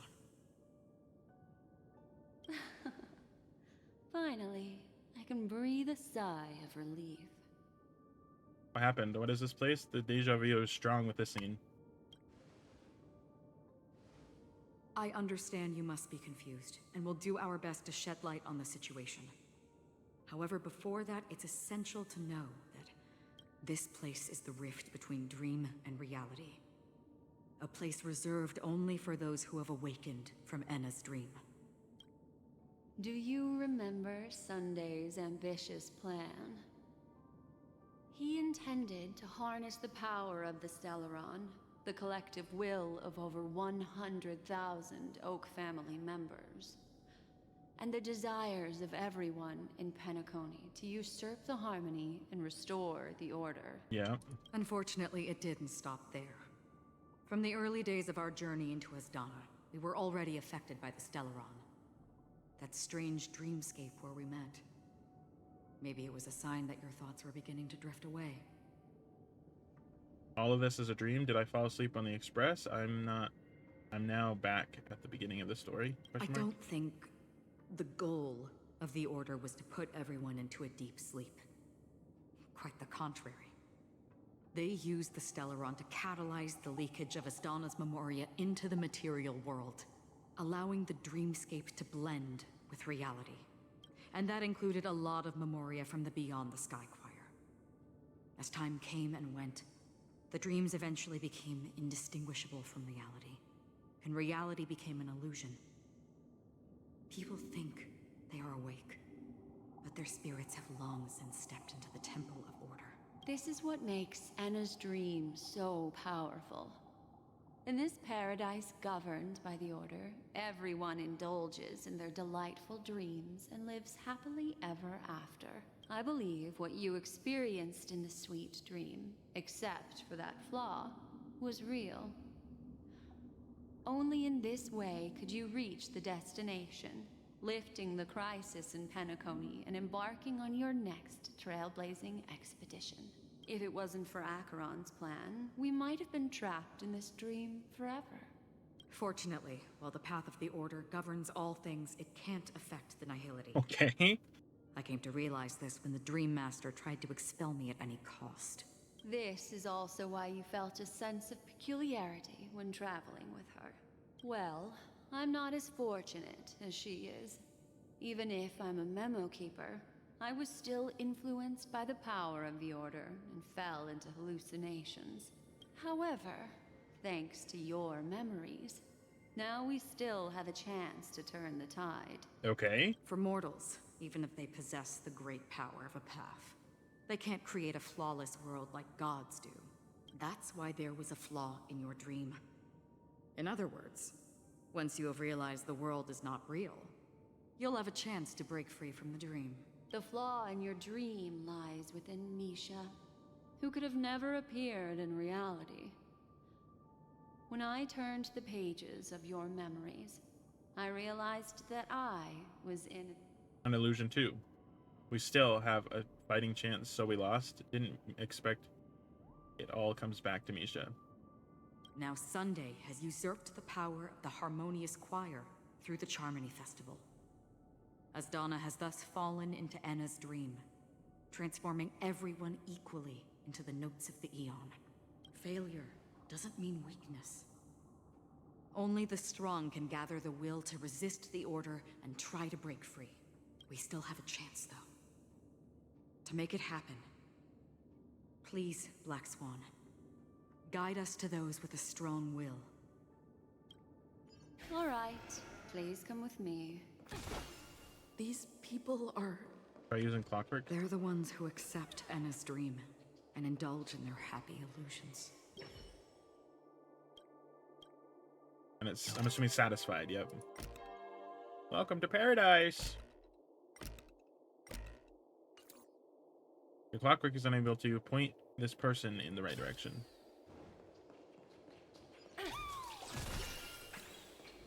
Was that way? I'm stupid.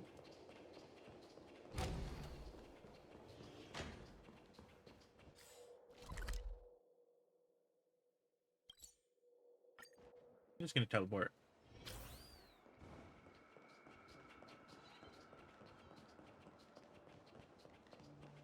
Here Robin. we are. It's... Robin?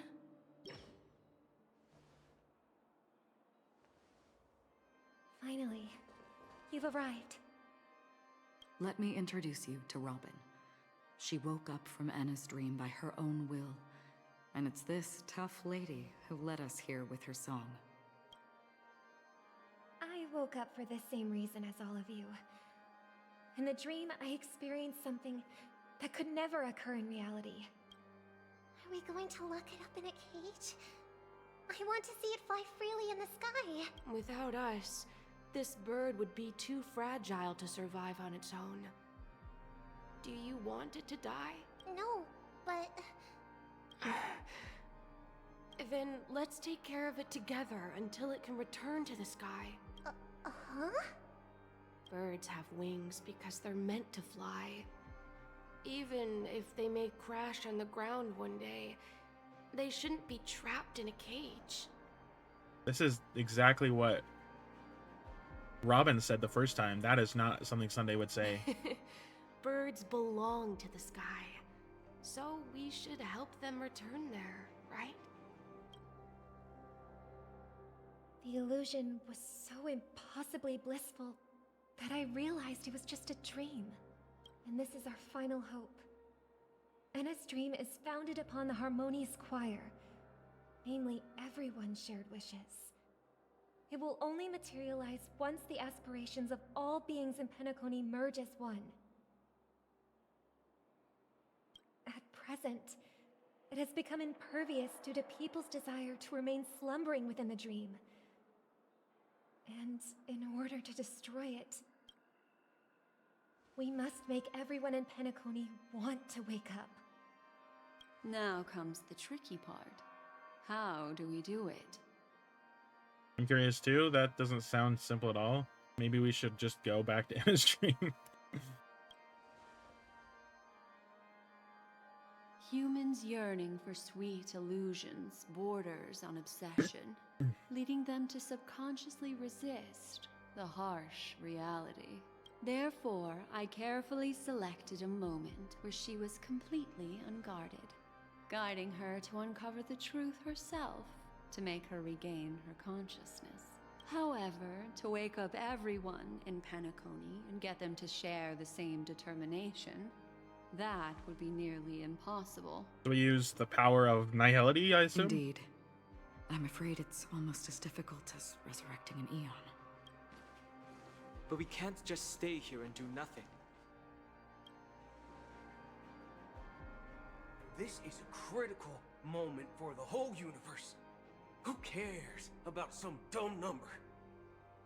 You're welcome too? Well, well, well. Someone enjoys making a dramatic entrance.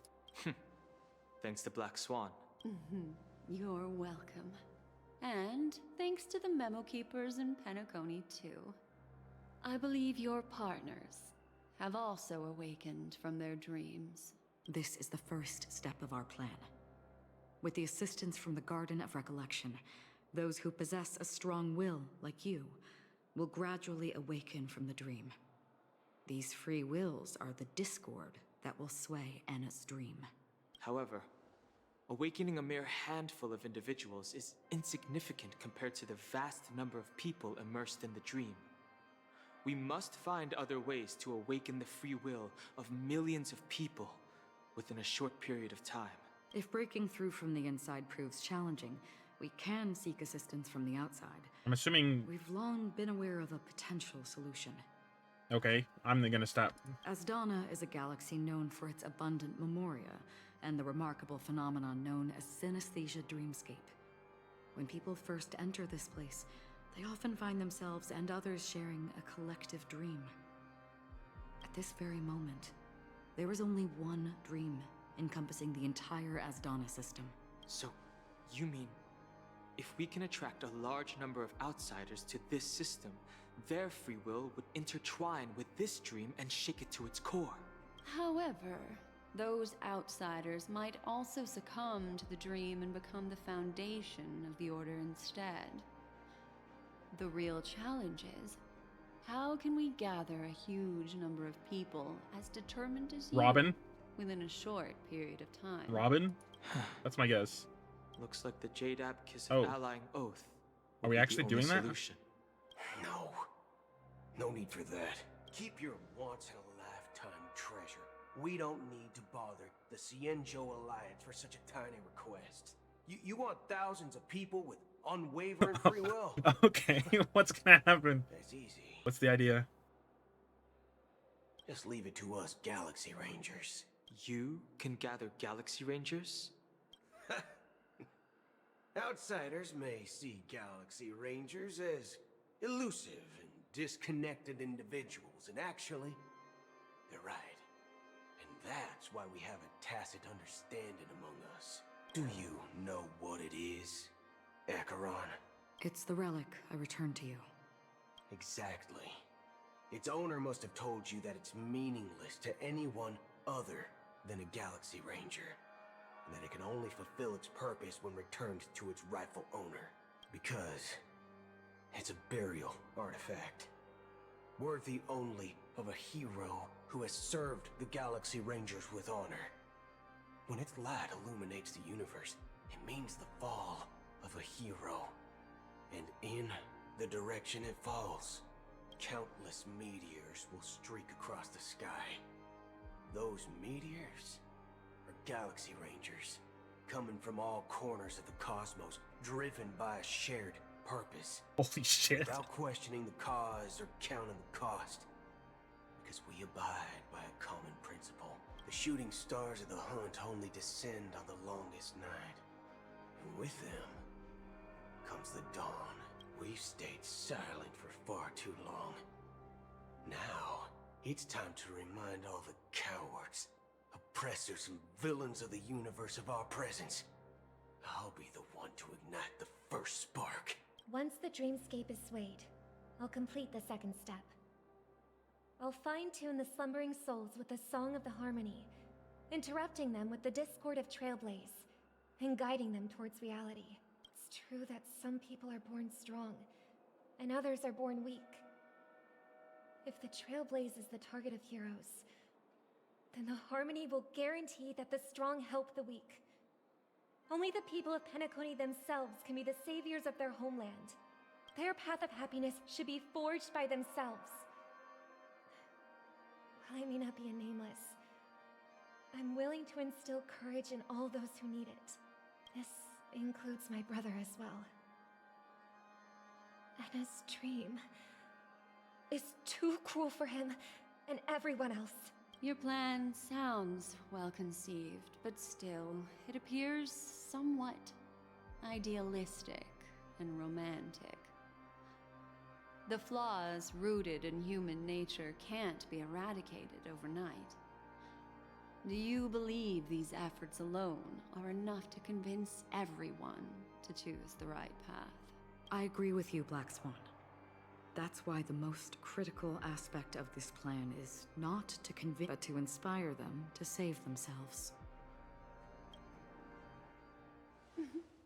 So, you're the key in the end, I assume?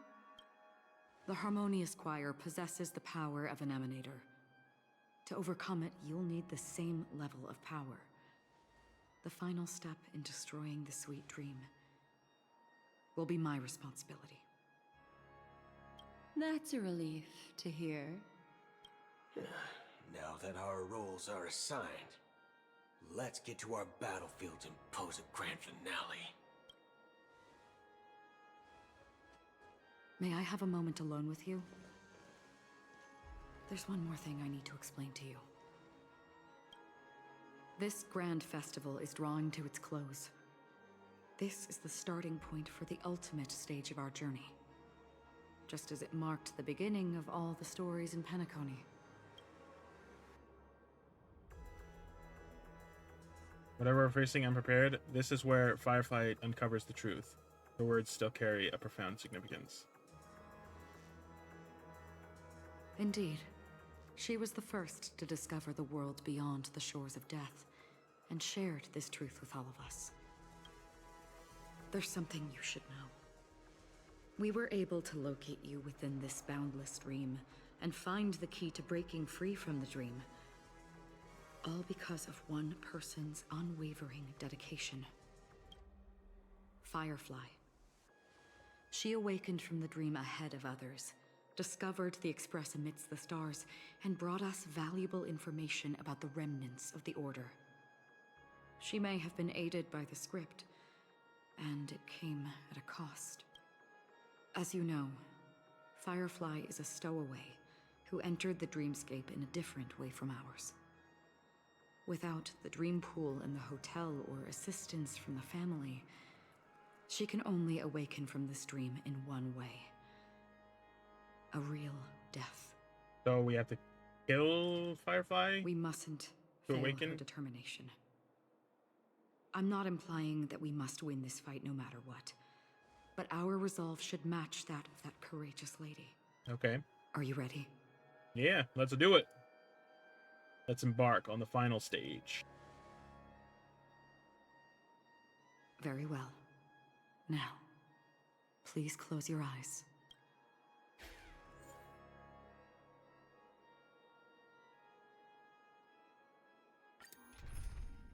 Must include... Oh, Qiyara, what the fuck, man?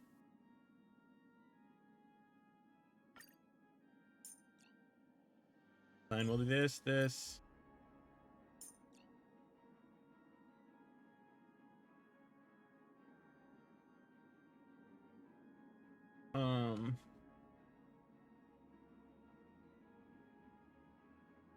What do I even use? Like this, she has no synergy without another So it's Nihility you. unit.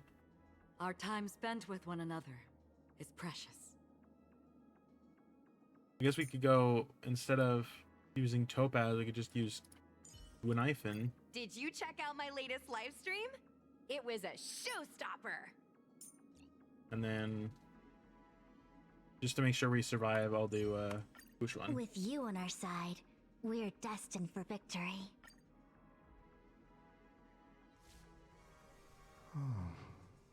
How long has this reign been ongoing? If I remember correctly, it has lasted for decades, or even centuries. The unwavering determination of the Hunt followers persists even in death.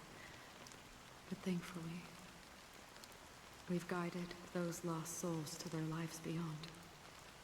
They were heroes in their time. And they won't be reduced to puppets of the Nihility in their death. You see, the shadows on the sea have vanished. Do you remember? He once said that the sky would clear when the regrets of the departed had faded away. But it's still raining. I know. So, why is all this? Why did this rain choose me? Because someone's regrets haven't been fulfilled, perhaps. Mortals who walk the paths are like sailors on a vast ocean, leaving behind a trail that creates countless ripples of possibilities. These ripples last longer than the fleeting lifetimes of humans. And for some, their presence leaves such a strong mark that it's reflected in the waves. Sin-thirsters. The obsessions of the Pathstriders. They emerge from the depths of Ix, seeing themselves as masters of their own destiny, unknowingly repeating the actions of their past lives. They emerge from the Nihility and head toward it, leading purposeless lives. However, these hollow phantoms, they have journeyed with me for such a long time.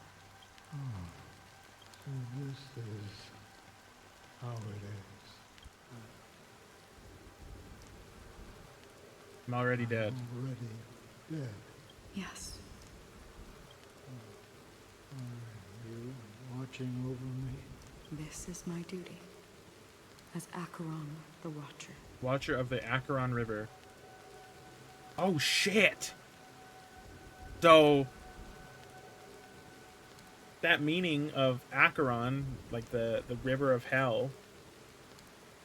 I'm guarding the path to the abyss of the Nihility, guiding every soul reluctant to become one with it. Back to this side. But if this is what the departed ones expected, should you try to change it? I don't know. But someone once told me that when the inevitable moment came, someone would stand at his grave and place a bouquet of flowers. Even if It doesn't make sense at all. Some tasks have to be done, even if they are pointless. I've experienced that much already. Please extend your hand, and then close your eyes. I'll carry your wish with me and fulfill it. Only then will I be able to put an end to the final regret by the Dead Sea. Will I ever see them again? Yes, that is certain. Because it was you who told me about the Express, your two former companions. The expedition cut short by the Swarm, your narrow escape from death, and your encounter with the Galaxy Rangers and Penacony, the hometown to which you could never return. Yeah. For countless times, I got rejected by the family and had to pass it by. But I knew that my companion Was still there alone. Kale. Are you still there? Kiernan, damn. Take my hand and come with me. We will leave this place. You'll embark on a long, long journey, shrouded in darkness. But fear not, as a touch of red will be awaiting you at the end of the path. That's the color of existence. Follow it, and it'll guide you and illuminate the way out. By doing so, you'll eventually reunite in the warmth of the sunlight. Thank you. May death be the end of your boundless dream, guiding you back to the waking world. Welcome to the horizon of existence. This place is one of the thousands of manifestations belonging to the sleeping and shapeless. And it's also an exit out of the nihility for the awake ones. Let's bid our final farewells here. A bit? Huh? Say your final farewells to Akron. What do you mean by that? Always distinguish between reality and imagination. All right, Gray. Okay, Sparkle? Life is akin to a winding labyrinth where memories serve as our sole companion. May your schemes be forever concealed. Anna's dream is too cruel for him and everyone else. To the imperfect tomorrow. I still remember the question on the invitation letter. Why does life slumber?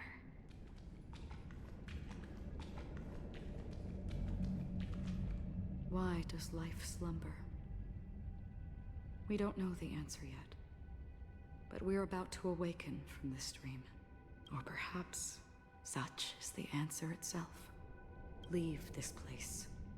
Return to where you belong. And awaken Penacony from this dream. Will you come with us?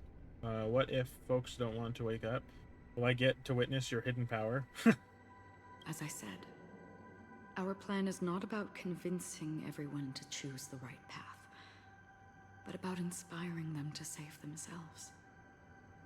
So, when will people actively save themselves?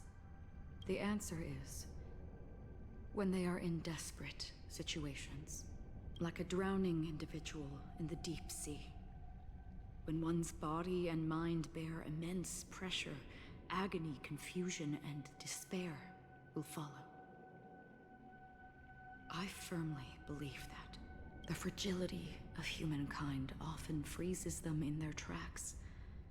But in truly desperate situations, they will strive to save themselves. And now, Penacony has enough heroes to lead them forward. It's through this inherent, self-centered instinct that people exert their utmost effort, even when they know their struggle is fruitless. As absurd as it may seem, it's their resistance. As for now, it is time to guide them, not as a savior, but as a nameless among those mortals. In this way, you will reunite in the warmth of the sunlight. The rain is intensifying. Before we part ways, Please allow me to ask a few final questions. So far, you have forged unbreakable bonds with numerous individuals and entities in the Sweet Dream. Might I ask if you fear severing these bonds with your own hands? I feel no fear. Damn, I struggle to read that. If there is a vast, lifelike dreamland that is virtually indistinguishable from reality, a realm without death, where everyone can attain the happiness and fulfillment they deserve, living blissfully ever after, I would ask, would you wish to stay? I wonder, I would never, ever want to live in a dream. Imagine if this splendid dream were fated to fall apart. Friends, family, strangers, followed by the gentle breeze, soaring birds, the stars, and ultimately yourself. Everyone, and every face they remember. The joy and the heartaches, the vows sealed and those left hanging. All will inevitably march towards a predetermined ending. If you had grasped the journey's finale right from its inception, I would ask, would you still embark on this journey?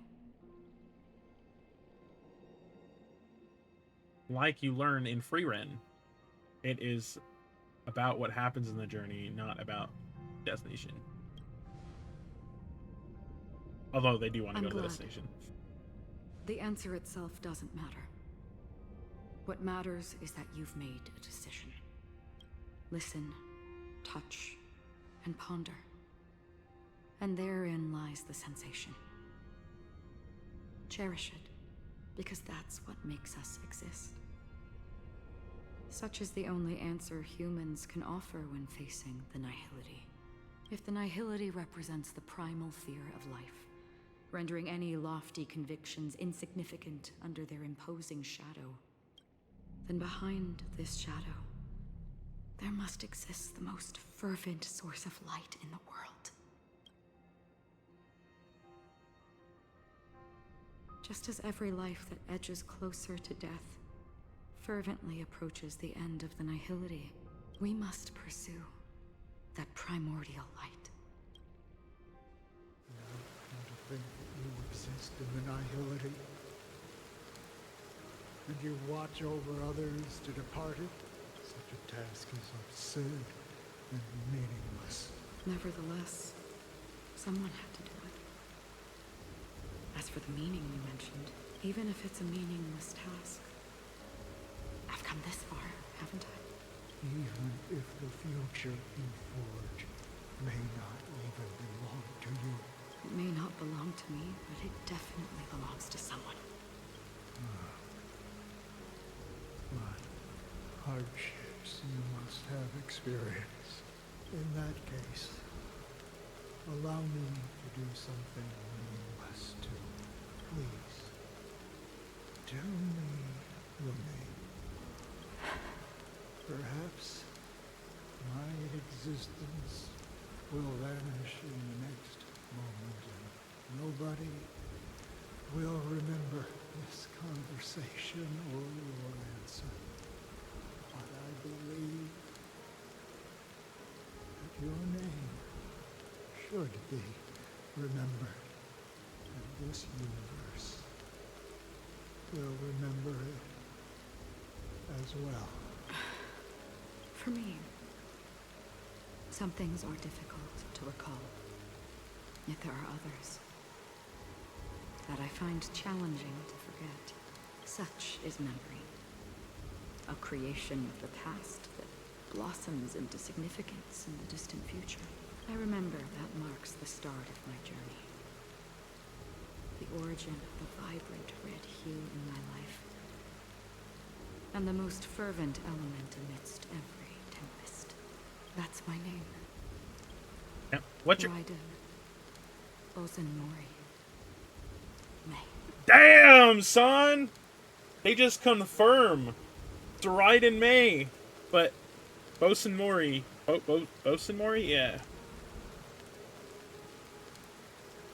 So very similar to what happened with Honkai Impact 3rd.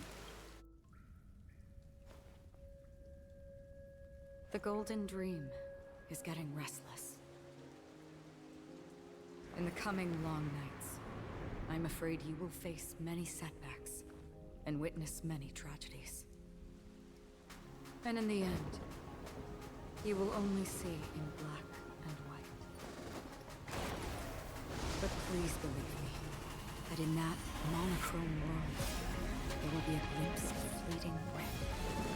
And when you make a choice, it will appear once more.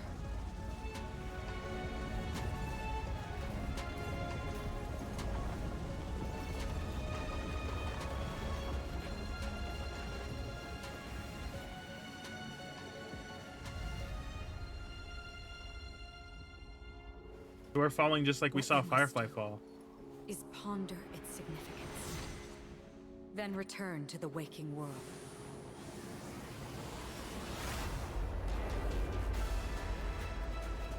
That's where we all find our answers.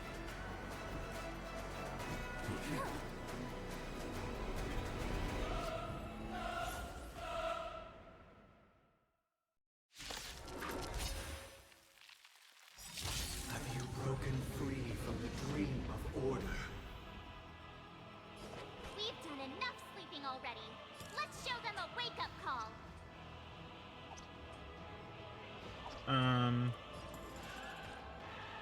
Let's just use that. Wake up! Another journey begins. All things human creations. Destined for oblivion. Together as one. No matter. Again. Wow, y'all do no damage. How can the weak be righteous?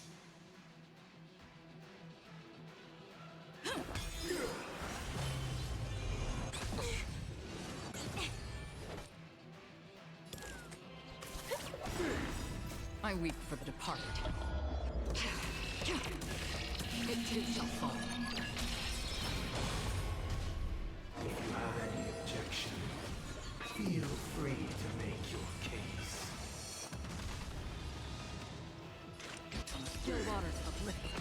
A quick divination. Noisy. Listen up. Again. No matter. Enjoy eternal peace. Forget your wallet? Come feast your Happy New Year! Let the show begin. Weakness is not defined by you. Free will, or was it destined for oblivion?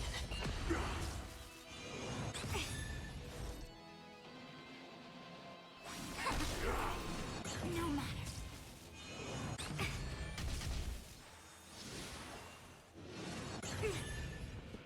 Wake up! Turn out your pockets!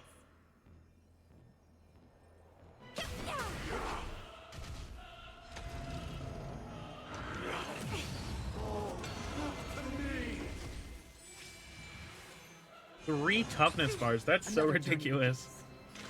Still waters of oblivion. I weep for the departed. It too shall fall.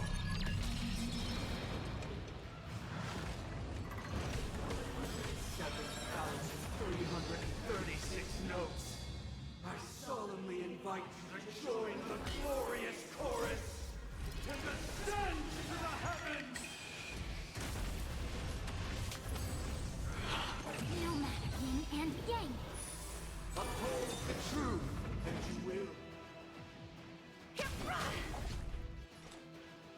Destined for oblivion.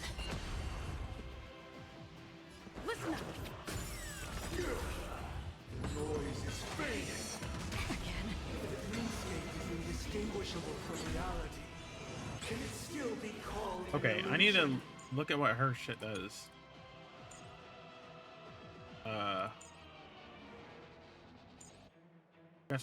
Keep dancer, increase the break effect. Additionally, deals super break like damage one time whenever attacked or weakness broken enemy.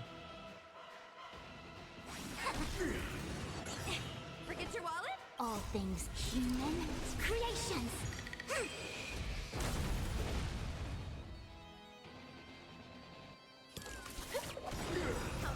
Happy New Year!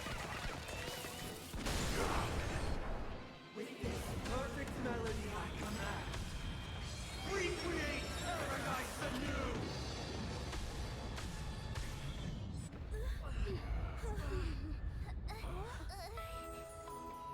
Robin! Music.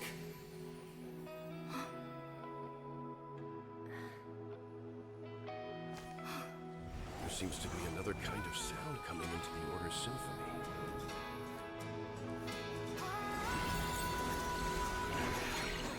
Penacony's first and last disharmony.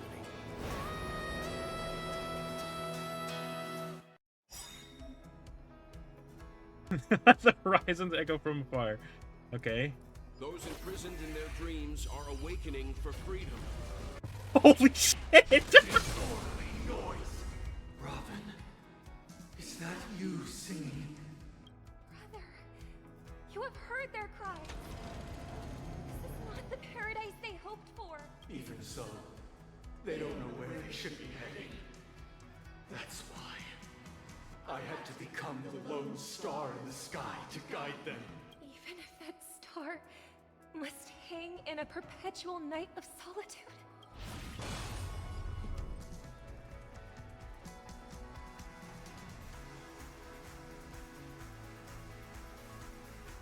All things in this world human creations. Feast your eye! Happy New Year! This song really doesn't sound like like combat music.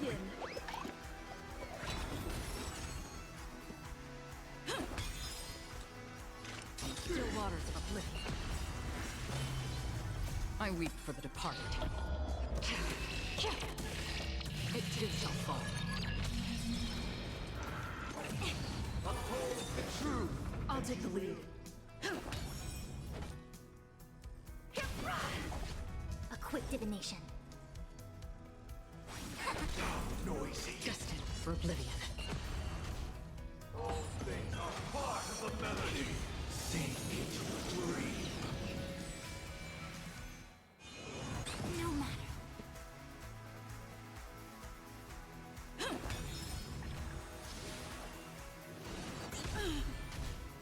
The noise is fading. If I didn't have to have freaking Trailblazer here, this fight would have been way simpler. Even if the future is full of pain, we won't escape from it.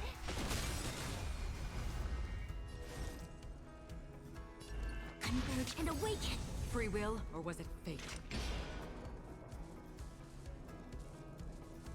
On the still waters of oblivion.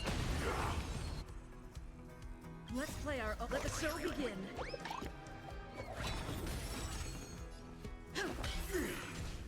Gods awaken! Yin and yang. Noisy. I weep for the departed. It too shall fall. There's your phase 2 gone. If we had never experienced solitude, how could we have embarked on different paths? Now, our final talk has concluded. All the work of creation has been completed. The inevitable day has arrived. The embryo of philosophy will reshape for us all of reality. Anna? That Anna? If your paradise No? can save more people, sever my path with your hands. Every time you break a layer of enemy toughness, you're gaining a collective shield. Okay. Break as many layers of enemy toughness as you can to gain collective shield and resist Stay alert. damage Don't let his from tomb I'm distract you. okay.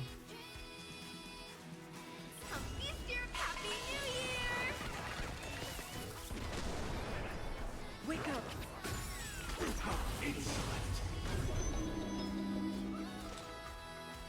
Destined for oblivion.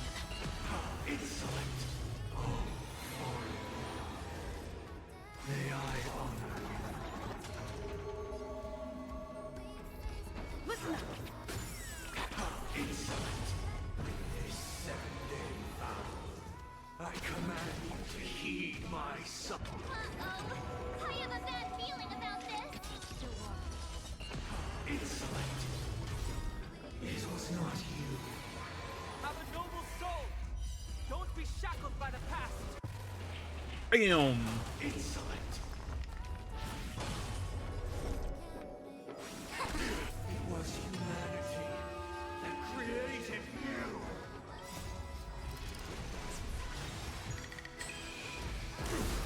Wake up!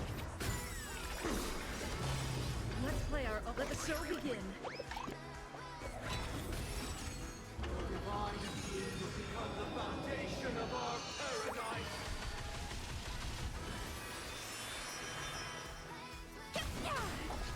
Another journey begins. Destined for oblivion. By the solemn desire for order.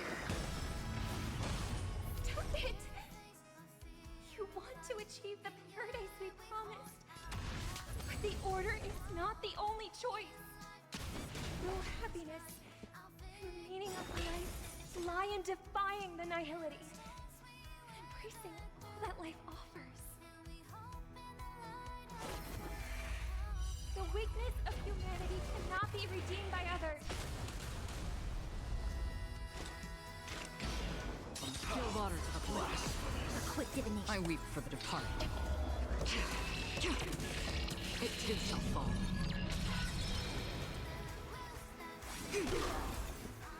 Listen up!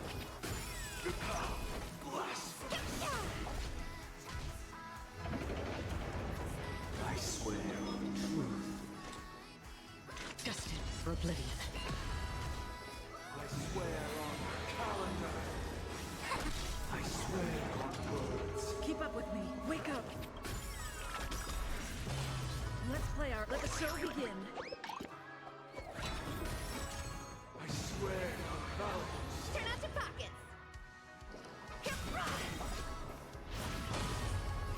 Happy New Year! Witness the will of the weak!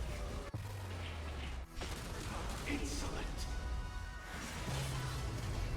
I swear on rules. From still waters of oblivion. I swear on meaning. Listen up! I swear on human dignity. Humans, creations. I wish I could debuff him because I could just end this right here before this fight, but it's fine. 21k shield, there's no way he eliminates that whole thing, right? Yeah.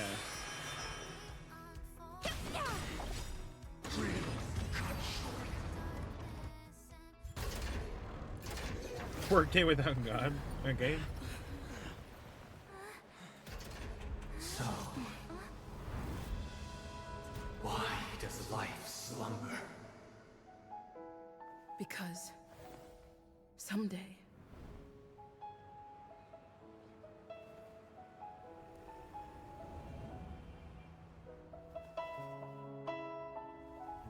we will wake up from our dreams.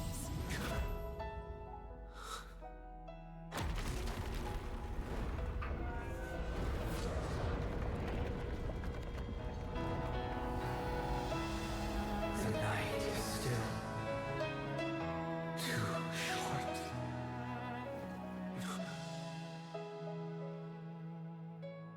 Brother, the dream is over.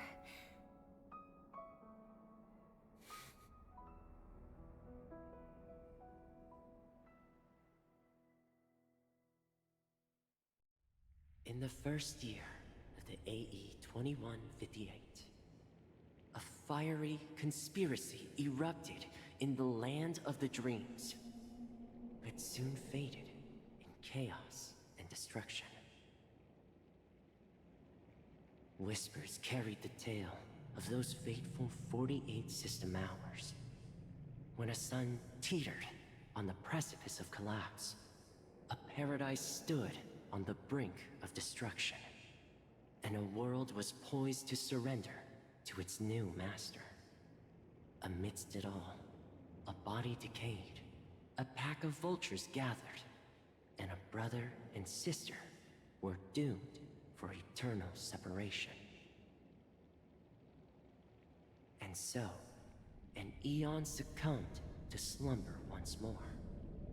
Some celebrated this fall, while others mourned. Among the insignificant witnesses, mere specks in the vast tapestry of the universe, it was said that this time, the Eon met their demise with dignity. I don't know who's As talking. the cosmos bathed in the radiance of a pure dawn, a tempestuous storm brewed on the horizon. The chant of everything for the Amber Lord grew ever louder. Yet, no matter how one contemplates it, time inexorably swings Klapot's colossal hammer in eternal cycles.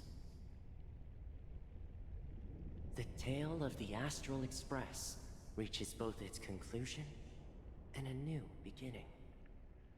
Time marches forward, heralding the arrival of a new chapter in the history of trailblazing expeditions.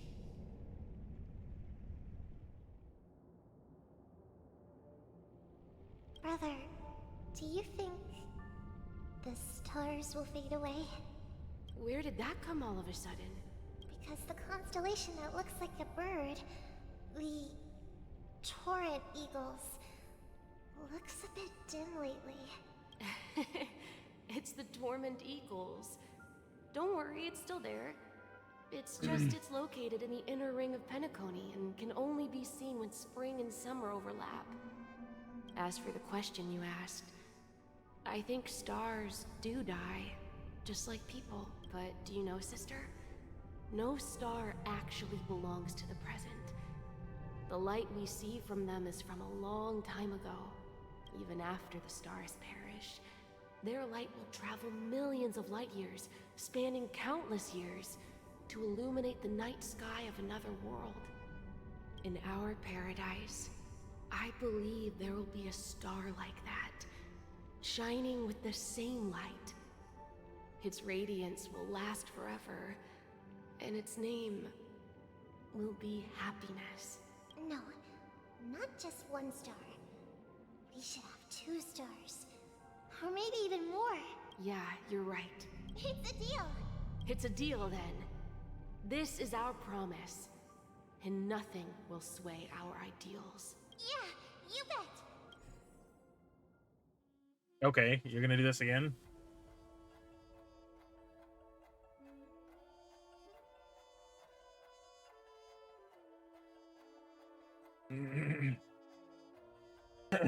Still, question mark, as March 7th. Interesting. Penacony as Gallagher. Fuck. Sunday's Servant. Overworld Dream Master. Argenti, which didn't even talk. Script supervisor is Elio. He's not the script writer. In loving memory. Okay. An ex-surveyor aboard the Astral Express and a young scholar brimming with enthusiasm and curiosity, hailing from the Zerona, lined by the remembrance and dominated the academic cliques. Holy shit, there's too much! I don't know. You guys can read it if you want. Who's a true founder behind the Land of Dreams. Kieran, former guard of the Astral Express and an outstanding gunslinger. Accomplished general is the sole winner of the Fang Hunter Medal.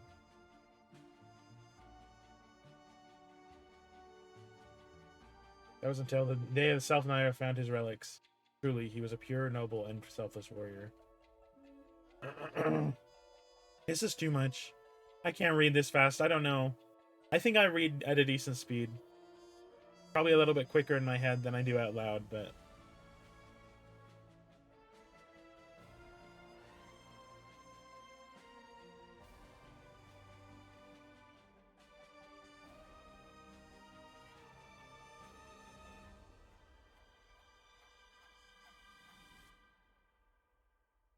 May this journey lead us starward.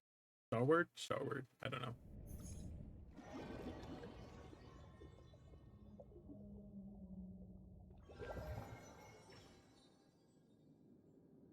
It's a pleasure to hear your voice again. Congratulations. You've become the biggest winner of this festival. Are you calling just to poke fun at me? No. I'm just impressed. Not only did you venture alone into Penacony and discover the truth of Dreamflux Reef, but you also managed to escape with the help of that Knight of Beauty. Remember the recording you received from your Trailblaze friend? It's now the most valuable chip in this game. However, this came at a high cost. Losing a cornerstone is a hefty price to pay. Diamond just called a meeting to discuss what to do with you. Just as I expected.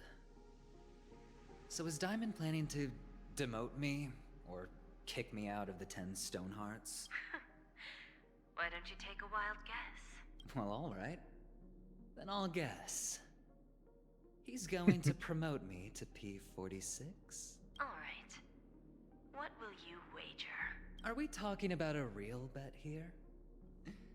I don't want to wager anything just to escape your clutches. But if it's just a friendly bet, I'll put on the line what I did when we first met.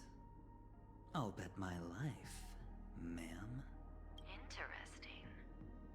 But since it's Diamond's call, no one can predict the outcome. I'm on my way to Penacony. Once everyone is settled, we'll return to Pier Point for the final showdown. Sounds like I'll be out of the action for a while. Finally, a chance to kick back and relax. Yeah. Leave everything to me and Topaz, child. Thanks to you, as soon as the Jade Stone was delivered to the family's compound, we finished up our preparations. The seeds we planted have taken root. Soon, it'll be time to reap the rewards. Huh?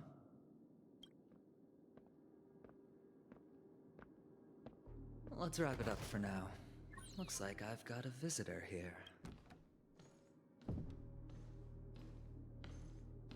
Oh. Okay. So many surprises today. Didn't expect a Galaxy Ranger and wanted criminal to show up here. One who managed to take out 2 IPC members under the noses of our fleet. Do you understand what that means? Screw wubba boo, I just put him to sleep. Don't try to intimidate me with that nonsense. Besides, I've taken down more IPC lackeys than the residual value you squeezed. And I don't mind adding a few more zeros to my wanted poster. I have a question for you. Be honest, or I don't mind putting a bullet into your head. Tell me, where is Oswaldo Snyder? Head of the marketing department. Or development department. To be continued, bitch, what? We're getting left on a to be continued again?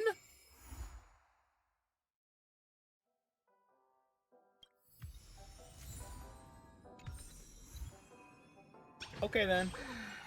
Well, that was the quest. So, if you actually reach this far, then thanks. But, I will see you guys next time. I am going to be releasing a video of this. Probably this separated into 2 separate videos. It's going to be a long video regardless. And then the polling I'm going to do as well, separated to a separate video, which will probably go out first. So this actually makes no sense for me to say. Well, bye-bye! Bye-bye!